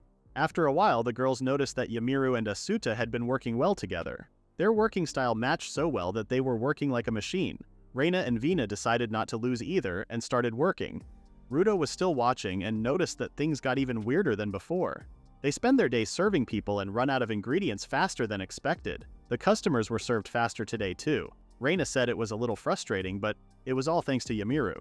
She heard that and asked what it was, but her face gave the wrong message again, and Reina had to ask why she was glaring at her. She said she had said something about her earlier. Reina repeated that she was just thanking her for today and didn't want to repeat it again. Yamiru suddenly seemed angry and asked if it was really thanks to her. Reina uneasily confirmed her and she unexpectedly smiled, thanking her. Reina was surprised that she could thank people. Yamiru asked what was so funny about her thanking her. She said since she is a beautiful woman, she might just say it with a normal smile because it would be a waste otherwise. Yamiru seemed confused, so they showed her how to smile and not look like a creep. She tried to imitate them, but it looked even weirder. They started chuckling. In the next scene, Asuta went to borrow the man's stall again. The stall owner was a grumpy man and said his sales of kimyusu dishes weren't good. But his giba dishes seemed to be selling well. Asuta didn't expect him to say something like that. He said he would think of a new dish for kimyusu. He said he would just wait and hope for the best. He said he could count on him, and he would make sure to cook it well. However, whatever he tried, the meal was still crispy and slippery. Aifa noticed that he bought kimyusu meat again. He explained that he thought he would use it in cooking for a bit. She asked if they were having kimyusu for dinner, and he said yes. She didn't really mind having it because meat was meat for her, so she was looking forward to it. Asuta appreciates her enthusiasm. He made about 3 dishes. One was braised kimyusu in tarapa sauce. The other one was kimyusu teriyaki. The last one was grilled kimyusu seasoned with pico leaves and rock salt. Aifa was a little bit disappointed that he wasn't going with Giba this time. He said Kimyusu was less fatty, and if it's seasoned similarly to Giba, it was kind of lacking. Aifa suggested adding more fat. He hadn't thought about this option and had an idea all of a sudden. He decided to make carriage, which is fried chicken. Aifa was puzzled, so he said they were going to fry the meat in oil. He said frying was when you coat the meat in flour and then put it in heated oil. Aifa was still confused, so he noticed that there was no such thing as fried food in this world. But he really wanted to eat carriage. Aifa asked if it was really that good. He said he suddenly had an irresistible craving for it. In the next scene, he went to the stall owner again and said he wanted to make carriage. The man had his expectations, but this was definitely unexpected. He asked what he meant, and the owner said he couldn't make carriage if he didn't have ingredients for it, so it was meaningless. Asuta disagreed and said if he had the ingredients, he could make it, then he would be able to eat it. The man asked if it was really that good. He said it was, and that's why he really needed the ingredients. The man wasn't sure what the ingredients were, but he had someone in mind who could figure it out. That person used to be a court chef. Their name was Mikkel. He asked if he could meet this person.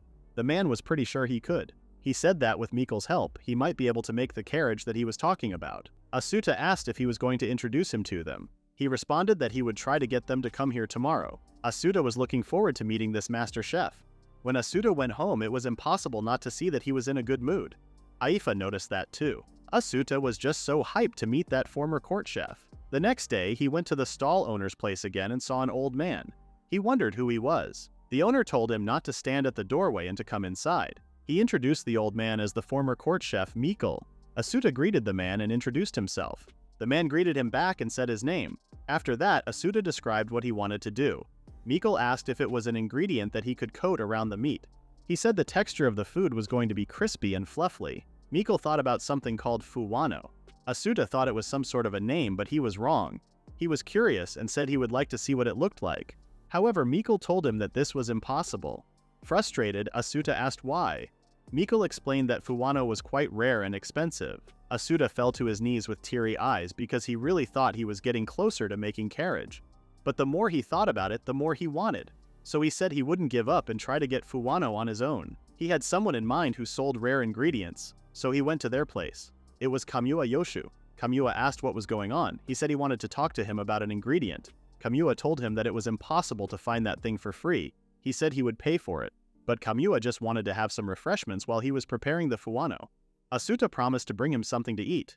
With that, they had the agreement. He promised to take care of fuwano. As Kamua requested, Asuta brought 5 orders of giba dishes and he did that for a whole week. At the end of the 7th day, he asked how fuwano was. Thankfully, Kamua managed to find it. The moment he received fuwano, he brought it to the stall owner's place. The man said it was pretty fluffy. The owner called Mikkel and he arrived a while later. Mikkel's reaction to fuwano was the same as the owner, so Asuta thought it might be like a popular meme between them. The owner told him that the kimyusu meat was at the back of the kitchen. With that, it was time to make carriage. When he went to the kitchen, Mikkel and the owner of the stalls were standing right behind him, and he felt extraordinary pressure. However, this was all so they could eat carriage. He dipped the meat to the eggs and then the fuwano, and he started frying them in the oil. The first try wasn't really a success, it was sticky and dry. He added egg and oil for the seasoning. He decided to try adding more firewood. The second try looked fluffier compared to the other, and it wasn't as dry as before. But it was still not good. After a few more tries, they agreed that it was fluffy, no longer dry but crunchy. And when Asuta tried, he confirmed that this was definitely a delicious carriage. And so the struggle for carriage had finally ended, or at least it was supposed to be. Yumiru heard that carriage was very popular at Kimyusu's tail inn. She also heard that Asuta came up with it. Asuta thought that was a good thing, but her face was intimidating again, so he asked if she would like to try it. He promised to make some for everyone after closing the stand. When they closed the stall, Asuta went and did some carriage for everyone just as he promised. The girls seemed pretty interested. Vina couldn't wait for it to get a little bit colder and ate it while it was still hot. But both Reina and Vina liked how it tasted. Reina noticed that Yumiru was frozen, so she asked what was wrong. Yumiru's eyes were teary and she was sweating, so Reina figured she had eaten it while it was still hot. She told her to eat slowly. Vina told Asuta that she couldn't believe Kimyusu meat could be tasty and easily eaten like this. Asuta agreed because he had never thought of fried food like that before. Asuta seemed a little quiet, so Vina asked what was wrong. He said it was nothing. But he had another new idea. It was to make fried food using giba meat. Next up, Asuta was making fried food with giba meat. After all, the stall now had 3 attendants and he wanted to expand the menu. He felt really good about this plan. He then noticed that someone responded to his thoughts. but the girls were all busy with their own work, so he thought it might just be his imagination. He wondered if he was tired, and once again someone said yes. This was a little scary, but at the same time kind of nostalgic for him. In the next scene, Asuta was at home and was cooking. He warned Aifa not to get too close, but it was too late. The oil splashed onto her. He asked if she was okay, and she was just angry that this liquid was attacking her. This time she put her coat in the middle of her and the pot. Asuta told her that she didn't have to go that far, but she was concerned that it might attack again. He explained that if he made fried food at the stall, the risk of accidental exposure might be high, not in a weird way. He thanked her for the useful reference. When the food was ready, Asuta served her Chimuse's fried chicken, but she was still considering it as the thing that attacked her. They prepared the plates and started eating them. Aifa seemed to like the chicken so much that she tried to eat it all at once. Asuta warned her, but it was too late. Her mouth was burning. Once again, Aifa failed against the fried chicken. Asuta told her to just eat it slowly, and she would be fine. Freshly fried was indeed delicious, but the same thing wouldn't happen if he sold it at the stall, so Asuta was worried. Not everyone took their time eating, so it was unlikely. He thanked Aifa. There was room for thought in both the preparation and sales of the giba meat and giba cutlets. Aifa wondered if he didn't get attacked, and he said he didn't. She seemed upset that she was weak. Asuta panicked and told her that he was hit by the oil too, so she was not weak. The next day, Asuta brought some giba cutlets to Tara and told her to give his regards to her father. He watched her walk away and taste the food because it would be terrible if such a small child got burned. Yumiru asked him what he was standing there for and told him to do something better if he had time to be worried. Asuta was confused, so Yumiru panicked that she had said something wrong. But when he thanked her, she felt better even though she didn't know what she was thanked. Asuta thought Yumiru was right. There was a lot he could do depending on preparation and how you eat it. Seeing her give a response was also unusual, so he thanked her again. But apparently she didn't say anything. Asuta wondered if there was an animal that made a yes sound and looked around. Once again, he heard someone say yes and turned his back to see who it was. Everyone from Shim was there. Shumiraru greeted Asuta. Asuta asked if they had been in town since yesterday, and they confirmed it. He was glad that the voices he was hearing were not his imagination. He welcomed them again with a big smile on his face.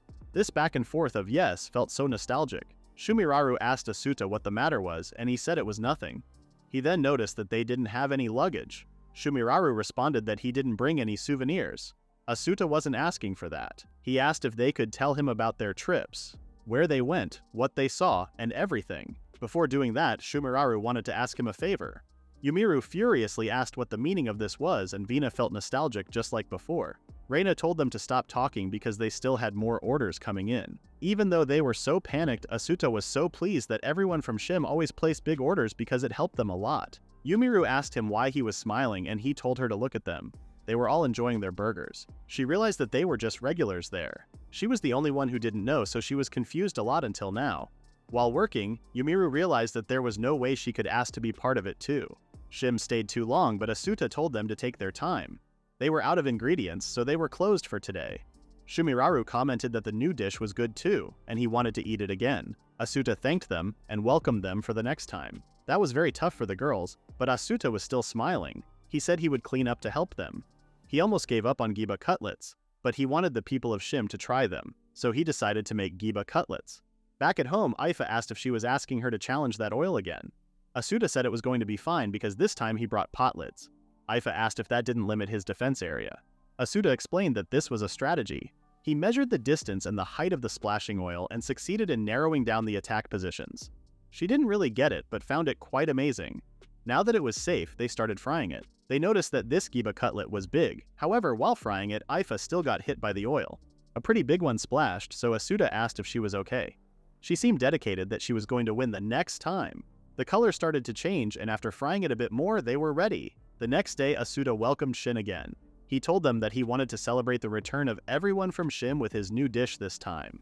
Shumiraru seemed puzzled after Asuta said he wanted to celebrate their return. Asuta explained that he would serve a new dish to everyone who had always supported him. The other members of Shim began whispering to one another, and then they all nodded. They looked genuinely delighted if that's possible. Now that it was settled, when the sun began to set today, Asuta was planning to invite them, but Yumiru stopped him. She seemed upset that he was deciding this on his own. He apologized and told her that she didn't need to stay after work, she could just go home. However, she misunderstood him and assumed he was saying she was quite the nuisance to him. Seeing her terrifying face, Asuta started sweating for fear of making her angry. He tried to explain to her, but thankfully the girls joined the conversation and suggested lending a hand as well. After all, they were regulars. Vina Ryu asked Yumiru if they could do that, and she said yes. Even though her face said otherwise, she was actually happy that she had been acknowledged a little. Asuta once again realized that the communication skills in the RUU household were astounding. Asuta hoped they could continue working hard. When it was the end of the ship, SHIM members arrived and saw the place covered up. They were a bit puzzled, but Asuta came out and welcomed them. They could smell a fragrant aroma coming from the tent. Asuta guided them to the table, and there was a huge dish on the table. Shumiraru asked what it was, and Asuta said it was giba cutlets. He thinly sliced the giba meat and dipped it in fuwano and then fried it. Vina-ru said they were popping and jumping so much that it was amusing to watch them cook.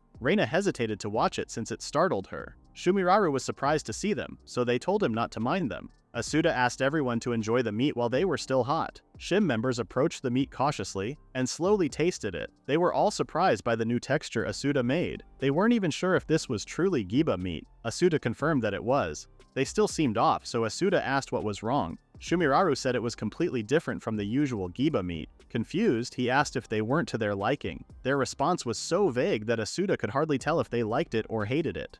But since they all continued eating and they all finished their plates, he assumed they liked it. Their expression was as unreadable as ever, but he was glad they enjoyed it even though they didn't show it much. Shumiraru suddenly startled Asuta and thanked him for today. Asuta said he had fun too. Shumiraru's friend took out a bag and said they wanted to offer a token of thanks if he allowed them. Inside the bag there was a liquid Asuta didn't know. When he asked, Shumiraru said it was kaolin milk.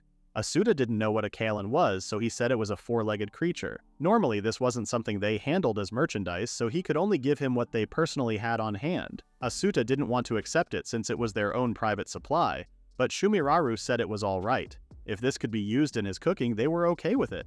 Asuta was shocked, but he was also so happy that they thought of him like that. He accepted the milk gratefully and promised to use it to create a new dish. He thanked them for this very valuable gift. In the next scene, Asuta brought the kaolin milk to Aifa, saying he had received milk. But Aifa's reaction was rather weak. He asked if she disliked milk. She said she didn't dislike it, but if anything, she preferred alcohol. "I see," he said. At night, Aifa went to sleep, but Asuta was still thinking about turning this milk into something. With what he had in hand now, butter sounded promising.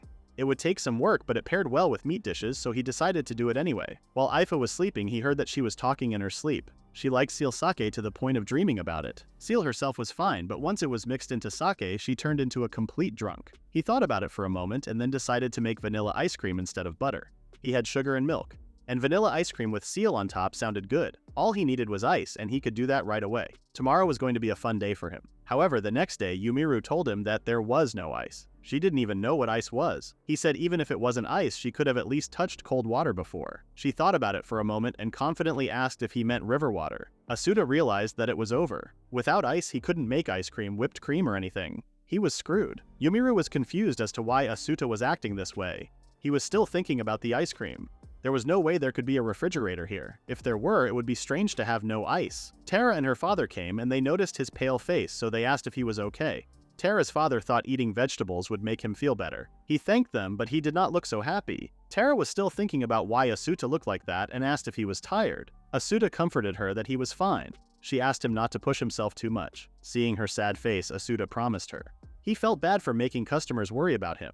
Speaking of tiredness, someone once asked him to fix that with a dish. He thought about fatigue fixed with a dish and had an idea again. He made jam before, and he thought about using the jam with milk. Yumiru asked if he was planning to stand there spacing out or if he was going to work. Seeing her glare, Asuta was sure she was going to kill him if he didn't work. He promised to work properly with full focus. That day he worked as Yumiru asked and went back home. He gathered fruits, sugar, eggs, milk, and fuwan. From these ingredients, there was only one answer. First was jam and then pancakes. But he never made pancakes with fuwano before. It was perfect for frying, but he wasn't sure about the pancake. He looked at the wheat and thought it was pretty coarse. If only he had baking powder, this could be a lot easier. He wanted to assume that fuwano was an all-purpose flour and decided to try it since he wouldn't know unless he tried. Unfortunately, the pancakes weren't puffing up like they were supposed to. At this rate, instead of pancakes for Aifa, he would be serving her some soggy mess. He decided not to give up too early and consulted with another cook. For delicate dishes like this, there was someone perfectly suited for it. Once again, he went to the place where he found Turidin again, and once again she noticed him immediately.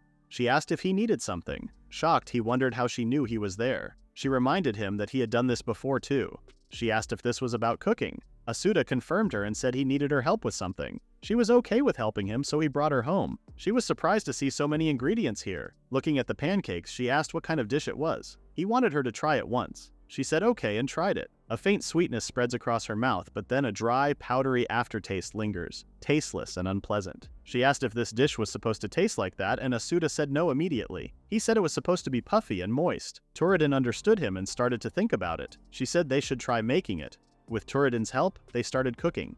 She asked him to lend her 2 burlap sacks. As expected of Tsurumi, she was so efficient. While he focused on making the jam, she was dealing with the pancakes. He wondered if it was okay to leave it all to her, but seeing her so concentrated, he didn't want to get in the way. He decided to watch her quietly. After she finished the prototype, it was puffing for sure. They decided to taste a little and cut the pancake.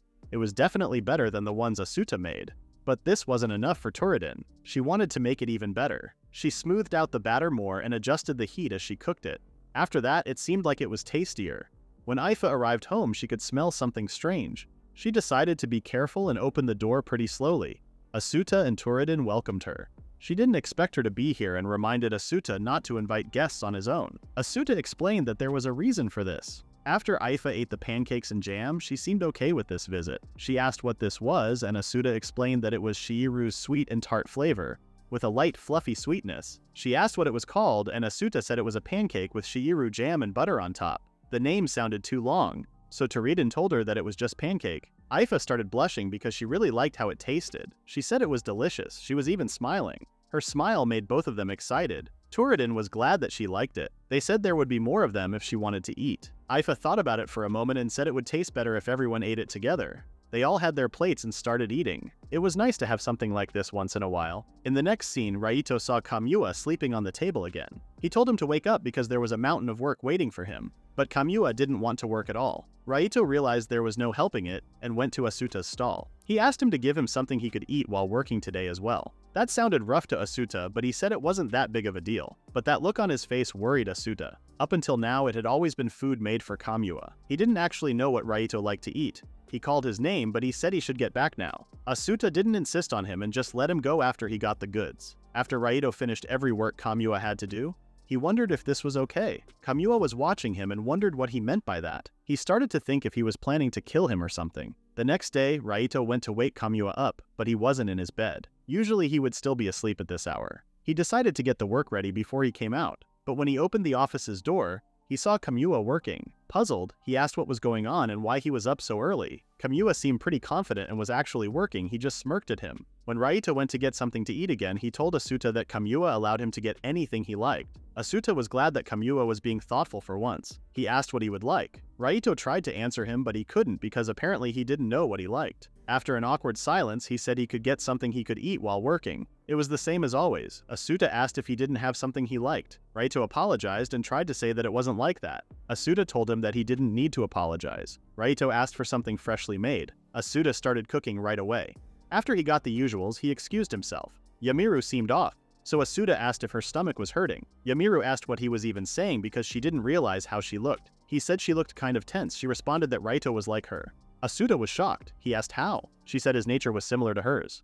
Asuta was more shocked now. He asked how it was similar. She said she wanted to act freely as Mita did. She felt like he restrained himself as she did. Asuta didn't even have a clue that she restrained herself. Yamiru finally noticed his reaction and asked if he was messing with her. He panicked and explained that he was being completely serious. He thought her observation was correct. He just felt like that didn't match her nature at all. Now Yamiru was shocked. Asuta panicked and immediately apologized. She told him to stop fooling around and get back to work. While working, Asuta decided to help Raito act more freely, but he wasn't even sure what freedom means, and he was also not sure if Raito would want that. In the next scene, Kamua finished all the papers in one night and showed Raito with great excitement. Raito didn't seem so happy though. He panicked and asked if that wasn't enough. Raito was confused and asked what he was talking about. Kamua noticed that Raito's mood was getting even worse. He panicked and said he was still halfway through. This time, Kamua went to pick something to eat and he told Asuta that he had finished his work, so he thought he would bring a little gift for Raito. Asuta was taken aback that Kamua actually finished his work. Kamua was confused as to why he was so surprised. Asuta said he always had work on his plate. That was a bit rude, but it was true. He then asked if he wanted to bring a gift for Raito. Kamua confirmed him and said he wanted to buy something he would like. Asuta then asked the big question. Did he really know what Raito liked? He was caught off guard on this one. He started stuttering and said he didn't know. For dinner, Kamua bought everything at the food stall and gave it to Reito. He was watching from behind the door to see which one he would like, but Reito just said it was necessary to buy this much. He had gotten even more grumpy. The next day, Kamua kept working while also trembling in fear that Reito would do something to him. Reito came and asked if he was okay. His work was progressing fine, so he suggested taking a short break. Kamua was shocked and started overthinking everything he said. Taking a break? What does that mean? He decided that the best answer would be to say he didn't want to take a break. Reito explained to him that a little break would be fine, but he insisted that he wanted to keep breathing. Eventually, he convinced him, and this time they both went to Asuta's food stall. It was rare to see them together. Reito explained that work had calmed down for once. Kamua wanted to ask for something to relieve fatigue again, something easy for Reito to eat, but Reito wanted something sweet that Kamua liked. They were both thinking about each other's well-being, and this was the moment Kamua realized this. He told Reito that he was the tired one. Reito was confused and told him that he was weird. Kamua had had enough of him and said the weird one was him for suddenly trying to push him away. Asuta was just standing in the middle of this argument. He told them to wait at the inn for a bit. He had something he wanted to give them once he finished his work. They said okay and went back to the inn. Reito wanted to confirm why he thought he was pushing him away. Kamua said that he had a serious look and said it was really okay as it was. Reito clenched his fist and explained that the as it is part was about being disappointed in himself. Puzzled, Kamua asked what part of him was disappointing. He said he wanted to be like Kamua, just like he helped him back then, so he needed to study more. Kamua was shocked that he was pushing himself and expecting himself to do such hard work just to be able to help him. It was clear that this confession was hard for Reito. He suddenly felt like there was someone outside the door carrying a nice smell. He was right. Asuta was peeking at them. He said he wasn't sure if he should come in. He brought them pancakes and offered them. They both seemed pretty interested. Asuta asked Reito to do his best but not to push himself too hard. Reito's cheeks started turning red and he thanked him. When they tasted the pancakes, they both liked them. In the next scene, Ruru and Vinaru were together. Vinaru wondered where Reina was. She started looking for her and found her on the floor unconscious. They put her in bed and started taking care of her. She had been pushing herself too hard.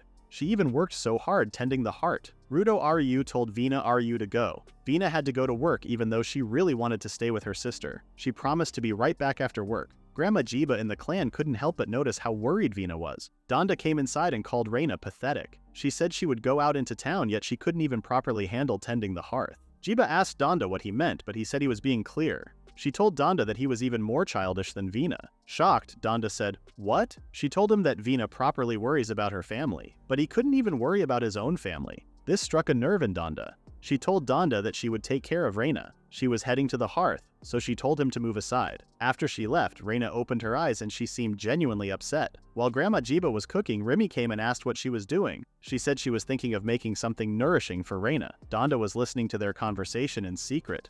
Remy noticed that Reina looked really tired. Jiba confirmed her and said she was really observant. Donda was thinking about what Jiba said about making something nourishing. Meanwhile, Vina Ruu was working.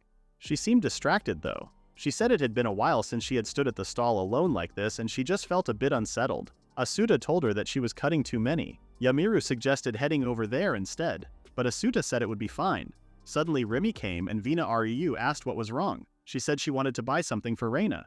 Asuta suggested some fruit. If they stew it until it is soft, it should be easy to eat. Remy thought about it for a moment and decided to buy some. Vina Ruu wasn't sure if Remy would be fine on her own. Yamiru suggested going with her to protect her, but Asuta said she would be fine again. Meanwhile, Vina Ruu was chopping the tino more and more. Once again, Yamiru wanted to help, but Asuta stopped her. As Remy was walking down the street, she heard something, and when she looked, she saw Dondo. He was looking for fruit. He saw some nourishing-looking ones and approached a stall, but the stall owner seemed terrified. He asked the poor woman what the meaning of this was. He was just wondering if he could take this with him, but he figured he should offer something in return. Suddenly, Remy came and asked what he was doing. Donda thought it was obvious, so he asked what she thought he was doing. She responded that he was actually intimidating a person. That's when he realized what he was doing. She said she was going to look for fruit. He stopped her and said he needed to talk to her. Remy decided to guide her father so that he wouldn't get lost. She tried to grab his coat and drag him, but of course Dondo didn't move at all. She asked what was wrong. He asked her to let him walk in front, but she said he would get lost. He wasn't sure, but Remy reminded him that he almost got lost earlier. They started walking around the market and looking around. Dondo felt like his dignity as the head of the family was in danger, since a little girl was dragging him around all she wanted. Remy wondered which fruit Reina would like more. While still thinking about his dignity as the head of the family, he suggested the one on the left, but Remy thought they were both good. She decided to take both of them. without realizing that she was crushing her father's dignity. After she bought them, she said they should hurry back to Reina. He agreed, and they started walking. Meanwhile, Asuta saw Tara looking around. She asked if Remy came this way. He said she was just here a little while ago. Worried, Vina asked why she was looking for her and if something had happened. She said Remy was dragging a really burly man along with her. Vina immediately started crying because she was worried about her. Yamiru said Vina-ru was acting strangely. Asuta decided to head back early today since she was getting worse. Back to the Ryuu clan, Remy and Donda came back with some fruit for Reina. Grandma Jiba thanked Remy and Donda. Donda said he didn't do anything. Remy looked at him, confused, and told Jiba that her father went into town by himself to look for fruit and then he got lost, so she helped him. Her father's dignity as the head of the family was crushed by his own little daughter. Finally, when Vina, Ryuu, and Rudo arrived, she was so glad that Remy made it back safely. Rudo noticed that their father was with Remy, which also means that the burly man Tara was talking about was their father. They all went to Reina's room and she woke up. She saw Jiba, Vina, and Remy. She apologized to Vina for causing trouble, but Vina was just glad that she was okay. She then apologized to the others for making them worry. Remy showed her the fruit plate and the food Jiba made for her. She was surprised and asked if Jiba Granny made this. She said she shredded Giba meat and mashed it so it was easier to eat. This kind of food was easier for her right now. She grabbed a spoon and thanked them. It was delicious. They were glad that she liked it. Remy asked her to have some fruit too. She said she bought it for her. Reina thanked her and then she thanked her father, who was listening to them behind the door. Once again, Dondo said he didn't do anything, but Remy said they bought the fruit together. He said it was because it would be a problem if she stayed bedridden. He told her to hurry up and get better. He could just be honest and say he was worried about her, but that was okay too. They knew that this was how Donda was. Jiba told him that there was nothing to be embarrassed about in showing that his family mattered to him. Donda looked at Reina and agreed with Jiba. He patted Reina's head and told her not to push herself. Everyone was smirking at Donda, but he was confused as to why they were looking at him like that. In the next scene, Aifa asked Asuta if he still couldn't ride a Totos. Confused, he said yes and asked why she asked that. She asked if he would take care of it after bringing the Totos back every day. Asuta hasn't done that. She figured he couldn't even move it around properly. They decided to go outside and teach him how to ride Totos. He grabbed Toto's rope and tried to move it, but it immediately threw him away. Aifa decided to show him how it was done. She easily sat on the animal and said she had an idea. She offered her hand to him and told him to try getting on behind her. He managed to do that at least, and they started riding. It was so high that Asuta felt like he might fall. Aifa told him that it was because his posture was off. She told him to hold on to her. Asuta wasn't sure about touching her belly, but he had to do it. She told him to shift his center of gravity forward like that, but Asuta could only focus on the fact that he was kind of hugging Aifa from behind. She said she was going to have it run a little, so he must hold still. As Toto started running, they took a little trip and went around the forest a bit. When it was over, Aifa asked how it was and if he could ride it alone now. He said he wasn't totally confident, but he would give it a try. Aifa was glad that he was confident. While patting the animal, he said he was thinking of making hamburger steak today. It had been a while since they ate it. Aifa seemed excited. He wanted to do that as a thank you for today too. They went back to their house and he started cooking the meat immediately. Aifa was already thrilled by the smell of meat. She really liked hamburgers. She said his hamburger steak was delicious. Of course she liked it. After a few minutes, Aifa's hamburger steak was ready. It looked delicious and it tasted delicious too. Asuta was glad that she liked it. She wondered if he wasn't going to eat it. He said there was still something else he wanted to make. She wondered what he was thinking. He just wanted to try again. She asked what he was making and then she saw pancakes and shiiru. She thought it was alcohol after all and even asked when he prepared that. He explained that it was shiiru, but what he was using was jam. She seemed surprised. He said that he cooked it down more thoroughly than before. He then poured over the pancake and tada! Pancakes with shiiru jam were ready. It smelled really nice, and when she tasted it, she said it was comforting. That was a good compliment. Still, it was rare for him to serve something that wasn't meat. Since Aifa always helped him, he just wanted to give something back, even a little. Aifa reminded him that he was already part of the Ai family. Asuta was surprised at first, but then agreed that they were family. Aifa then asked if she could drink some shiiru liquor today. She was planning to drink alcohol after all. That is the complete ending of the manga. Thank you for watching.